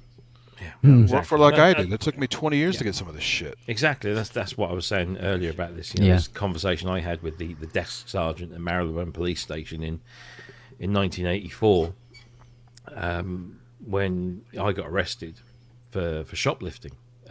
You know, and I'm not proud of it, but I certainly don't hide away from the fact that, you know, I did a stupid thing when I was a kid. But he said, you know, if you want things, work for them, earn the money to buy them, and then they're yours. And you know, and rather than just take them, you know, arbitrarily from, you know, whether it's a retail outlet owned by Richard Branson or or you know, your next door neighbour. It's just, and it stuck with me ever since. And you know, I don't know how often a police desk sergeant's conversation with a young offender works, but it fucking worked with me. And it makes a difference. And so to know that there are people out there that are absolute fucking scum, because that's what they are. Yeah. And actively watching, not just, oh, maybe I'll go get it one of these days. No, they knew exactly what was going on, what to take, exactly what to take. I mean, they literally passed by so much other stuff. If they were just going to fence it, some of the stuff they took was really bizarre. You know, special to me and somewhat expensive and whatever. But the average person, what the fuck is that? I don't even know what that is, or what am I going to do with it? So clearly they bought it for their own use, right? They stole it for their own use. So they just. Do you have a list, Andy? Do you have a list? I do. I just sadly added a couple more things the other day when I went through. It's so funny. I have my spreadsheet. I have my serial numbers that I have. I didn't have 100% of the serial numbers because, again, I just dragged my feet. And I didn't do what I mentioned briefly on Ramsey's show about I should have marked my stuff with those little markers. So that also makes it mine because, you know, just having a serial number doesn't guarantee it's mine, right? No. But I did have videos of all the stuff from Clownfest. I did 2 studio tours for Clownfest in the last 2 years. And I doubt they saw that because that's more obscure. That's why I didn't put that on my channel. I let that be on the Clownfest channel. Just to make it a little more obscure so they don't see every single thing I got, at least what was in the room at the time. Yeah. So fortunately, that was my reference point. Oh, that's missing. Oh, that's missing. Oh, that's missing. Oh, it's on the video, right? So I do have some of the stuff on video. That's proof in a way. And if I had that with every single serial number and also marked it, that's why I briefly mentioned again on Ramsey the other day. As soon as you buy something, mark it. Put a little pictures, put a little mark on it, your custom mark. Take pictures of it, shoot a video of it, whatever you got. Everything that's possible at the time you get it.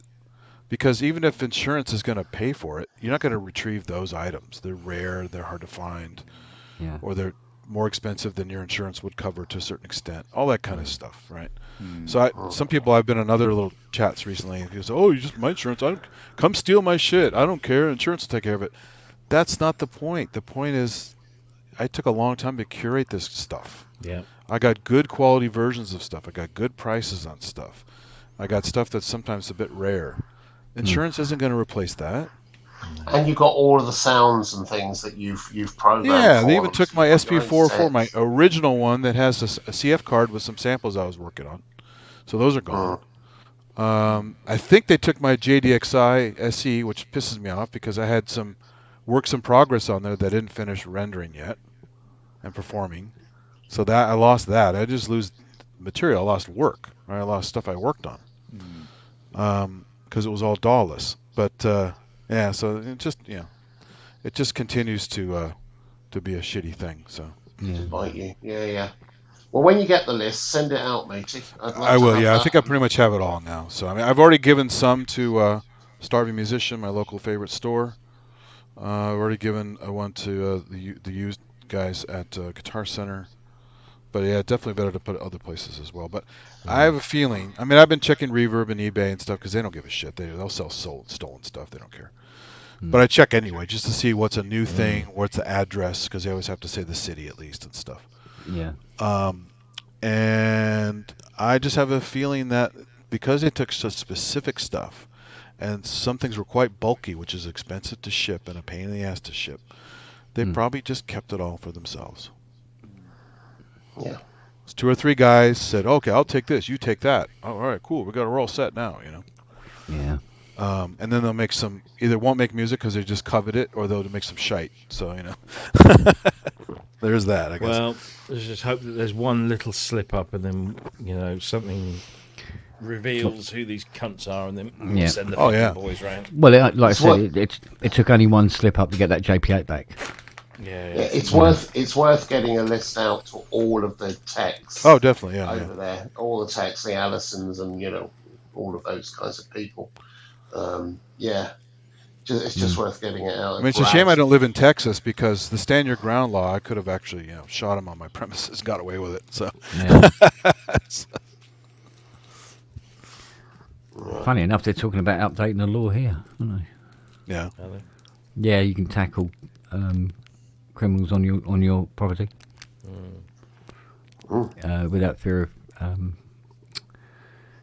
prosecution. Well, they've been asking for that since that what's his name, Tony. It was up in Norfolk, wasn't it? He shot. Yeah, he shot. Yeah, them, he shot the fuckers. Yeah. Fucking good job, robbing little cunts. I mean, you guys, because you guys have videos up the ass over there, right? So it's kind of hard in certain areas to do anything without getting. Yeah, Nowadays, but I mean, a good scarf across the face, and Yeah. you have to look for other nuances. If you drive, as we were saying earlier, if you drive up this road here that I live on, there's only one way in and one way out. That's it. And and it's a tightly packed, modern housing estate. And we're all of a generation where we've all got fucking doorbell cams. Yeah. I've got cameras around the house. I've got cameras out the back, cameras in the driveway, cameras out the front. Guy across the road's got cameras on his wall. I'm going to put another one, actually, because to be honest, Andy, ever since I heard about this, it spooked me. And sure, it should spook everybody. Yeah. That's why I warned everybody. Yeah, exactly. Yeah. So I've upped my insurance. I've upped my I'm getting other bits of security and stuff. And I'm going to put another camera out the front here just to monitor the front of. Because my doorbell camera sort of only goes up to so far, and then my driveway camera only goes up to so far, but I'm missing that bit in the middle, so I'm just going to do one there. But, it's as we said before, the more layers, and they only have to be little thin layers, but the more layers of security you put in there, the less. The more of a pain in the ass you make it to break in, and the more you can delay them, the more you can delay them from leaving, from both entering and leaving, then the more likely they are to pick someone else that's an easier steal, as it were. Exactly. I mean, this is part of the reason I left I got rid of a storage space sometime last year or whatever. My last storage space I had was wasting money, and I said, you know what, I'm going to make. I will eventually get a security system. Maybe I should have thought of that sooner. But I'm going to use my kind of living room since I'm, on trips and doing other things and stuff like that. I use my living room as a storage space for now, and make it very hard to get anything through it. So I think that helped a lot because I'm sure those guys had a hell of a time getting those heavy keyboards to that room. So. But also my place is unappealing. It doesn't look like I've got anything. It looks like Grandy still lives there, and so that helps. My neighbors certainly didn't know anything, and now they all know everything. They're all worried. I said, "Well, you guys probably have to worry. It's clearly targeted for me." But they didn't take anything else. They didn't take anything else. Just the keyboards. There was nothing to take, really. I mean, I literally the only thing of value I have is this shit. I mean, they don't care about books. I mean, I have a lot of books, but no one's going to steal books. I might. I have, old computer equipment. Not one computer was taken. Even laptops sitting around, they didn't take any of those. Because, again, they're too old. I have DVDs and CDs and all kinds of stuff. Nobody gives a shit about that stuff anymore. But some of it might have disappeared if these were typical thieves, because they just wanted what they saw on the show. Oh yeah, on my demos, on whatever, just anything. And that's what was so eerie about it. It was literally stuff I demoed in the last few months. It wasn't even stuff I demoed like last year, or 2 years ago, or whatever. So. Well, listen, Andy, I wish you the best with it, mate. And if there's anything we can do to help, or I can do, I appreciate it. Yeah, it's just I'm gonna head off. It's that time for me. I just realised I've got an early start, so I'm gonna bugger off and leave you to it. Say hi to Mr. Evans for me. I will. Madge says hello. There she is. Hello. Madge.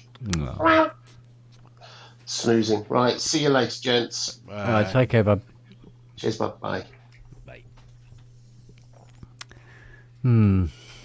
So, yeah. I mean, I unfortunately I shoulder a lot of blame myself, because don't put yourself out there and not take measures to protect yourself better. I mean, it's easy to forget, isn't it? I mean, I was saying earlier, I went away last week or the week before last, and I was like, oh yeah, I'm sharing pictures, but the thing is, somebody was always home. My kids were here, and they're adults, and so I wasn't too worried about it. But I know in the past when we've gone away as an entire family, so the entire house is empty. I try ever so hard not to tell anybody that I'm going away or where I'm going, and I try not to post anything, on the internet anywhere, whether it's social media. I also used to, because I was lucky in my last house. I lived in a village which was quite remote, but we were in this little 2-house private thing with a shared drive. It was kind of set back off the road. So if you drove onto the property, my neighbours would be aware that you drove onto the property. So I always made sure that my neighbours were aware that I wasn't at home, or that that we wouldn't be there. Yeah. And they would always, and we would do the same for them. So if people would turn up, we would always keep an eye and challenge anyone that we weren't aware, and we'd tell people, Well, yeah, I got to meet my neighbors finally. I haven't met there my you neighbors go. in years, so Yeah, been there over 5-6 years. And I'm really not a neighbour person. I try not to interact with my neighbours too much, because you can it becomes difficult if things go sour. So I'm not very much of a neighbourly person. So anybody moves next to me, fuck them. But I will interact with my neighbours when it comes to our shared concern about sort of security or whatever it might be. Yeah. I will always look out for them. If they can look out for me, that'd be fantastic. So it's a mutual thing. But it's all of this is far too easy to say after the fact. Of course, yeah. Like I said, it's every time I came home from a trip, I was thinking, what if this is the time I'm gonna? Oh, yep. Now it's officially the time. Yeah. So just don't be cheap. Don't put it off. Just do whatever you got to do. Don't buy another synth or two for a while, and get that fucking system put in, because it's a $500 investment. Not even in that a system. I mean, it was a little less than that, but I mean, that could have saved me thousands of dollars. So yeah. No, it's all about there's a whole bunch of little things that you can do to either protect or mitigate the impact of such a thing. Because if somebody is incredibly determined to get what you've got, they'll get it. But most people are opportunists. The vast majority of burglars are opportunists. But if somebody's really, really determined, they will probably get it. So you've got to kind of admit to yourself that that's going to happen, and then the best way is to mitigate the impact, and that's obviously to have good insurance. Like you said, mark the items with your zip code or whatever it is that you use. Have a log of serial numbers and images, and do whatever you can so that hopefully your insurance will pay out and at least get you some of it back or compensated for. So Yeah. but yeah, security, as I said before, it's just a state of mind, and we can put all of these things in place, but ultimately if somebody wants to take your shit, they'll find a way of taking your shit. Like I said before, it's a shame I can't do lethal man traps, but then I'd be in jail. So Exactly. That's the because the criminals have rights. Yeah. Unfortunately, yes. I mean, even if they, as stupid as it is, even if they got injured stealing my stuff and like You'd be fell liable. and broke their twisted their ankle, they could sue me. I'm like, what? But I mean, that's how it works. Ridiculous, isn't it? Yeah. It's ridiculous. And it's so sickening that I know that so many people, if not all of the community that we have here, whether it's the people that hang around the pubs or the people that hang around PSN or Ramsey or whatever, there's this kind of community we have. We've all worked our fucking asses off Yeah. to Yeah. indulge ourselves in this thing that we love so much, and there are people out there who just, and I hope they're fucking watching, because you're cunts. You really Oh yeah. are. No doubt they're watching sometime. Who knows if they always watch? Those people who seek to steal everything that we've all worked really hard for. You're the lowest of the fucking low, and if I swear, if any of us found you, we'd fucking kill you. Well, of course. Well, I mean, that's the thing. It's like they're either too lazy to save up to do it, too stupid to make a good living to buy it, or they just love to get stuff for free because they're a drag on society. And we might not find you, but somebody will. Eventually. I would hope. I don't believe in karma, but I wish I did, because I'd feel a little bit better. But Oh no, these people. No, there's no such thing as a perfect criminal. They always get found. They always get found out.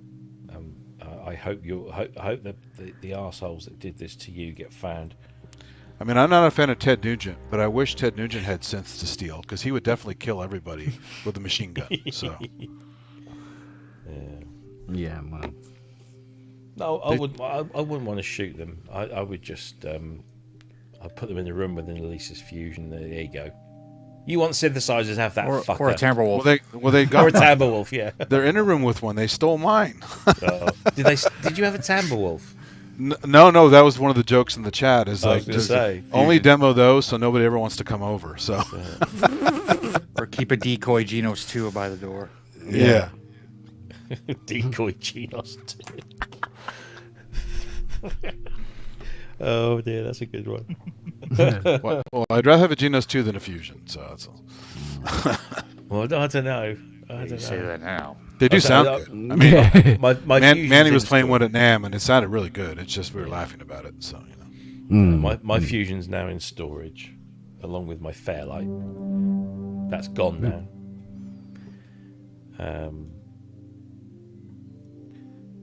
In fact, all my fucking Fairlights are in storage now. All of them? Yeah. Okay. I'm just waiting. There's one of them has technically sold, but they haven't paid all the money yet. well, it's funny if they had stolen your Fairlight and it's missing some key components that you can never get. So like, what the hell was that for, right? Exactly. Yeah. Well, that's the thing with the Fairlight. It's and talking about the DX1 earlier. I mean, good luck if you want to steal that. Have a fucking go. I'll stand here and take pictures of it, because I'd love to see that happen. My one of my coworkers was constantly bothered by one of our contractors years ago about, hey, can I get some free software from there? He goes, yeah, I'll give you some CDs. He purposely took part of the installation files out of the folders, burned them, and gave them to him so they'd never launch. Here you go. Have at it. Here's all the software you want. The guy never complained, so I guess I never tried them. He just wanted them. Yeah. So.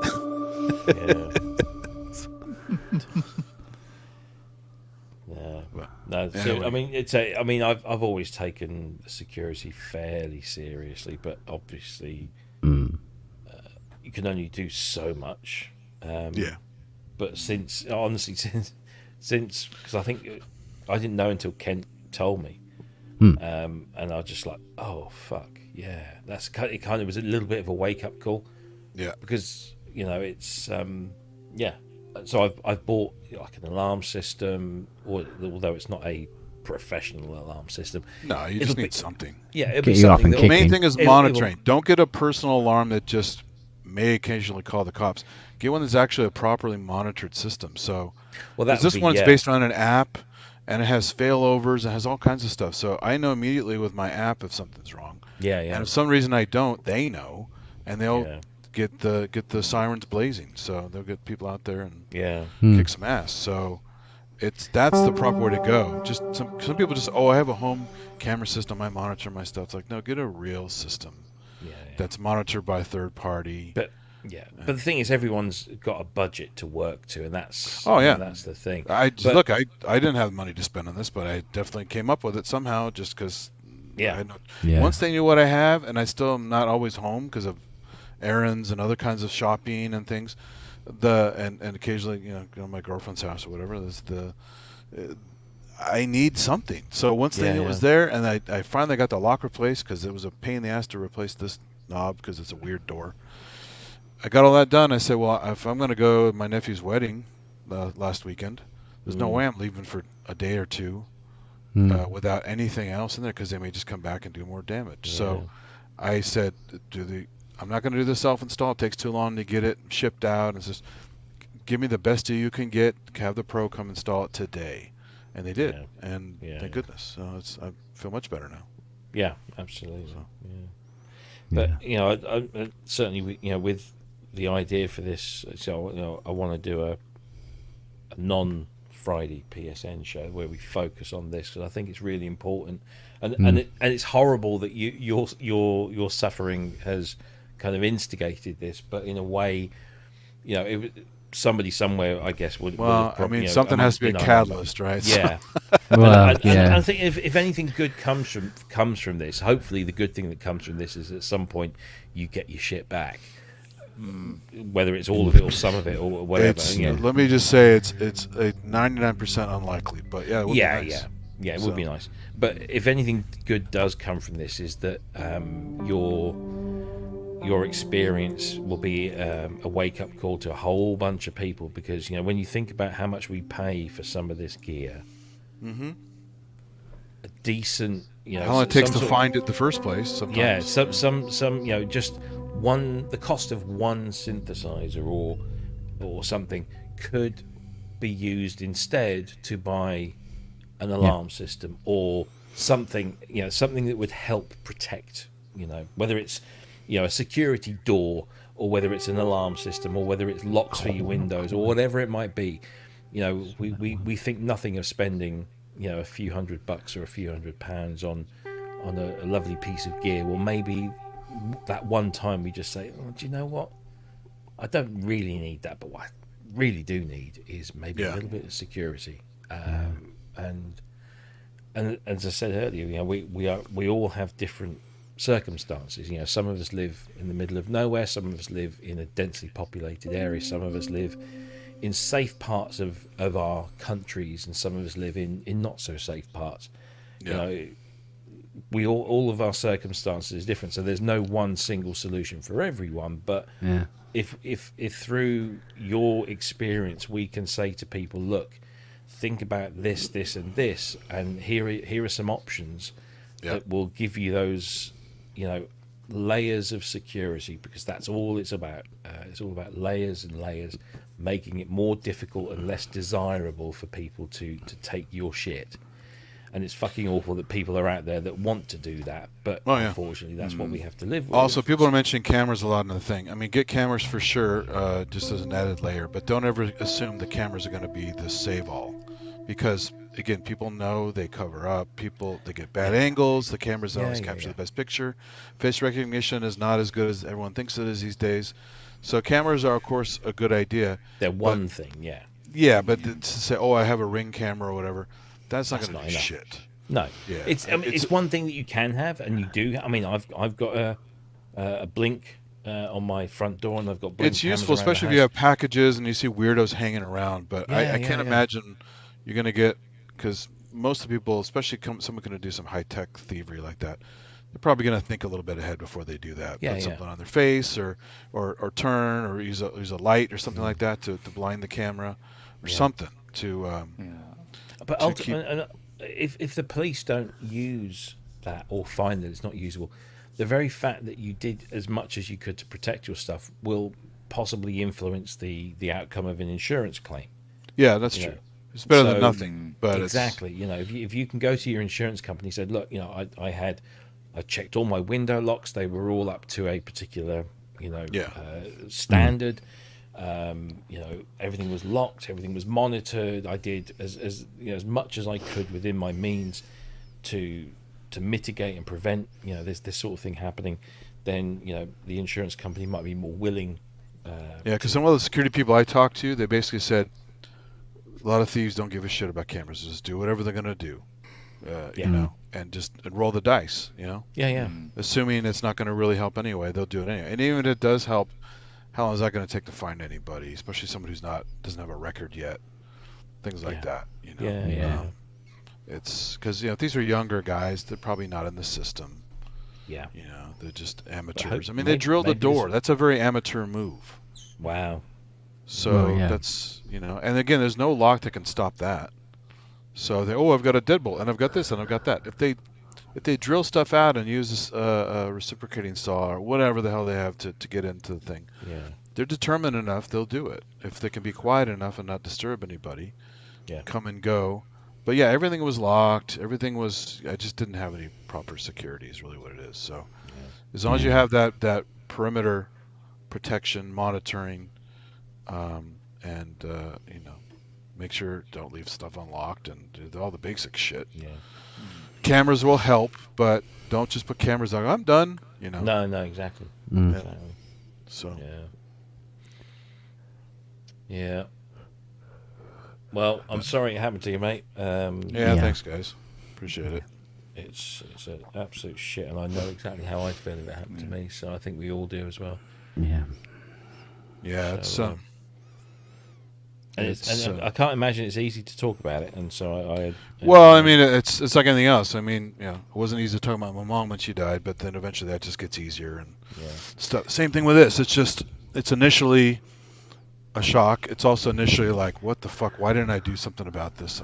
I had a feeling this would happen one day, right?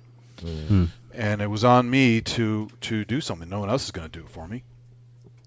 So don't let it happen. And it just was, in that way, I was being stubborn and cheap, right? Don't ever be so cheap that you can't protect your own stuff. That's the thing. Yeah. Mm.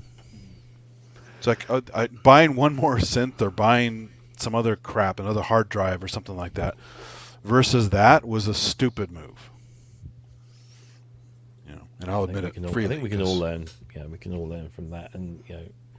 Yeah. I've certainly sort of sat here the last week or so, and you know, it spooked me enough to up my insurance cover, substantially, and to buy some small extra security things. You know, my kids are, you know, they're really not upset. They're sort of pissed off at me at the moment because I'm like saying, you know, fucking lock the windows, you know, because if they get you know, I mean, it's not that we didn't always lock the windows. It's just that, you know. Well, I mean, I was a kid. We lived in Colorado at the end of a dirt road. You know, it was a populated area, but it was just a casual area. They had dirt roads. We had a lake we went swimming in the summer, and you could leave your doors unlocked, and it was just the, you know, different pace back then. Yeah. Different area, different time, and can't do I that mean, shit anymore. When I was away in Italy, so the apartment that we had was set back off the road, and it's up a little hill, and you have to walk. You know, it's not an easy walk. So, well, it certainly wasn't for a fat cunt like me. But the lady that owns the property is a good friend of mine. She said, when you leave, just close the door, leave the key inside the house, just close the door, and just let me know that you've gone. And I said, don't you want me to lock it and bring the key back to you? Because that's instinctively the first thing that I would think sure. of is lock the property and I'm going to bring the key back to you. She goes, no.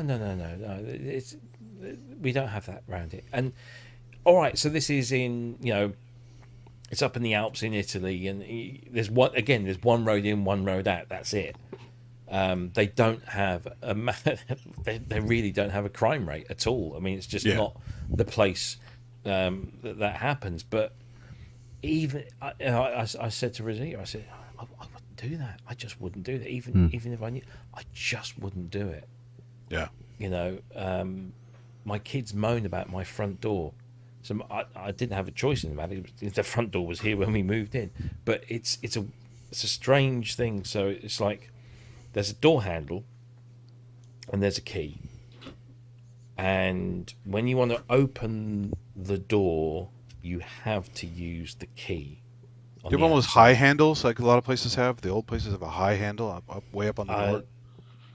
It's kind of like it's in the regular position, and what happens is you close the door and the door latches into place, but to open it you don't just push the handle down and walk in. You have to use a key to get in. Oh. And when you lock the door, go on. If you just go out and shut the door, Yeah. don't move the handle, you can get back in. No, you can't. Yes, you can. No, you can't. Without a key, you can't. Uh-oh. No. Get Right. the popcorn. Get the fuck out of this house. Get the fuck out of the house and try get back in. No. See, she won't do it. Right, here we go. We're gonna... Right, no. You don't take a key. You'll be, Robbie, let me in. Alexa, porch light on. Make sure Ring is recording or whatever it is. So that... Right. Don't use a key. She can't get back in. How did you get back in? You used the key. Thank you very much. So you have to have the key to get back in, even though the handle. So from the inside, you don't need the key. But from the outside, you absolutely need the key. And you can then double lock it by lifting the handle, which shoots all the bolts into all the extra places. So, was I right? No. Come here. Oh, this is going to be painful. Come here. Come here. Was I right? In one word, was I right? Yes or no? No. Yeah, got back in by using the key, which is the point that I was saying. You can't. You cannot do it. Try it whenever you like, dear. You won't get back in. The phrase I'm waiting for on the other end is, it's important for you to be right, isn't it? Yeah. You can't get back in without a key. I won't be, darling. Good night. Good night. I was right, you were wrong. Good night. Love funny. you. Well, 1 in 20 years. Indeed. Yeah. But people are talking about a gas system in the chat, and it reminds me of a video game. There's this great 2000 video game called Deus Ex. It has a couple sequels, and awesome game, like one of those choose your own adventure type games with action and stuff. And they had an episode where you could either go in guns blazing and kill these guards, you could knock them out with tranq darts, or you could lock them in the computer room, turn on the halon system, and they suffocate. Oh yes, we had, I remember the days of halon training. Yeah. Come and say hi. Yeah. Come on. Come and say hi. Come on, Lily, you big old bitch, you. Come on. Come on. Look at the fucking size of her. Oh, come on. Don't fight it, woman. Ready? Honestly, Jesus, she was Stock's like growing. a quarter of that. Oh yeah. Hello. What, a couple weeks ago? She's Go on. good. Yeah, Eat my it wasn't that hand. long Eat ago. my hand. That's crazy. Yeah, proof it. Go outside for that key. No, seriously, because it's one of those doors where if you go outside with that key, you're not getting back in, unless somebody else on the inside lets you. Oh yeah, I've seen those. And it's UPVC, and all the hinges are on the inside, so the door can't be lifted off its hinges or anything like that. But not everyone's got that. So same with the windows. The windows are all sort of modern designs and stuff. But Wait, you big Yeah. lump. Wait, do you mind? Do you mind, so missus? everyone's unique. Hey, pay attention. Pay attention. Fuck that, Dad. Pay I'm having your attention. hand. So when does a puppy Pay- pay attention? Pay attention. What did I? No, come on. What did I? No, what did I say? No, what did I say? Calm. Calm. I said calm. You need Barbara Woodhouse. You can't. She's already there. Sit. Can't come And- Let's anymore. go for walkies. Shit. Oh, go. I Ready? can't believe how that was a popular thing back in the day. Well, they also Yeah, what's the well. other one? The dog whisperer. What's that guy's name? Oh, I don't know. Oh yeah, him. Yeah. The weird Hispanic guy.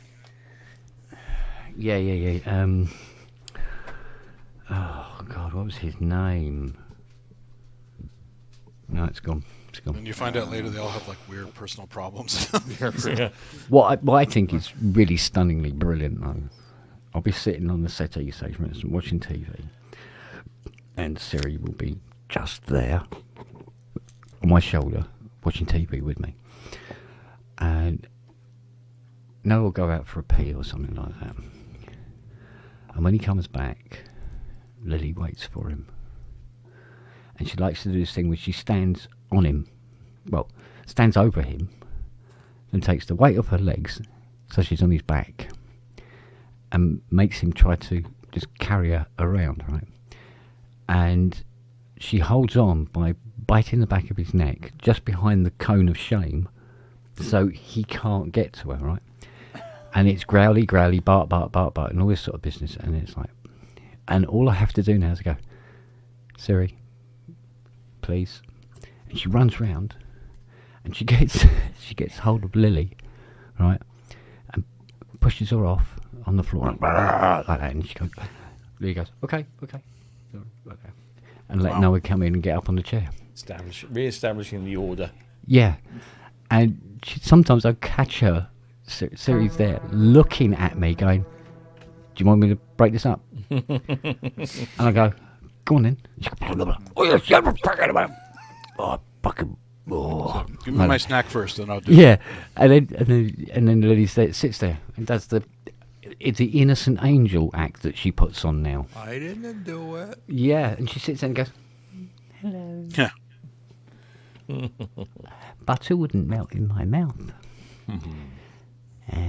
Or anything else. Lead wouldn't melt in my mouth. Just goes to show how many animals are doing this. Yeah.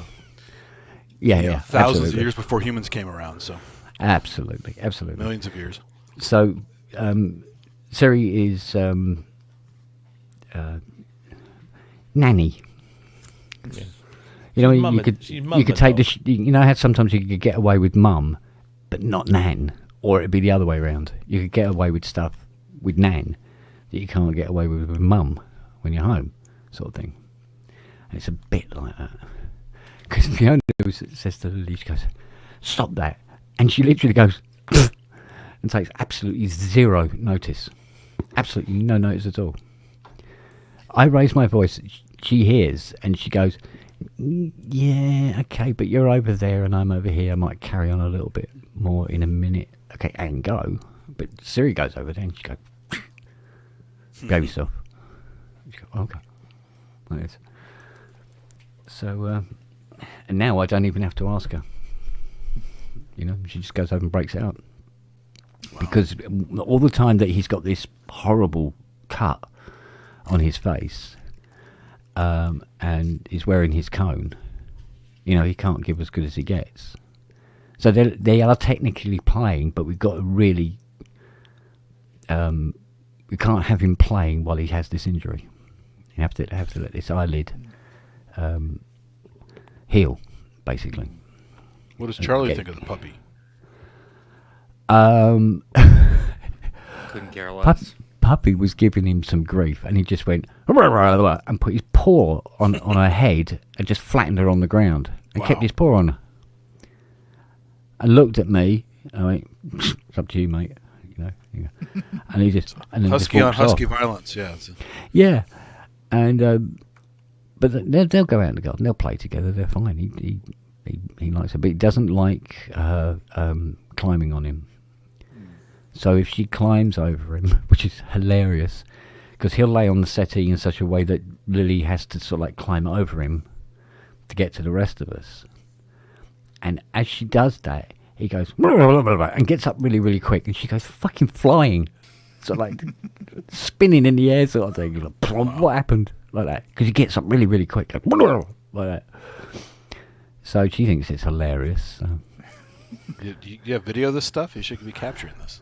Oh mate, it's sort of something brilliant happens. Yeah. You know, it's You need never a camera for your backyard. and, Forget like, security. yeah. Just get it for the dogs. So.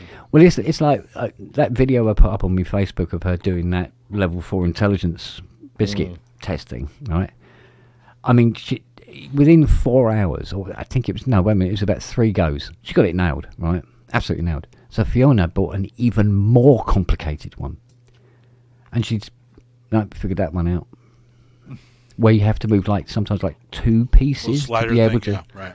Well, this is like one where you got like a wheel in the centre with cutouts, and you have to turn the wheel to a certain position, then push the plastic bit in. That way you can move the cover to get to where the treat is. So there's three different things she has to move, 3 different types of things as well, and in 2 different directions to get to the tree. She nailed it. What else you got? Wow. Have you seen raccoons play with something like that? Yeah, well, exactly. It's like watching. When because raccoons have a dexterity off the charts, haven't they? Because they can really manipulate. The feet are like little hands. Yeah, exactly. And I mean, they have opposable, don't they? Do they have opposables? No, but they're they're so more flexible. just- They can grippy. turn their wrists around. Yeah.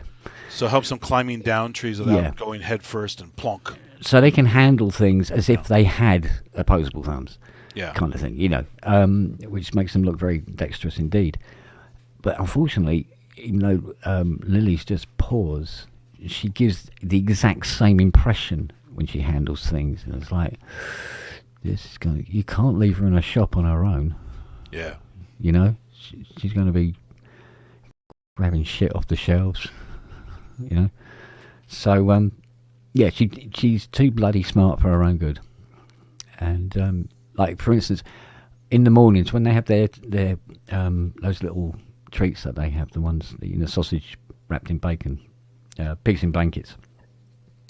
But we just call them sausage because they love the word sausage.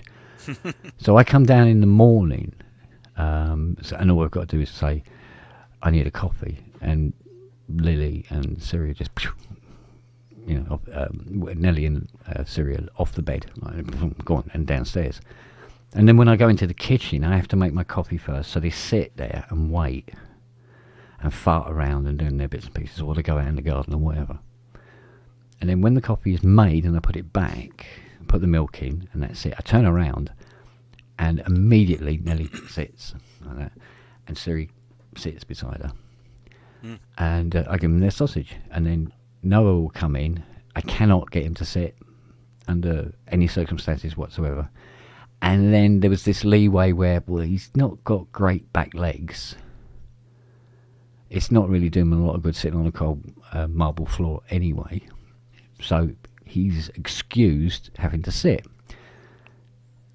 Charlie, every single time, will stand there defiantly until I offer the sausage up to his nose, and he goes, all right, and he just, and it's all, and I go, right, I'm sitting, all right, and then you give me a sausage, and it's all tails and ear waggles. Well, it took 2 days. The first day, I asked her to sit, that we had her, and she hadn't really figured out the whole sit thing. The second day, she just looked at the others. I gave them, Just copy them. Yeah, and then she goes, "Oh, you sit and you get the treat, cool." Yeah. And this was the second morning. She went, "Yeah, cool." I said, "Oh, how about giving me a paw for shake?" And she goes, "One thing at a time, mate." I went, "Okay." Yeah. So, and she did that for a couple of days, and then she was shake and things like that. But that's the thing. This is the problem with her, is that she's so intelligent, but also so inquisitive that it's a 24/7 thing, trying to keep her occupied. Yeah. And I must admit, these puzzles, that'll keep her occupied. And she's got them nailed in hours instead of weeks. It's like, oh, come on, really? Yeah, what else you got? So you think, oh, don't need an assault costume, but have it hanging from the ceiling or something. She's got to figure out a way up there or something. She'd be in the kitchen building a hang glider or something. That's the problem with her. Did you say Noah's having trouble on the slick floors? No, it's just that for him to sit and to stand up is just extra. Oh, it's just strain. Okay. Strain on the legs that are coming along. My dad's dog, before they had to put it down because it was just too feeble and messed up. Yeah. They put these little booties on the feet that give it some grip. Yeah. So it actually worked out really well for a while. Yeah. So. Well, weirdly enough, Noah is wearing a bootie at the moment because he's figured out that if he actually folds himself in half enough, he can get his back paw up to his eye around the cone. Oh, wow. So we thought, right, we better put a bootie on him. So we did that, and Fiona quickly sewed one together and everything like that, and elasticated it and everything. We put it on him, and he just hates it so much. Yeah. And we've watched him, and we changed our minds because we always thought he wasn't like the smartest, kid in school, not the sharpest knife in the drawer kind of thing. We've seen him offering his leg with the sock on it to Lily, who then pulls it off for him. Oh, there you go, yeah. It's a tag team. Yeah. So we had to try. So now we've had to literally duct tape it to his leg. It's going to hurt when it comes off, mate. But Yeah, whenever at you least put your dogs eye's in going to those- repair. I don't know what you guys call them over there, but in the vet trade they're called Elizabethan collars, and the dog just looks ridiculous and embarrassed in those things. They hate those collars, but you need them because they'll lick the wound and get infected. Well, yeah, exactly. Yeah. I mean, this is why Charlie pulled all his fur out of his side to get to this lesion. So he's been in the collar now for 2 weeks, and now Noah's in a collar. It's like, what the hell is going on? And like I said to the vet, I said, the only thing I can put all this down to, although his Charlie's skin infection, we have no idea where this has come from or how, but we think it might have something to do with him rooting around under next door's shed when they took the fence down a couple of weeks ago. They were some putting a new chemicals fence. or something? No. What it was like a fox den underneath their shed, as well as under our workshop. But he couldn't get to under our workshop. But while their fence was down, he was able to go into their garden and have a good old root under where their old shed used to be. And we think he's picked something up. Oh yeah. And it was coming out on his skin. He was getting these lesions. So what he did Ouch. is he just pulled all the hair out around the lesions. So he had this big bald spot. So we got him this not antibiotic cream. What the hell was it? Those bitter things that taste really bitter, so they don't lick. Is it? No. But this cream was it's a word. I keep thinking parabolic. Is it for like an antihistamine kind of thing, or is it topical antihistamine, or is it? Yeah, it's something like it wasn't a good idea if you touched the cream with your bare skin type of thing. But anyway, this skin was to help. This cream was to help sort it, and then we found that he had 3 more lesions. But his fur's so thick, even the vet had trouble finding them. So we have to put this cream on him. So he has to wear this collar. And initially he wasn't liking it, and he let us know that he wasn't liking it because he would bump this collar into everything he could. He was knocking cups off the coffee table. He's taking the magnetic grills off the big bronze 6 speakers down in the front room. He does this thing where he lays on the floor and then he presses it up against the amp, turns on an FM radio station, and suddenly you got music blaring out at fucking 4 o'clock in the morning. He's a little git for that. He's done that 2 or 3 times now. And jeez, you got your hands full. Yeah, and he really, really lets us all know that how much he hates this cone. Well, that was until this week, the end of, this weekend and that. Now, we take it off so we can give him a scratch around the neck, because he's like, oh, yeah, behind the ears and everything. And then he offers his head up for the cone. You go, oh, okay, well, and wrap it back on. He's go, yeah, fine, lovely. He's actually happier with it on now than off. So it's like, oh, that's not going to be good, because give it about another week and it'll be taking it off permanently. So yeah, so they're all bloody ill, and we're now about $3.5 grand down in the last fortnight with vet bills. Guten Tag. Good morning. Wie geht's? Yeah. Meine Schatzi, yeah. Okay. Yes. Yeah, whatever. Eine kleine Nachtmusik. What's that? Autobahn. Hitler Goebbels. He had to go there. Good God, sir. He didn't mention the one though. It's not Godwin's law yet, so it's. Yeah. I've been sitting here fucking fuming because one of my kids has bought a fucking film on Amazon Prime on my fucking account, and I've had to fucking pay for it. They didn't even fucking ask. It's your job, mate. Get At over least it. a good movie. No, it was fucking Sonic the Hedgehog with fucking Jim Carrey. Oh no! What? So it points to one person and one person only. It's my son. Younger. My son. Really? Yeah. The He looked a youngest. bit old for Sonic the Hedgehog. No, Luca. No, he's fucking. I know, but I want to go. How old is Luca now? He'll be 19 in December. Sonic the Hedgehog. Yeah. I know. Really? I know. Yeah, I know. Is he an animation fan? Mate, Is that what it is? I'm just as bad. Never mind. Don't worry about it. Well, has he actually played the original Sonic the Hedgehog? Yes. Yeah, if he's into the game, I could understand. I guess. Yeah, he's massively into the game. What from his pram? Jesus Christ! I'm his remember dad, when- for fuck's sake. Of course he plays Sonic the Hedgehog. Wow.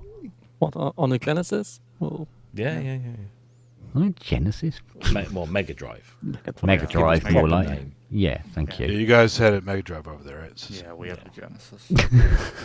Yeah, it's getting all sort of like, it depends on which one you play it on, I've played all three, plus Sonic and Knuckles, plus I've done the whole, like, Sonic and Knuckles plus Sonic 2, Knuckles with Sonic 3, all that stuff. I wasn't into Knuckles that much, I must admit. I wasn't into that series. I mean, the graphics are pretty good, but they're going by so fast you can't appreciate them, right? You're just flying by everything. Yeah, it gets a bit I would say the uncomfortable by the first time you get to one- the Knuckles. Yeah, it's when you get to the wrist when it really. I would say the first one not so much, because the first one didn't have the super spin dash that was introduced in 2, so it wasn't as fast as, like, say 2 or 3. I remember playing. Wasn't that in one? No, where you hold down and you press. And you... Yeah, that you wasn't in slid through. 1. Wow. I forgot that. I remember playing Sonic CD for the first time, which was on the Sega Mega CD. Lily? Yeah. And then we got taken somewhere. Where did we get taken? To play Up the arse? the arse, yeah. We got shafted by Sega. No, Sega took us to No, that was somewhere. the We played.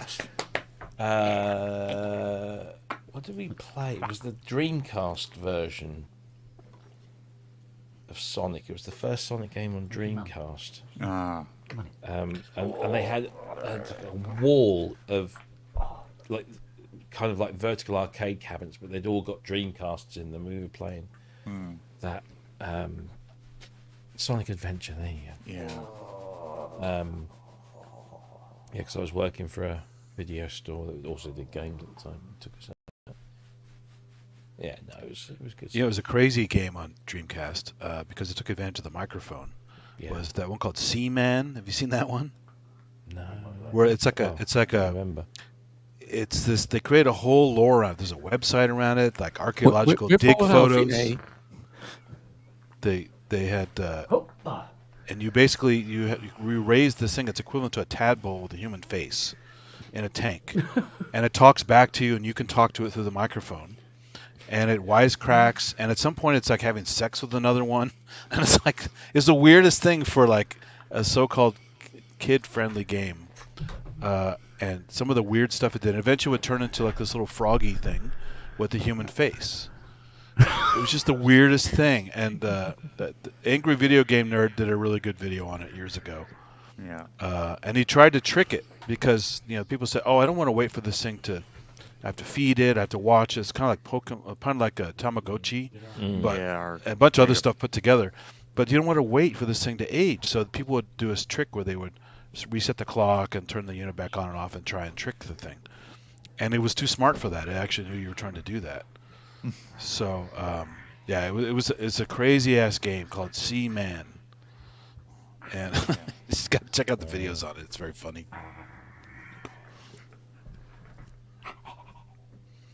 If you want to have a video game actually smart talk back to you, like it'll talk smack and stuff. It's very funny. Oh, Portal did that. Plenty of that. Yes. Yeah, if I'm not mistaken, there wasn't a Sonic game for the Saturn. Yeah, I thought there was. No, I don't think there was, because Sonic Team did Knights for the Saturn. But I'm pretty sure there was no, because that was one of the things with people with Saturns, like me, who were like, oh, there's there must be a Sonic game for it, because that was the brand sort of headline, wasn't it? Sonic. Yeah, my first Like thought was Mario. 3D. My first thought was 3D Blast, but I think that was CD. Yeah. It was also Genesis, I think. Yeah. It was. But no, fucking bastard. I know it was. I know it was my son. But because the thing is, I've got a bunch of vouchers that I had on my account for my birthday, and he's bought this film and he's taken it away from my fucking vouchers. Of course, he's gone to sleep, so he's got to be up early in the morning to go for his induction day for his new job. What are you eating? Suits him out. Lily? Oh dear. What the hell is that? What are you eating? Acoustic foam. I'll say, half of your studio. Yeah. Oh yeah, of course. I'm Sonic. looking, and there looks like there wasn't one on Saturn. No, there wasn't a proper Sonic game, but Wagyu said there was Sonic Racing. Yeah. Clearly, those awkward choices are one of the reasons. Oh, 3D Blast was on Saturn. Was it? Yeah. If you look at 3D platformers. Saturn was. That was an interesting console. They didn't have a special Sonic and Knuckles finger blasting game or something like that. on paper, the Saturn was more powerful than the PlayStation 1. The problem was that to access the power was incredibly difficult on the Saturn. Which is why I only knew one person had a Saturn. It was not popular over here for the most part. Yeah. Same here. I won my Saturn on I think I knew one or two people that had one, but a UK breakfast TV show. yeah. I was on a day off from work and I was in my bed watching my little portable TV. Yeah. Watching The Big Breakfast. Do you remember The Big Breakfast? I remember The Big Breakfast. Gabby Roslin. And they used to have like a game thing that they would play sort of towards the end of the show. And there was a giant breakfast table, and on the breakfast table were giant breakfast items. Like there was a giant cereal box and a giant teapot and a giant cereal bowl or whatever. And so what you had to do is you had to phone in, and if you got through, you picked an item off the giant, or the big breakfast table, and each item had a clue. Yeah. And so if you were unfortunate enough to be the first one, you picked an item and you had to guess the answer from the clue, but of course you only had the one clue, which was a little bit difficult. Yeah. And so I got through, and I couldn't believe I got through, and I'm sat there on the phone, and they said, yeah, we'll call you when it's your turn. And I was like the third or the fourth, and I'd got it by the second or the third one. I can't remember what it was. Something to do with EastEnders, I seem to remember. Okay. Which is obviously a UK soap opera. And I think it was Arthur Fowler was the answer, or something weird like that. So Gabby Ross says, on line so-and-so, we've got Rob from Bury St Edmunds, which is where I was living at the time. And then she said, pick your thing. So I picked, I think it was a cereal box, and they played this thing. I said, it's Arthur Fowler from EastEnders or whatever. And they said, hey, you're right, you won the Sega Saturn gaming console. It just come out. It was the latest thing. You won the Sega. I was like, oh, fuck, I really wanted it. Brilliant, fantastic. So they take me off air, and I go and I speak to the person at the other end of the phone. They said, all right, great, well done, congratulations, can we have your details? So I give them my name and I give them my address, and I said, when's it likely to be delivered? Is it likely like a weekday? She said, yeah, it'll probably come up. I said, well, here's my work address. So I gave them my work address so it would be delivered, because we were both out working, me and my ex-wife, so we would never be at home. So I gave them my work address, and it was about 4 weeks later and nothing had turned up. I'm like, because this is in the mid-90s, I wasn't using email or anything. But they gave me a contact phone number, so I phoned this contact number up. And I said, oh, hello, I won this thing on the show, and it hasn't turned up yet. And I just wanted to, oh, well, we delivered it, or it's been delivered and it's been signed for. I said, not by me, it hasn't. Apparently the postman had delivered it to somebody who lived in a flat above the shop that I was working in. And there was a bunch of drug addicts in that flat. So that's gone. Yeah. So I knocked on the door. I said, "Have you had anything delivered, like a box from?" Yeah. Oh no, mate, we've had nothing. Yeah, right. Oh. So I phoned them up again, and they said, "Oh, we're really, really sorry." I said, "You've delivered it to the wrong address, basically." So to their credit, whoever it wasn't Channel 4, it was the production company. Sent me another one, and they sent it through to the right address, and I've still got it upstairs. Yeah. So was it Postman Pat? No, it was more like Postman Pot. Postman Crack. Yeah. Oh dear. Yeah. So I was one of the unfortunate ones. I mean, I thought I was the fucking dog's bollocks with that, but it soon became apparent that it was not quite up to the standard of the Sony. Yeah. The debut, because everyone was like, fucking Sony making a games console? What the fuck? Well, it was only because Nintendo pissed them off. Yeah, exactly. Yeah, pretty much. So, don't mess with Sony. Exactly. I mean, that's only why Microsoft got in the business. Yeah. Let's hope Roland piss off Sony then. But I bought. I think the console came with Virtua Fighter, which was actually rather good because it was exactly like the arcade game.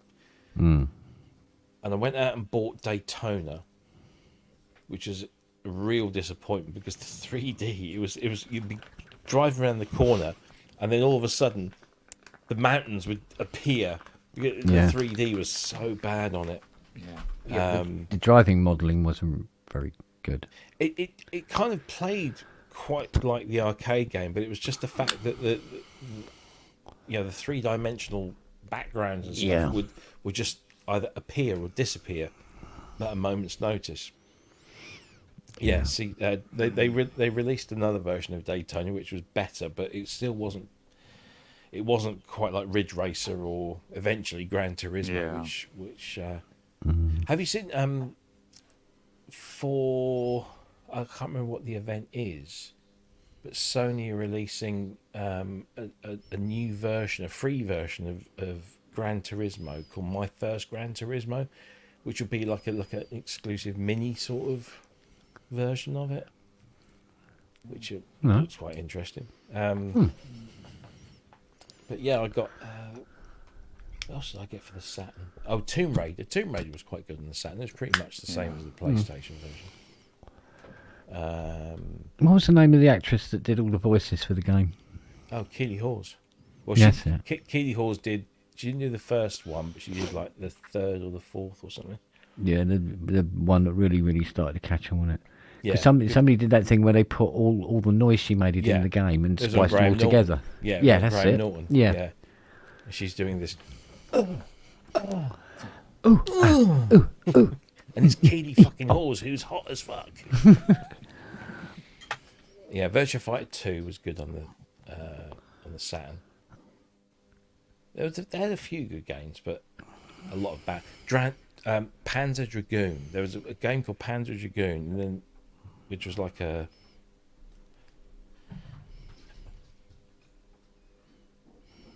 What sort of game it was, but they did another game called Panzer Dragoon Saga, which was a 4-disc game, and they gave the first disc away free on like a Sega Saturn magazine thing. So it was just like draw you in. Yeah, it was like a little drug. Yeah. Sorry, I'm being looked at angrily. Hang on a second. That's what I thought. It was an RPG. She tried the key and it worked. I've been standing outside for 35 fucking minutes. Where were you? Told you to grab the key. Did you listen? No.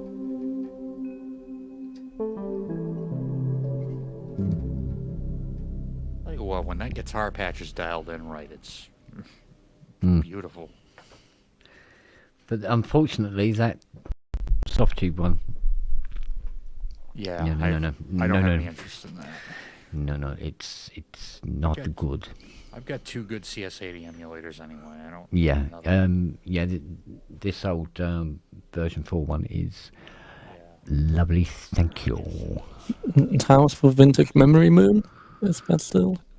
Oh, that's still the nuts. That is lovely. They got that one right, but not this 80. I'm sorry. It's.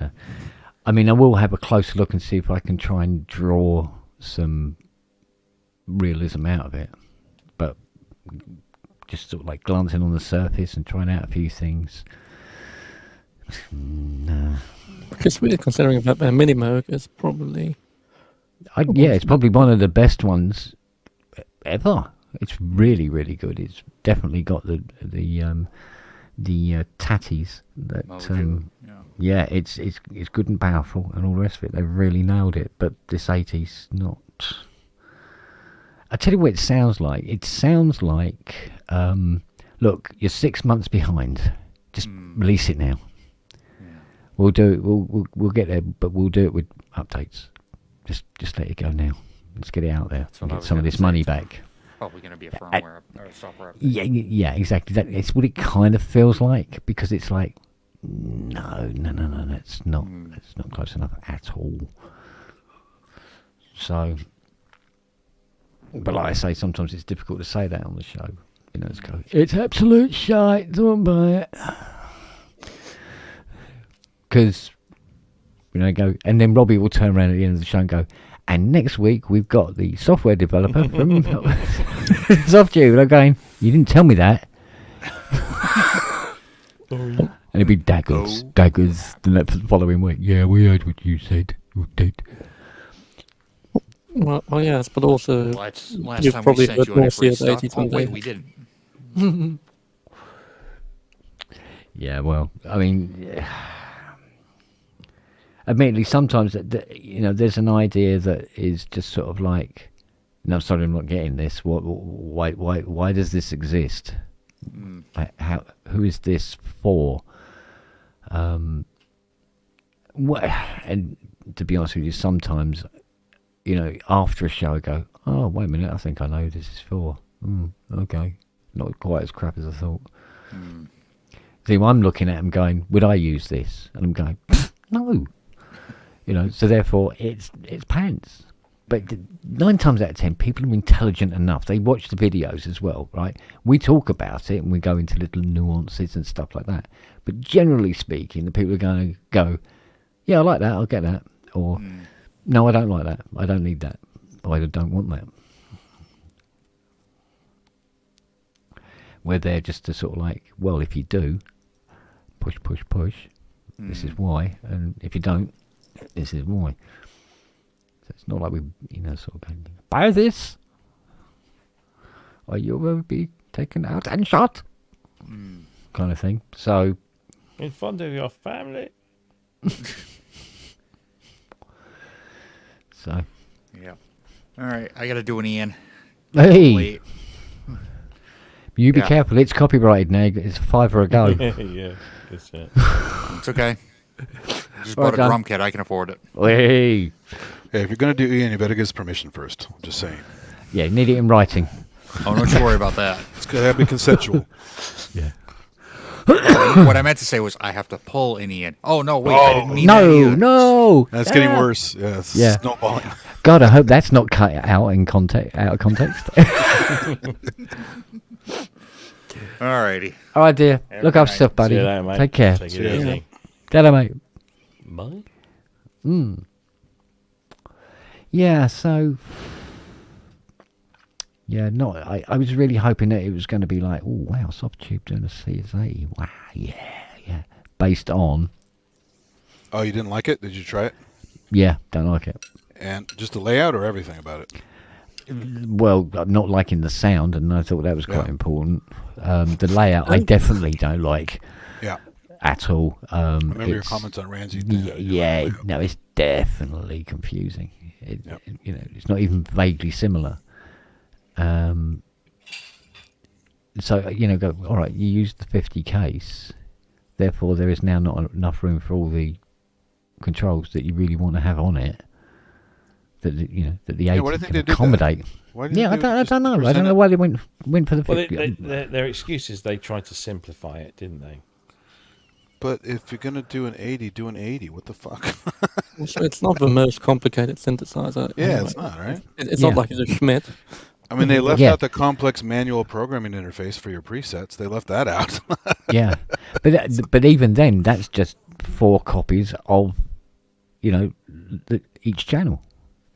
It's all laid out the same in the same colours, and it, to be honest with you, Lily could program it. It's not a problem. Also, laid out like a real CS-80. If it sounds like a real one, refer to a GeForce video that Dave did. User manual done. Yeah. But plus you get the impression, the psychological thing, where if it looks like it and it kind of sounds like it, you'll be convinced it sounds like it more. Yeah. I was impressed with the fact that they've used my Unison mod on it. That was quite good. Yeah, my Unison mod's on it. So, cool. But, Did you get a footnote credit anywhere? No. Those buttons, they don't even look like... They look more like the CS-70.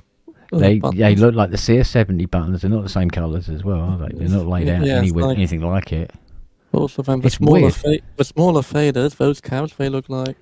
Well, I mean, there's been a few CS-80-ish kind of plugins along the way, definitely. And, now we've got the Arturia one as well. We've got the 80s, for me, the CS-80 is hidden in the Cherry Audio's GX1. But this is probably the furthest away from what the patches are supposed to sound like out of any of the ones I've ever tried out. The guitar is not even close. And it's missing those fake fans on the old Arturia version. Yeah. Well, the old Arturia one sounded kind of more CS-80 than this does. I mean, yeah, since I never really heard one isolated before, who knew it? I thought it was cool, so, I mean, Yeah. But the thing is, yes, it is. But, like I said in the pub earlier about the track that they did in its demo, doesn't... When you play an 80 like that, it just sounds like every other polysynth on the planet. And that's what that demo was sounding like. So I forgot, does it have built-in effects and stuff? In this, it has a reverb. But they don't simulate the 10-second reverb, right? Well, no, I mean, it's not a bad reverb, actually. Yeah. But it's probably from the FX collection anyway. Yeah. Let's bolt that algorithm on the end there, kind of thing. Save a few pound. But Yeah. So you don't think with tweaking like you've done with the... Well, I had a quick tweak around on that one, and it wasn't sounding more 80 at all. Whereas when I tweaked the Arturia one, I can get it to sound even more like this one. You know? Yeah. So, like, I mean, guitar 1 and 2... Or you get the Hydra to sound like it too, which is not even Well, the same. well, this is the thing, you see. With the Hydra in existence, and it can be quite affordable for the 49er. Yeah, you got to do better than that, you know. And to be honest with you, like I say, the Arturia one is, I would say at the moment, the best one out of the lot.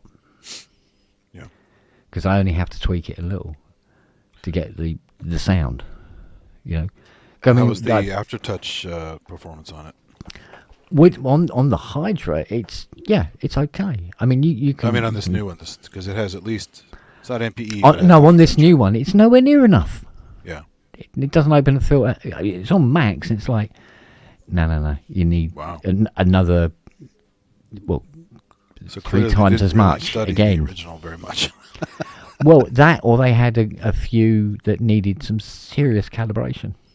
Oh, that's funny. Yeah, think about that. They didn't know if it was ship shape or not. Yeah, and if they've gone for a mean between the 3 they had or whatever, and they've gone for a mean between them all, if if one end was not calibrated enough and the other end was like, is it calibrated at all?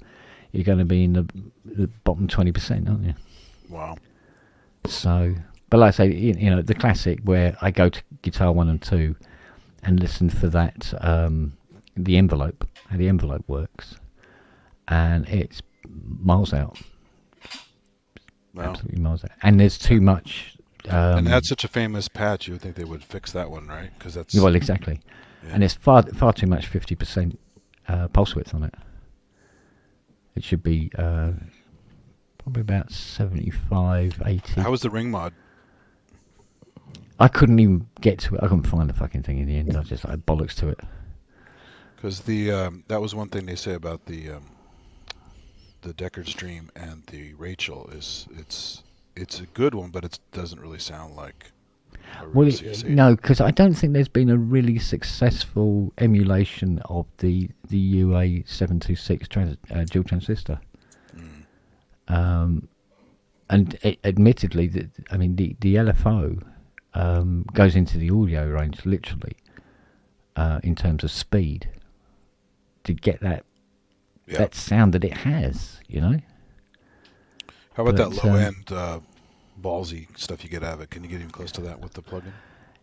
Yeah, I mean that is kind of there. Whether that's induced a lot more, because it sounded much louder down the bottom end than it was sounding up the top end in a general across the keyboard kind of way, like it'd been enhanced. What's the main thing you have to do to get it to do that? I know you only do that once in a while, but is there a really special configuration to make it that ballsy, or is it what down the bottom end on a real one? No, that's where it does natural. It's natural. Okay. Just natural. Yeah, I mean, you select brass 1 and 2 and just hit the 2 bottom notes, 2 bottom C's, and boom, it's there. That's it. Oh, wow. Yeah, that's all you have to do. Yeah. So with this, it will need a little bit. The Arturia one, it's very, very close, and it needs just a little tweak, twonk here and there. And it's like, it's, so nearly there, it's good enough. Do you know what I mean? So are you still working on those preset tweaks that you're talking about there? Arturia? Yeah, I'm getting through them. And you see, I had this, we had this idea, I think it was last year or the year before, I can't remember now, is that when people bring 80s in, we were going to make 4 new presets for the 80s, for those 4 string sounds, because they're so fucking awful, right? And then Fiona says, well, what we can do, she goes, we've got that beautiful 3D printer, we can print new button tops and give them, so they could have 4 new presets, because they said, because nobody uses them, they sound horrible. They're very, they're sort of like, I do What if, nothing. what if you need the sound of a mosquito between two pieces of sandpaper? So How now is you've that? added an ensemble to it helps. It still Yeah, sounds come like on, we've crap. got samplers for that, and cheaper. Even giving it a good chorus or ensemble doesn't help. It's still shit. Yeah, they're pretty fucking horrible. Wow. Yeah. I mean, they were going to be good. I mean, for 1976, 77, yeah, they were okay because they sounded like a lot of other, I mean, yes, there are a lot of records, but well, probably yeah, more because the second keyboard had brought a 60 or 50 or 90. yeah. And if you do use them, normally you're putting them through actual proper hardware outboard effects. Well, back yes, then. probably your engineer would go, ugh, and Yeah. try Can and you make think of any tracks that use Yeah, those sounds? put the Boss CE1 on that, and then just run it through the Dimension D. It'd be much better. I mean, Mate, the fucking fart sounds brilliant through those two things. Do you know what I mean? I mean, Alan Parsons' project Eve, that's just CS50 and 60 pretty much over the entire album. Every synth sound on that. Yeah. But then there was this thing. I think it was Rans was saying it yesterday. He said, "Oh, it does. It's 3 in 1. So it does the CS50 and it does the CS60 and it does the CS80." I'm thinking, that's the same synth. Well, that 50 and 60, yeah, apart from the aftertouch being mono on the 50. the aftertouch is mono on the 50 and the 60. Yeah, there's no ribbon on the 50. So, all the 50 is a CS80 that's broken. It's only really? 4 voices work on it. Yeah, no, it's exactly the same voice cards. It's just the same circuitry. It's just everything is the same. It's just stuff removed. Yeah, so it's like CS80 Lite. But it sounds exactly the same. And it's just one of those things. I mean, all right, you get one layer on the 50 and one layer on the 60. You get 2 layers on the 80. Well, yeah, because that guy's making the new cards. They go in all of those, right? Yeah, it's all the same card. Yeah. You don't have. The only thing you do have to change, if memory serves, you have to change. I think it is the scale trimmer for tuning. And there was something else. I think you have to take the resistor that's bridged across the envelope generator and put it on 100k, and you take off the 72k or whatever it was. I can't remember off the top of my head. There's a few little tweak and toinks between the cards, but it's got nothing to do with the sound. They're all exactly the same ICs. Which is why CS50s were getting thin on the ground, because people were breaking them up to get the cards out of them to put into the much more expensive 80s. Okay. Whereas the 60 is a nice happy marriage it's a nice bridge between the two. So you can't afford an 80. You could have a 60. Yes, it's mono aftertouch, but it had a ribbon. And it had a ring mod. But again, it was only one layer, not 2. Yeah. And then you get to the 80 and you got the ring mod, you got the ribbon, and you got the poly aftertouch. And you go, well, fucking hell, now we're cooking with gas. But at a premium. So all 3 models sound absolutely identical. If you put brass 1, yeah, on that one, yeah, brass 1 on that one, yeah, brass 1 on the 80, yeah, well, fucking exactly the same sound. Interesting. So, yeah, just more. And you can probably move the other 2 a little easier than an 80, right? So. Well, this is true. Although a 50 is a lot smaller and a lot lighter in terms of other keyboards, it's still a bloody great big lump. So heavy, yeah. Yeah, it's as heavy as an Oberheim 4 voice, easily. Maybe a little bit more. I think I'd rather take the 4 voice, sound-wise. Well, there's more scope on the 4 voice anyway. Although you go, yeah, but it's just 4 stems. Yeah, but you can do quite a bit with those stems. There's a lot you can mess around with. Without a ring mod, you can't have any of the fun. Then you just have one layer. Yeah, I was never a massive fan of the 3-pole envelope generator as opposed to the 4-pole ones that we'd get. Which one? What was it they dropped? Is it sustain is dropped or? No, it's release they drop, right? So you have release, yeah. Sorry, decay and release. Yeah, but you could have a release obviously on the keyboard control jobby. And when those concentric pots go bad, you can't really replace them, right? Not You have- easily. You have to Not find easily. other That's why one. the semi reissue had separate knobs, right? Well, it was a very, very expensive way of doing it anyway, because Yeah. it's all ball bearings in a quite an intricate casing underneath all that. But it's hilarious how it's ball bearings inside the pod casing. Oh, Yeah. Admittedly, of course, the one thing that would break is obviously that central concentric one, pot. Yeah. Yeah. But you can buy them separately. Oh. Some smart ass somewhere had a lathe, and he goes, "Oh, I know what I'll make," and he made loads of them. Oh, wow. And he sells them on his website. And I think he started making them for the ones for the memory moog as well. The only problem is, I get somebody come in with a memory moog and says, "Oh yeah, no, they all got broken off." And he goes, "But I bought the shafts for it." I go, "Good, you've got the knobs?" "No." "Okay, newsflash, the knobs are just as hard to find." I said, "Well, there is I'm trying to remember what the keyboard is. Something relatively modern. And the knobs are kind of the same, but they obviously got like a big D shaft thing in, so you fill them up with resin and just sit there and wait for it to set, kind of thing." There you go. There's your top concentric one. Wow, what kind of shaft would that have on it? Originally it would have like a D shaft type Yeah, D. Yeah. pot top. So all you do is fill it with resin and just resin it on top. And you go, "Will that come off again?" Go, "Nah." Isn't D kind of the standard type, or are those? It is pretty standard. I mean, there's still Behringer and stuff like that. They're going to use D type because they're the most prolific at the moment, anyway. And they're cheap, and obviously they're trying to keep everything as cheap as humanly possible. So yay, give us another box of them. The is it the old Alps? I ever bought were D style. So. Well, the old Alps ones that used to have like the split shaft splined tops, they're getting a bit thinner on the ground now because they're more expensive because of that die cast construction that they have on the top and the little metal cups.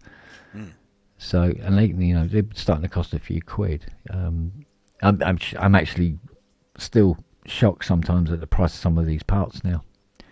Tell me about buying some replacement of the pods for my console here, of the dual concentric for aux 4, which has a pan pod, which is 2 pods at the back, and then the level pod, that's 1 pod. And then it has a switch, a push-pull switch inside it as well.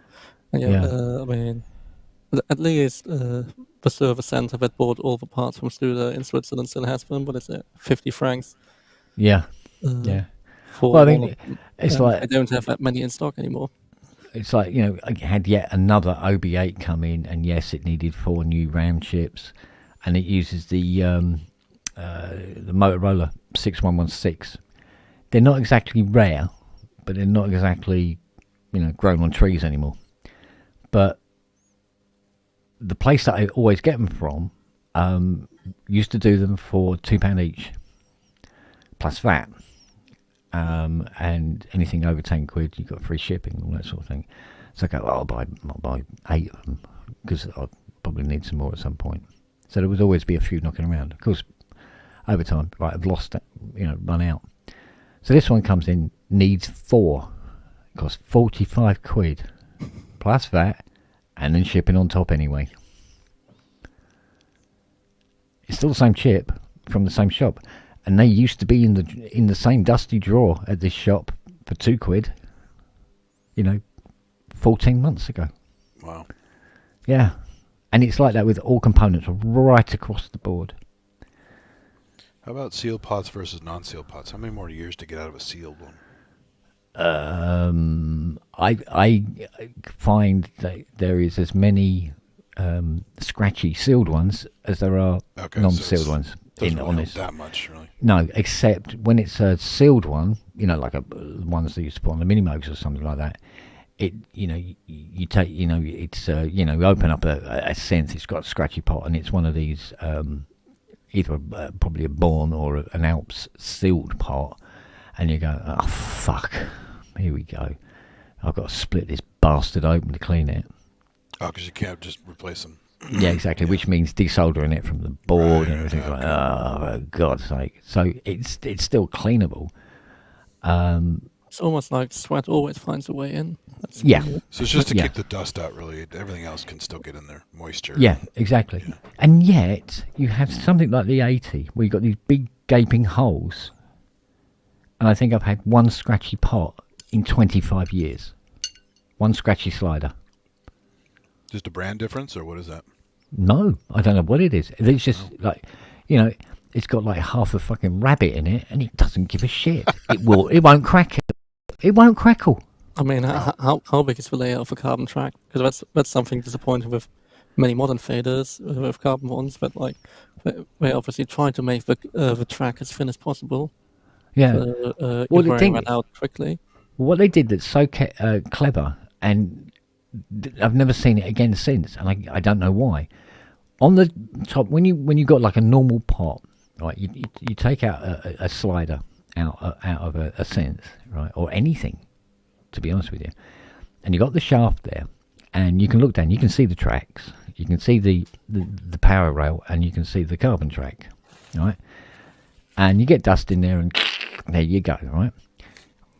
All the CS ones, every single one, whether it's a 50 or whatever, going right back to the, I think probably not the CS-01, but at least the CS5, right up to the other end.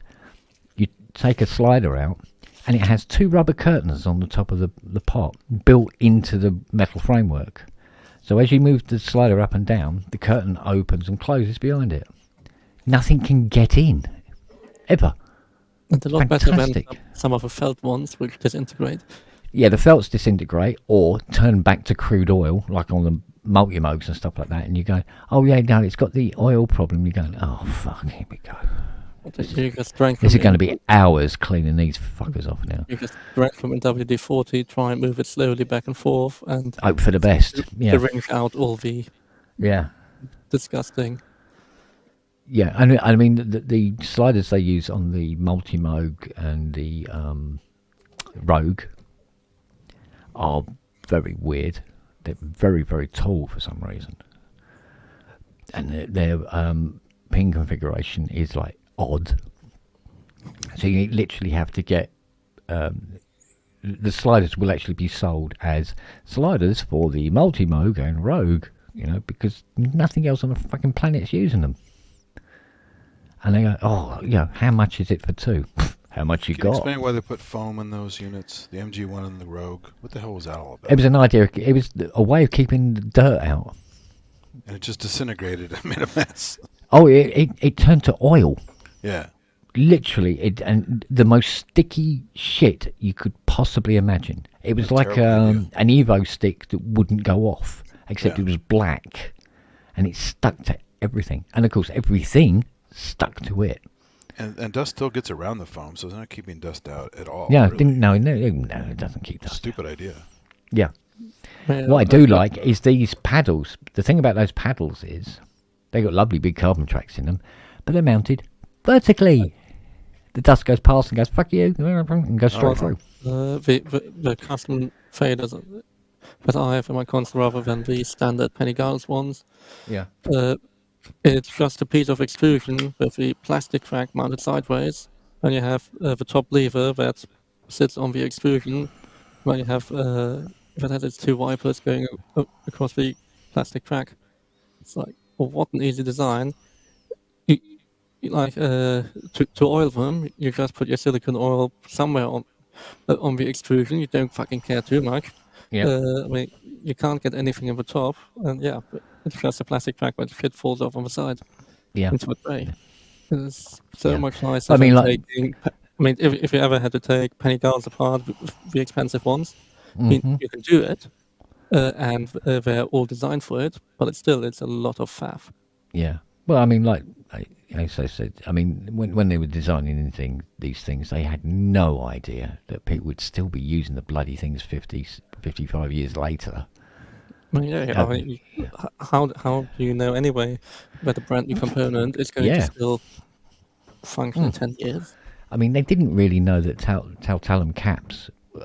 Well, and they must have known that when they go short rather than open like the electrolytic ones do, and shut down entire power lines. You know. Yes, but you are using. I mean, we are using them way beyond their expected lifetime. Oh yeah, absolutely. Way beyond their hours and their lifetime. Because they're like, the curse of the red glue on the JD800. If Roland knew that they were going to do that in 20 odd years' time, they go, do you know what? Let's not use this red glue. Let's use something. Use something else. Let's use something that might not be a future PR problem. Yeah. They go, nobody's going to want these in 5 years. They'll be buying the next thing we bring out. And there'll be hundreds of keyboards on from this. This is landfill in 10 years' time. It was weird. When I was in high school making projects for magazines and stuff, and they always recommend the circuit specifically says tantalum capacitor. I go, oh, these must be special. Why are they recommending these? So I thought it was a big deal, and it turns out they're just cheap, right? So yeah, it's because they were cheap. Yeah, they're really easy to make and cheap. I mean, it's also because electrically they can be in your circuit.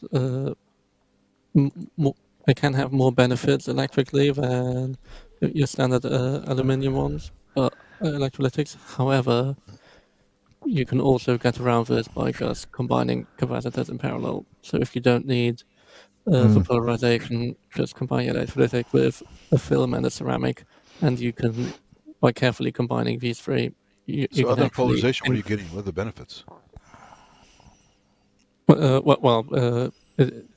It's about the behavior with regards to capacitance, current, and voltage. I think their tolerance tends to be a lot better than your standard cheap aluminium electrolytic. It's very again you can plus 50 minus 60%. Something like that. Yeah. Like, where it really went wrong is you can have a Taltalum cap sitting in a circuit, all right, say in a VCO, say, and it's working with voltages between 5 and 15 volt, but very rarely the 15 volt, so at maximum 10, and they'll be as happy as a pig in shit. When you start putting them on main power rails, now they have a lifespan. Because that's when they're always going. Don't they? They always go on the power rails. Cycle as well, is it? Yeah, well, I mean, turn it on and giving it that every time you turn it on. You are literally punching it in the face with electricity. Do you know what I mean? So temperature, everything else coming with other things as well. That it's probably going to run warmer around. If you have big transistors doing it in a power supply, you have more heat there. You're probably running closer to the specified value. Yeah. The other thing that was quite critical about them was the advantage of a tout over an electrolytic was the value you wanted in tout was tiny compared to the dirty, great big thickened electrolytic you would need to do the same job. Of course, now today cancels out because the electrolytic technology meant you could have I mean, I'm often doing a power supply and I'm taking out a capacitor that's sort of like that round and about that tall and replacing it with exactly the same value, exactly the same rating, and it's that tall and it's about that round, but it's the same cap. That's how the technology had advanced. Do you know what's special about the inside of the tantalum versus others? Well, it's different material, but I'm assuming it's still a polarized capacitor, so it's still going to be... Is it pretty new compared to the other ones? Is that part of the deal? They've only been around for like 40 years or something? Or? Touts have been around quite a while. Long time. Yeah, quite a while. It was later on they started bringing in the polystyrene cap, Yes, and it was film capacitors. Any type of different film you could use as the insulator. Because at one time day you would have like the RA Moogs, for instance, instead of using touts and electrolytics, they were using paper wound. caps. Yeah. So it's paper soaked in the electrolytic fluid, wrapped around 2 contacts, and then dipped in a malar mixture, left to bake and dry, paint its value on it, and there you go. There's a paper wound cap. But they were quite lumpy, but they were also quite, wobbly. And analog synths loved them because it gave them that real vintage warmth. Yeah. Well, they call it vintage warmth, but even fucking unstable and out of tune all the time. Yeah. or carbon resistors instead of metal film resistors, where your values are just a bit all over the place, and your temperature coefficient is a bit all over the place. Yeah. If you want that, you can still find some carbon resistors newly made, or made maybe in this century. But if you want precision to what the circuit might have been designed for, there are other choices. To be honest with you, I mean, when it comes to repairing stuff, the bane of my life is digital encoders. Oh yeah, I have whole systems that got Is bad it coders easier at times to just completely take them apart and try to? I don't even bother anymore now. I just buy new ones. Just do not bother. It's more finding the correct type. Such an art pain. Oh, mate, tell me about it. Yeah. I mean, some of them have different resolutions, and sometimes the resolution of it is important. And you're going, why? Oh, because some of them do the 270 degrees, and some of them actually only do the 180 degrees. And it's like, oh, for fuck's sake. So their resolution has to be different, otherwise you don't get the same. Oh, it's like, oh, for God's sake. Okay, all right. So what type are they? Oh, we're not going to tell you. They're trying to read this tiny, tiny, tiny writing on the bottom. You go, I can't read this. I don't know what the fuck this is. And they don't bother telling you in the manual. Just say, yeah, it's 10k pot. Yeah. What is it doing? Well, it's the digital version of a 10k pot. Yeah. Yeah. But what is it? Man, if you're lucky, it's just a digital pod IC with an encoder at the front. Yeah. And if you're unlucky, it is something slightly custom. Yeah. Thank you, Elises, for Do you ever see, making everything custom. Did you ever see service manual addendums? People just assume that it's correct and they never had to correct them. Oh, Christ, every manual has... I'll tell you what, one of the worst ones, and it's only in one area, weirdly, the CS-80 manual, service manual, is absolutely spot-on accurate until it gets to really, really important critical things. Oh, no.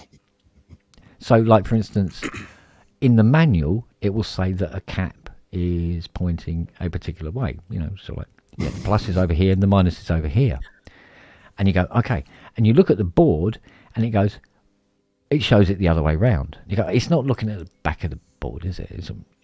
No, it's the top of the board. Okay. So, but it shows that the other way round. So which is right? Well, they got the graphic on the board. So obviously the board's got to be right. Put the cap in, bang. Ah, okay. The fine print say, put this drawing in a mirror to yeah. But then you go, well, that can't be right. Okay, so it must be the other way. Bang! You go, excuse me? What do you mean, bang? Right? You go, it shows it. It's all right. It's plus that side there on that one, but it shows it the plus on the other side. And then you go and, as I was able to do, thank God, is go and find another PRA board, bring it back and go, it's non-polar. The graphic says it's polar. You go, and it shows it one way round in the schematics and another way round on the board, but it's not fucking polarized cap at all. You go, oh, all right. So you put in, 2 facing each other to make it bipolar. Whack it in, turn it on. Oh, that works better. Nah, just put a completely overspec one in. Like put a 63 volt instead of a 16 volt in. I tell you what, no. Have you seen the price of 63 volt bloody caps lately? Jesus Christ Almighty! I think they come in like fucking Apple Mac boxes now. You go, like this guy. He goes, how much? Fucking hell. Yeah, I'll put a 16 volt in and cross my fingers. I mean, I did spend about 800 quid on recapping the console power supply alone. Yeah. Because What would have been 120 quid 10 years ago. It's gone up that much now. Caps have gone through the roof. Well, I mean, also, I did go a bit overboard with ones that had extended lifetime and high temperature because. Yeah. Did they have gold legs? Gold-plated legs? But given that they all sit on cards which have a heatsink mounted on top and 2 massive transistors on the inside mounted to the heatsink back, it's like, well, but given that they're going to be heated from both sides anyway, I might as well choose high temperature ones so that they don't look as bad. Yeah. And there's a small pearl glued on top of each one. Is it? Or it was more, some of the original ones had desoldered themselves because clearly they failed enough that they got enough, they got too warm on one end and then the leg was no longer attached. Well, what I used to get through buckets of was the 1UF 63 volt because they appear regularly in Korgs. They're all over Korgs. Well, actually, they're all over. Nearly all the synths. You will find these 1UF, but 63 volt. I think that way you get much tighter tolerance on them or something. And people go, oh yeah, can you do the caps and everything like that? And you go, I just want it recapped and everything like that. And you go, okay. And you have a look and it's going, there's about 50 of these little caps in here. Yeah, I've got them.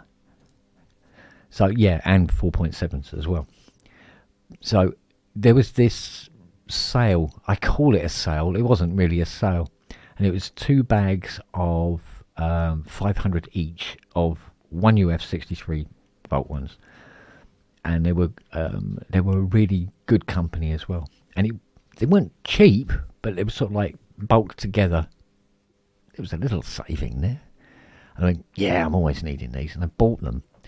And it left the bank account a little bit on the sort of like, can you pass me a crutch, please, so I can get to next week? Not one fucker's come in to have a free cap since.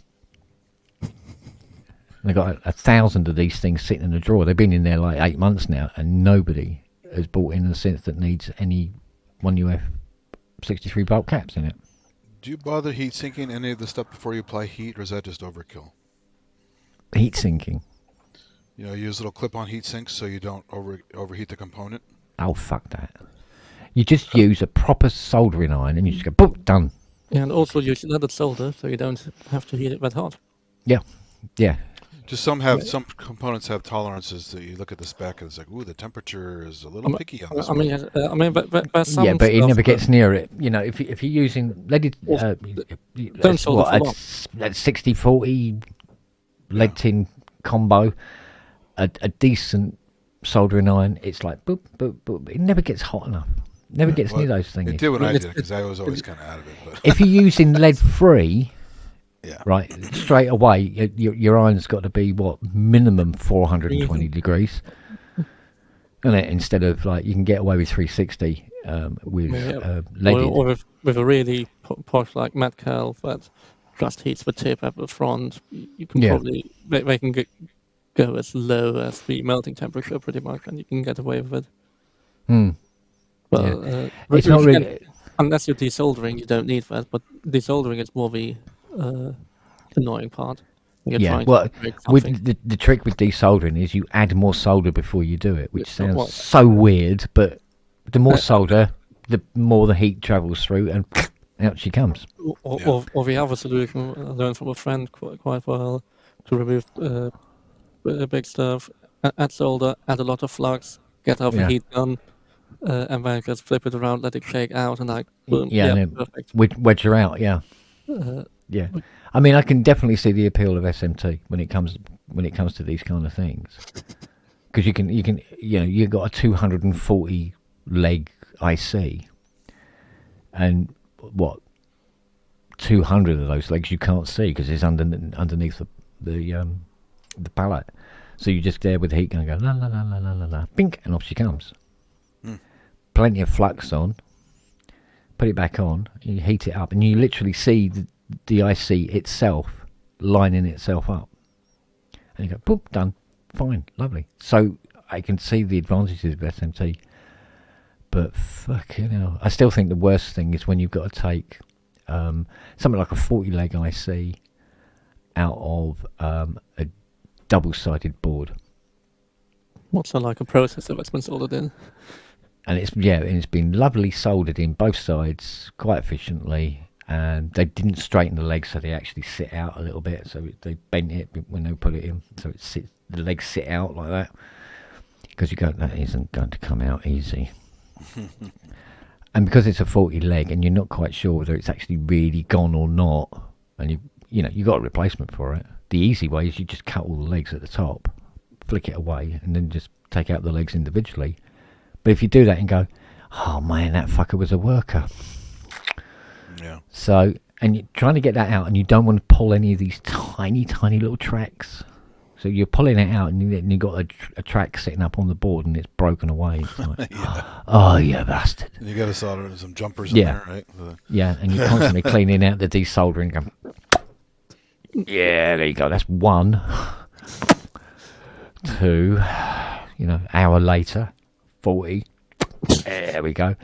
Getting the screwdriver in there, wedging it, going,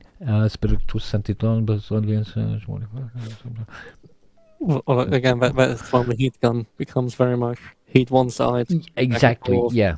And then you give it a little bit more, and you go, come on, you fucker, come on. Yeah, it's a lot of that. Then you only broke one track, and you're really pleased with yourself. Yeah. But it's like this 106 that I worked on last week and nearly killed. That's when I decided I shouldn't work on any more keyboards until my head was straight. But opened it up, and he wanted 6 VCF VCAs in it. I go, okay. And I've opened it up, and it's the VCF VCAs in it have already been dipped in acetone and had all the shit taken off. And then they soldered in sockets. You just plug them in. But he's got these brand new analog Renaissance ones, and these are square pins, and these plugs are round and won't go in. So I still have to desolder these feckers off the main board instead of just plug them in.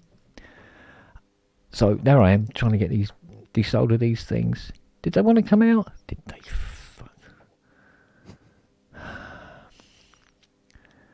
I had to boost the desolderer, but it got them out in the end, but it took a lot longer than it should have done. I fitted them and soldered them in, and it's fine. It works a treat. It's like, there's more work than I needed to do. Thank you. Do you find a lot of these boards that they used over the years that just didn't put enough glue on the copper before it was etched, or they come up too easily versus other ones? Yeah, There's a certain bit of delamination, but that's just... Yeah, there's always a bit, especially digital boards on Prophet 5 Rev 2s and Rev 3s. You get a lot of delamination on the digital board. You just got to be really, really careful with it. That's all. Fortunately, a lot of the key ICs on the digital board are on sockets.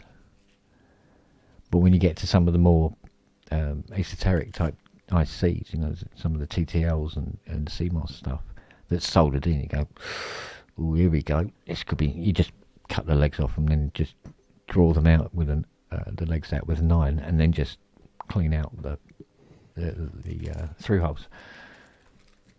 So you still manage to break some of the vias in the through holes. You can, yeah, you can, but then just go all over them with the solder. Just make sure there's plenty of solder in it. Have plenty of solder on both sides. And then stick stick a wire down it and just chop it either in. Done. Yeah, that'll do. So it's probably no fun. I used to, when I put the sockets in, I used to, bend the legs so they would stay before I went and heated them up to run all the stuff down there. So that was always fun to take out, right? Because they're also bent as well. Up.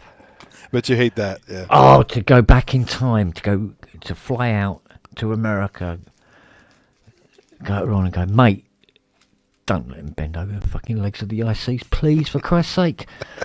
Well, or only do 2. I mean, Yeah, but there's such bastards. you go, come on, up. No, come on, up. Oh, fucking, Yeah. well, I could Yeah, have I would just repaired do the 3 corners. keyboards by now. I wouldn't bend all of them, but just the corners. But still, that makes Yeah, sense. just the corners, but it's still a massive pain in the arse. Absolutely huge.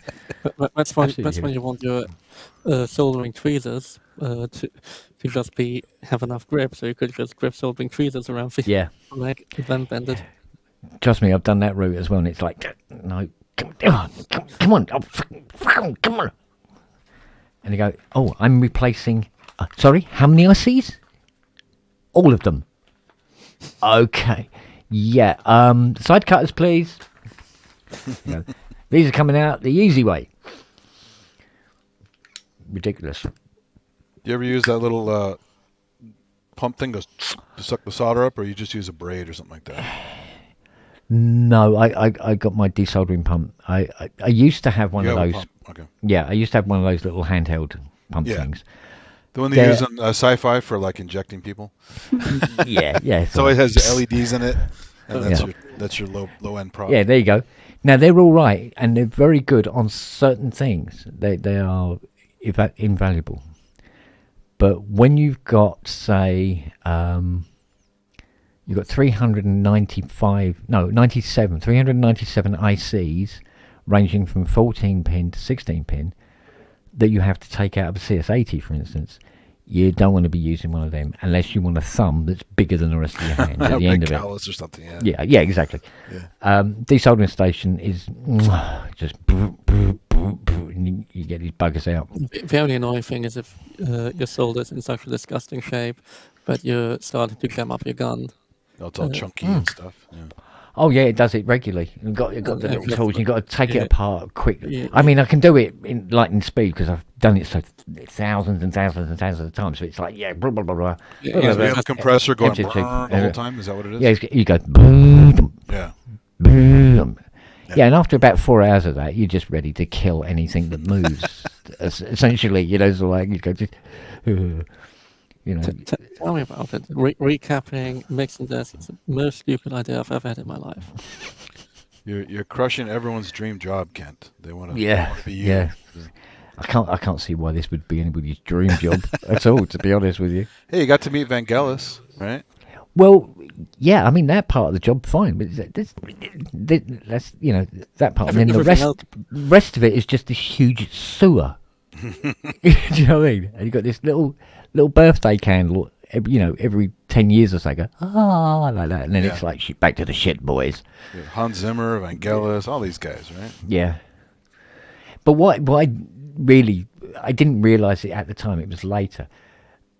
When you meet people like this, and you're going, oh wow, bloody Hans Zimmer, mate, fucking hell, Hollywood film scorer and blah blah blah blah blah, and Vangelis, oh my god, a hero of mine, whatever. And they're going, oh, it's Kent, he can repair my keyboards, he's such a fucking god. And they're doing it the other direction. You go, no, wait a minute, I'm the nobody. What the fuck's going on here? Stop that. You're my hero. Fuck off. Hey, be careful. This If is you my get what you domain. do, that's what happens. So Yeah, it's quite bizarre. It's when when you get people go, oh god, if it wasn't for you, I mean, I couldn't do my album. You go, okay. Okay. Surely somebody else could have repaired this eventually. Surely. Yeah. well, I'm sure there are tons of hacks out there, though. Sloppy phone. I don't know. companies I don't know damaging because they equipment. they can't last that long. Because if there's only one thing that travels faster than light, and Einstein forgot this, and that's bad news. Right? That travels faster than light. It has its own wormhole. It just goes Oh, you anywhere. fuck up a keyboard, the whole fucking planet knows about it within a week. Yeah? Do you know? I think, with CS-80s, with West in Germany, it was the whole thing of like, there are some techs who will happily do it, but they will take the time, they will take more time, and they will charge you more time, or you can give it to Kent. Yeah. And that will be the cheapest solution. Yeah. Because the weirdest thing was, because when you do that many 80s, it's not a chore anymore. It's like, listening to music and go, oh, it's lovely and warm and sunny today. Oh, go on, Siri, give me a kiss. Next year, oh, it's done. Cool. Yeah, that'd be 3,200 quid, please. Yeah, cheers. Boom. Right, what shall I do now? Oh, another one. And it's great. There's no pressure and everything just happens because you've got everything you need there. You've got all the tools because you've spent fucking 20 years working out exactly what you need and in what order, and everything's sorted. And then a Juno 106 comes in with a weird glitching problem, and 3 days later you're hanging yourself in the workshop. Right, good night, everybody, because you can't fix it. Never ever understood that. It's just like you go, oh yeah, everything's going really, really sweet, and you go, the keyboard will come in and go, I'm gonna fuck up your day. Also, you're not only really good at what you do, but you don't gouge people, right? Some people are dirtbags and just overcharge for stupid little things, and that goes a long way also. Yeah, there's been a lot of that turning up lately. I've been hearing where somebody's got parts for something, very rare parts for things, and they go, oh no, you're going to have to send it to me. And I go, yeah, but I live in France and you're in Canada. I go, well, you put them in a jiffy bag, I'll put them in myself. No, you've got to do it here. And they charge you through the nose for the parts and for fitting them because they can. Yeah. And I've It's never like the unscrupulous car mechanics, right? Well, yeah. Typically, a woman comes in, doesn't know how to work on a car. Usually, it's guys too, but mostly women. They've had programs on this on investigative shows where they target women. They'll spray a fan belt. Look, we put a new fan belt in. It's all clean now. Yeah. Look how nice this fan belt. They just cleaned it, right? Or they do all kinds of other bullshit and mark everything up. And they go, oh, thank you very much, and then the car breaks down again. So Yeah. But it's like there was I was watching a video one day, and the guy was saying, he says, right, this woman, she got it was a Mercedes C-Class thing, a 430 SL or whatever it was, right?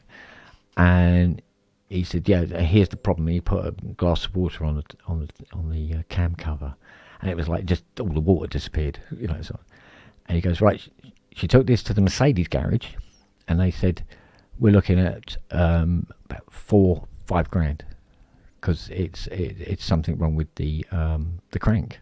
No. So and there's an imbalance and all the rest of it, and it looks like probably it might be cheaper just to put a new engine in it. After their long extensive tests, then she took it to a garage, who said, yeah, no, what you need, you need to replace the dual cams. We'll put new valves and everything in it, and blah blah blah, this, blah, blah, and I'll need a new this and a new that, and it'll be about $3K. And he goes, and he says, and now I'm going to show you what's wrong with it. And he went, replace that spark plug. Smooth as a fucking thing, And even Mercedes couldn't diagnose their own fucking engine. Sure, but also the whole thing of you change a fuse and charge like this crazy amount of money. Yeah. Yeah, I mean, people do it. I know that to take a line from the Joker, never do anything that you're good at for free. But hey, there's charging, and then there's just bending somebody over a desk and shoving your dick up their fucking ass, isn't there? Yeah. So, no matter how much they like it. Yeah. Could I do that? Yeah, I could do that all the time. But I like to sleep at night. You like to look in the mirror, and you like to. Yeah, I'm not in it to make money. God, what if I wanted to make money, I wouldn't be fucking repairing vintage keyboards. I tell you that for nothing. You would have been full-time tech for Vangelis. He would have paid you tons of money.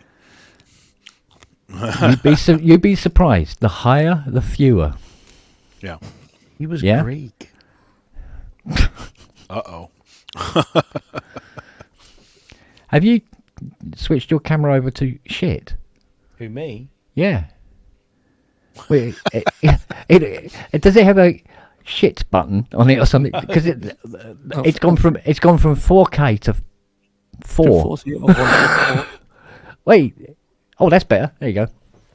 It was weird. It just sort of like very slowly went. Oh, I think it would be a bit shittier. No, a bit more. Resolution. Yeah, it's sort of like going. Boop, boop, boop, boop, boop. It was that Greek comment that did it. Was it? Yeah. Right. Here's a question.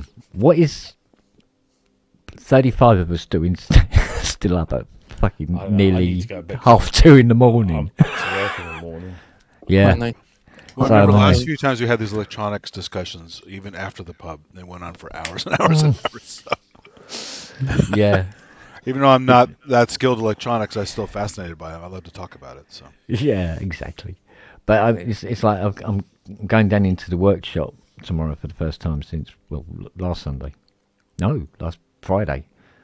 Not last Friday gone by, but the Friday before. And I'm going to go in there, and there's a couple of keyboards in there. Go, and where the fuck have you been?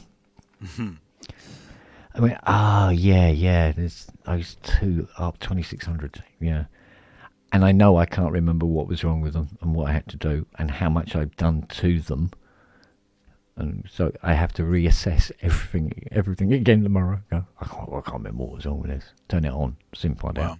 Oh, it's caught fire. I think, it was probably the power supply then. do you Smoke. see that 2600 pretty trashed usually, or not really? The one that's in at this very moment, wow. Yeah. Had a life. It's very dirty. It looks like a cat has been sharpening its claws on the back for years. Wow, I've that's never fucking seen. low I've for never you. seen so many strips of Tolex in my life, where it's just frayed to fuck. The keyboard, well, let's just say it doesn't look like a Roman road, put it that way. It's Well, I know a the little internal speakers photo. are quite old because of the age of the unit, but were they ever really good speakers? No. Not particularly. I think they're So no one for really Rome, used them, aren't they? right? So just Oh yeah, no, they were all right. You could they were convenient, but they had a fault that if you turn up the volume on them to say 3/4, you got more noise than audio. And then you go up, you make them louder, and they go completely silent. are they 8 again. ohm speakers? Is it? Oh no, Avon. I think they were Avon speakers, something weird like that. No, 8 ohm, as in like the value. No, I think they were 4s. 4. Oh, okay. I think they were 4s. Yeah, if you put 8s in them, they go, can you hear that? Is that on? Didn't like it. Wow. Yeah. We're better when the speakers in AKS or VCS3. But again, Well, that's not very hard. well, they did that. They did an upgrade for them. So because these speakers became incredibly difficult to get hold of, whereas 8 ohms, you Sure. were getting showered in them, and you put like a toroidal power supply coil on the back of them and wire it up, and it loved it. But I can't remember what the coil part number was. And it kind of made, it was literally extending the speaker's coil system so that it made it sort of 8 ohm. Or your other option is to just buy another identical speaker and just remove the voice coil from the rest of the chassis. And then just wire that in parallel. Honestly, hot gluing one of these on the back is a lot easier. They're just full range speakers, right? There's nothing special about them. No, except they were oval. Yeah. Yeah, Parcel shelf speakers. It's one of the probably will reasons know. why they distort in slightly weird ways. Because you have rather than just one axis of distortion, you have two axes of distortion. Yeah. But unfortunately, this one that's in really, really bad condition has had so many mods done to it. I mean, just so many. And some of them are like, what the fuck does this do? I can see where it's going, but why is it going there? Oh, weird. Yeah, there's lots of sort of like... Were those published, like, for certain things? Are they? No, this is... God God knows. knows. Fucking around. Yeah. Or the ones I hate is where you get like a series of little sockets on the front. No writing. Well, that's what happened with my my MS-20 Mini that somebody cleverly modified and added patch bay to it and some malts and stuff. Oh, and yeah. It gave me a handwritten thing in the thing, and I kept it for a while, and I fucking lost it. I never got a picture of it. So now I have to figure out what all those jacks are now. Yeah, you've got to take it all apart, drop the boards out, and find, Yeah, is that a basically. malt or is that sort of like going somewhere? Yeah. Oh, man, what a pain in the ass. It's so stupid to take a picture of it. Oops. Yeah. Yeah. Right. No, I I mean- guys. All right, darling. See ya. Yeah. Take it easy. Do people ever circuit bend 2600? That's kind of risky, isn't it? I mean, Oh no, nothing is free of the modification devil. Yeah, you can. I think. Well, it depends. Some of the machines that I've never seen properly, well, not properly, but never really seen modded, because I think even some of the text really didn't know how it worked, was Synthexes. You very rarely see modded Synthexes. Well, I mean, the oscillator design is crazy enough to begin with. Yeah, it's mad. You're going, that's the oscillator? That is the oscillator? really? Chroma, you don't see much get done to the Rhodes chromas. I call them Rhodes chromas, but I honestly, I'm sure it's not me, but I can remember having an ARP chroma in. You know, back before they sold the design. I think some people made fake backlights for them, and there were a few prototypes, and I think there was more the case. There were some cases that had ARP chroma written on them. Yeah. No, this was the actual metal badge that bolted on the back. Yes, Yeah, probably there were some made, and there were some empty cases. Yeah. That were then later people transplanted, I believe, stuff into. Well, David Friends sold that to Rhodes, lock, stock and barrel, for I think it was about $50,000. It was either $50,000 or $55,000, and Ron went fucking mental. Apparently, he didn't know about it, but that's when the company was having issues. Apparently, Well, they were basically dead. well, yeah, funnily enough, the chroma probably would have saved them. It was a very popular keyboard when it hit. So Chroma versus Chroma Polaris, what's the big difference between the two? Completely different things. Yeah, totally Really? different machines. Okay. Yeah, huge. Chroma Polaris is a Curtis-based Yeah. thing that is, yeah, it's probably closest to a Prophet 5 Rev 3 or. Yeah, very close to that type of 'Cause design. I've heard the Polaris do some wild stuff. I mean, it's a crazy I sound design mean, tool. yes, for modulation, Yeah, what it can do is the different. chroma would do some crazy stuff though. Well, yeah, the chroma is just daft in a positive way. Yeah, and the only Curtis that was in the chroma was the 3360 dual amps. I think the rest of it was all Custom designed. yeah, all TTL, and I think the VCOs were I think they were CA3046s, transistor arrays, or 86s. It was one or the other. And then two Temcos sitting on top with a bit of heat paste. What? Why do you need Temcos when you have transistors in your array that you can heat up? Pass. But they had them. Like, So clearly, they wanted more transistors that were actually. It might have been to help with auto tuning, because I think the capture range on them was pretty fucking slim. You know, sort of like On the OBX auto tune of like. yeah, the OBX. I love the OBX auto tune. Yeah, you got 8. Yeah, cool. Fucking hell, really? It was a waste of time putting a button on the front panel, for fuck's sake. No, it's about you're frustrated. You press the button, and you get the energy out of your system. I mean, you're frustrated again, but at least you get the initial frustration out of the system of pressing the button. Yeah, look, ASO has a 1.5 amp, 1 to 15 volt bench power supply. Right, €10. 10. My one was like 900 and something. Feckin' thing. Is it AliExpress special? Is it? Not particularly, no. Can't remember how much my. All right, admittedly, it's a dual. It is a dual one. So you can do the plus minus 15 simultaneously. And it also has a separate 5 volt out that goes from 0 to 5 volt up to 2.5 amps or something like that. And it's a digital display. Ooh. Was there anything else that was brilliant about it? No, not particularly. Just a big power supply, really. How noisy is for power? Oh, it's silent as a lamb. It's lovely. No, it's more. How much noise do you have of ripple and power? Yeah. This is where the price comes in.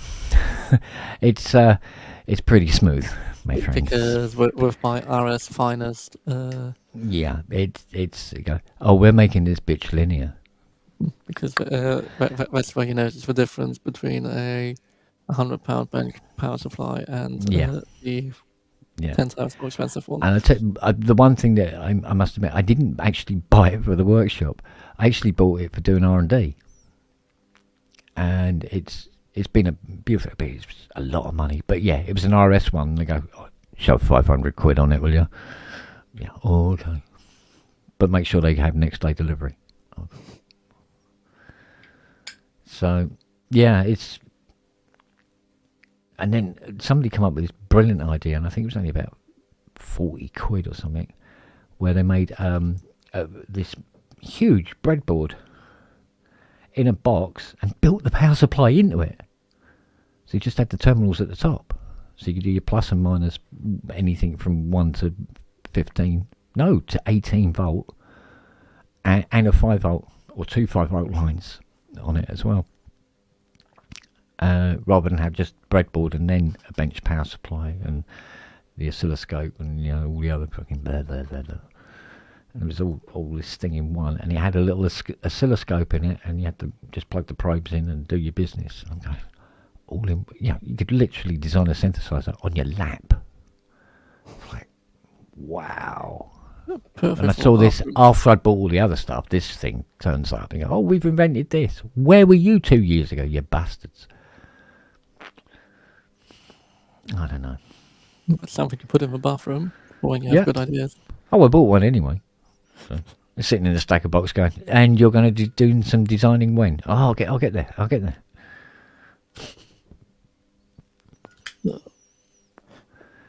I might also leave because I do now need to do 2 jobs for next week. Oh. Well, so I've been on holiday last week doing a different show rather than my day job. Are you still trying to sell your Andromeda? Is it still up for sale? I mean, if people want to offer me a reasonable amount of money for it rather than no money, then I'd be happy to part Have you with gotten it. offers, though, or just really bad offers? Well, there's one up for grabs now, isn't there? How much is it going for? Oh, God, I can't remember. Let me have a quick... They're usually like $3,000 or something, right? 3 to 5. Well, but basically, when I was... A year and a half ago, when I was considering to get rid of it because of a tax bill, there was one that was sold for like $2,000, and that destroyed the prices in the UK for at least half a year. They had one at Guitar Center LA last year when I went to NAMM, and it was about $2,500. Right, there's one for £3,999. Well, that's more than I would be planning to get, but... There's one for £3,305 and 75 pence. Wow. That's Reverb for you. There's one for... Ooh! There's one here for £4,287 and 90 pence. Keep dreaming. And there's one for £4,100. And is that them all? Holy smokes. I mean, three and a half is what is reasonable. Yeah, as I showed earlier, the EMS Polysynth for £38,000. Wow. But does Bench need a new car, or? Yeah, exactly. There's a Prophet VS for £4,650. A Roland System 100M. But you get that cute little one from Behringer for $50, right? Yeah, good luck. And as I'm looking, I'm going, ooh, what's that? Oh, it's a Prophet 10 for $10,880. Then I had to look at the picture and go, that's my front room. Yep, that's my front room. They still have that one at my local shop for about $12,000. Yeah. The original Prophet 10, yeah. It's in pretty good shape. Yeah, I put this I put this bed sheet up over the radiator. and over the coffee table and sat it on and took a photograph for Richard so he could put it up on his website. They go, yeah, it's the only one that's sitting on a bed sheet. Oh. There you go. So that's been on sale for 2 years, 3 years. Wow. Oh, it's 9% saving. It's down from 11,880. That is not going anywhere, Richard. What's the shipping? Seriously. 150 quid delivery.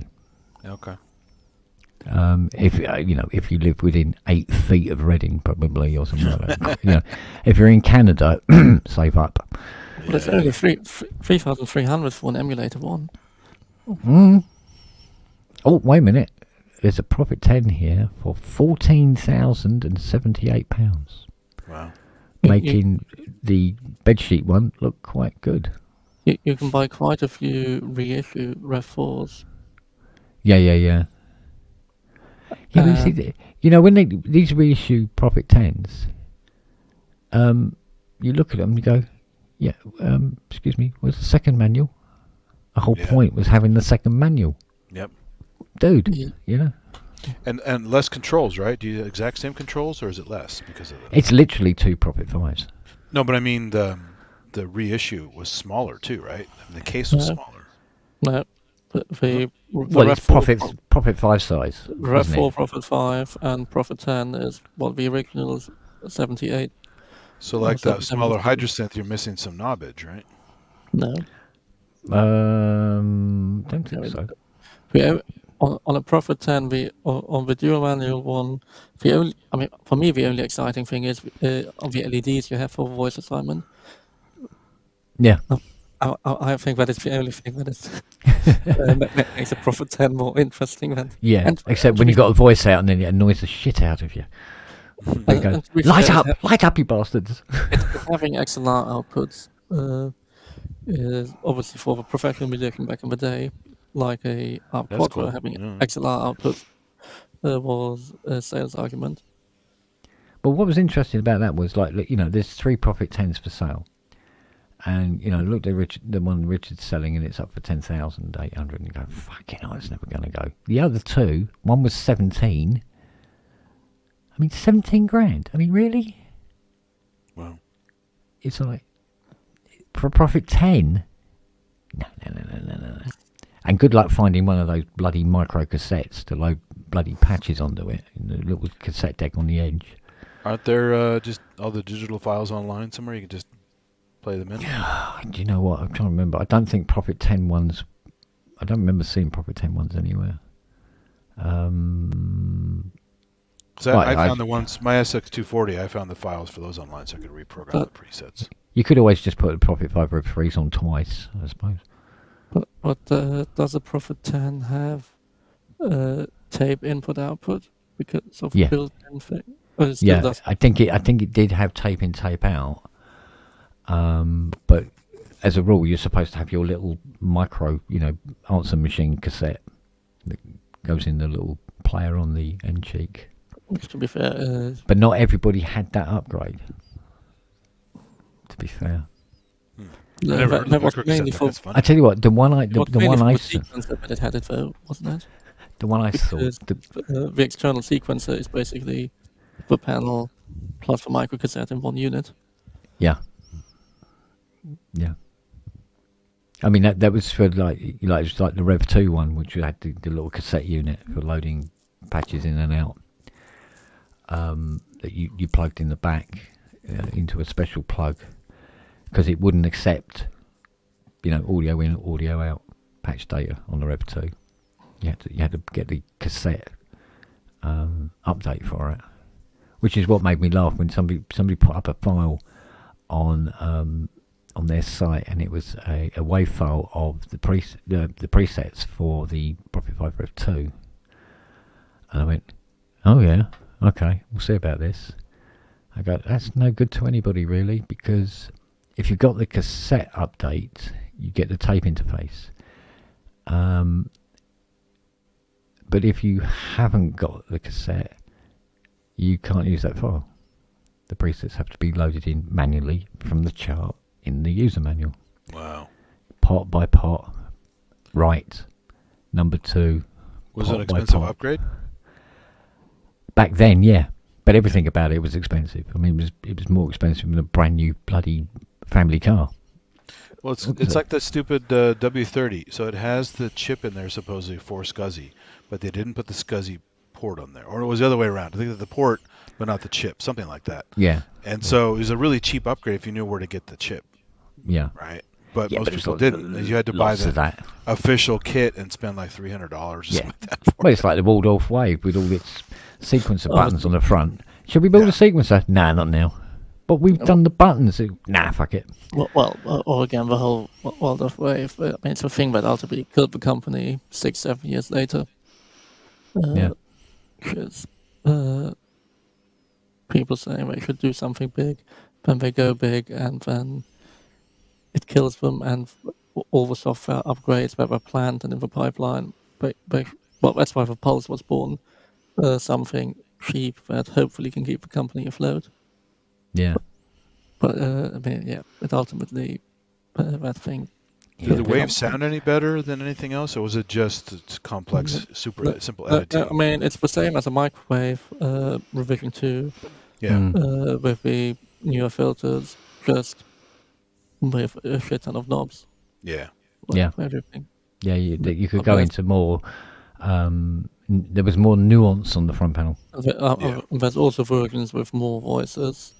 And then, Yeah. But yeah, well, you could update how many voice cards you had in anyway, couldn't you? But apart from that, sound-wise, it's the same as the equivalent revision of microwave. So why were the chips so special? For all the controls, or was it just? I mean, it's just the. Well, it was custom everything, wasn't it? Yeah, it's the custom digital stuff that does the panel scanning and those sort of things. Yeah. Yeah. Yeah, everything about it was custom in some way. But the sound engine was the same as the microwave 2, like you said. So it was the same as the microwave 1, Rev 2. Yeah. Okay. Yeah. So yeah, so it's just one of those things where like, ooh, you got the big one. Yeah. So like so many other things, I suppose. But I mean, it yeah. It did look cool too. That helps. So. Okay, well, it's nearly 3:00 now. Yeah. All right. I should disappear. Yeah. All right, darling. See Right, you everybody guys. take care and look after yourselves, okay? Lovely to see you. Be Bye. good. Be good. Bye all. Be healthy.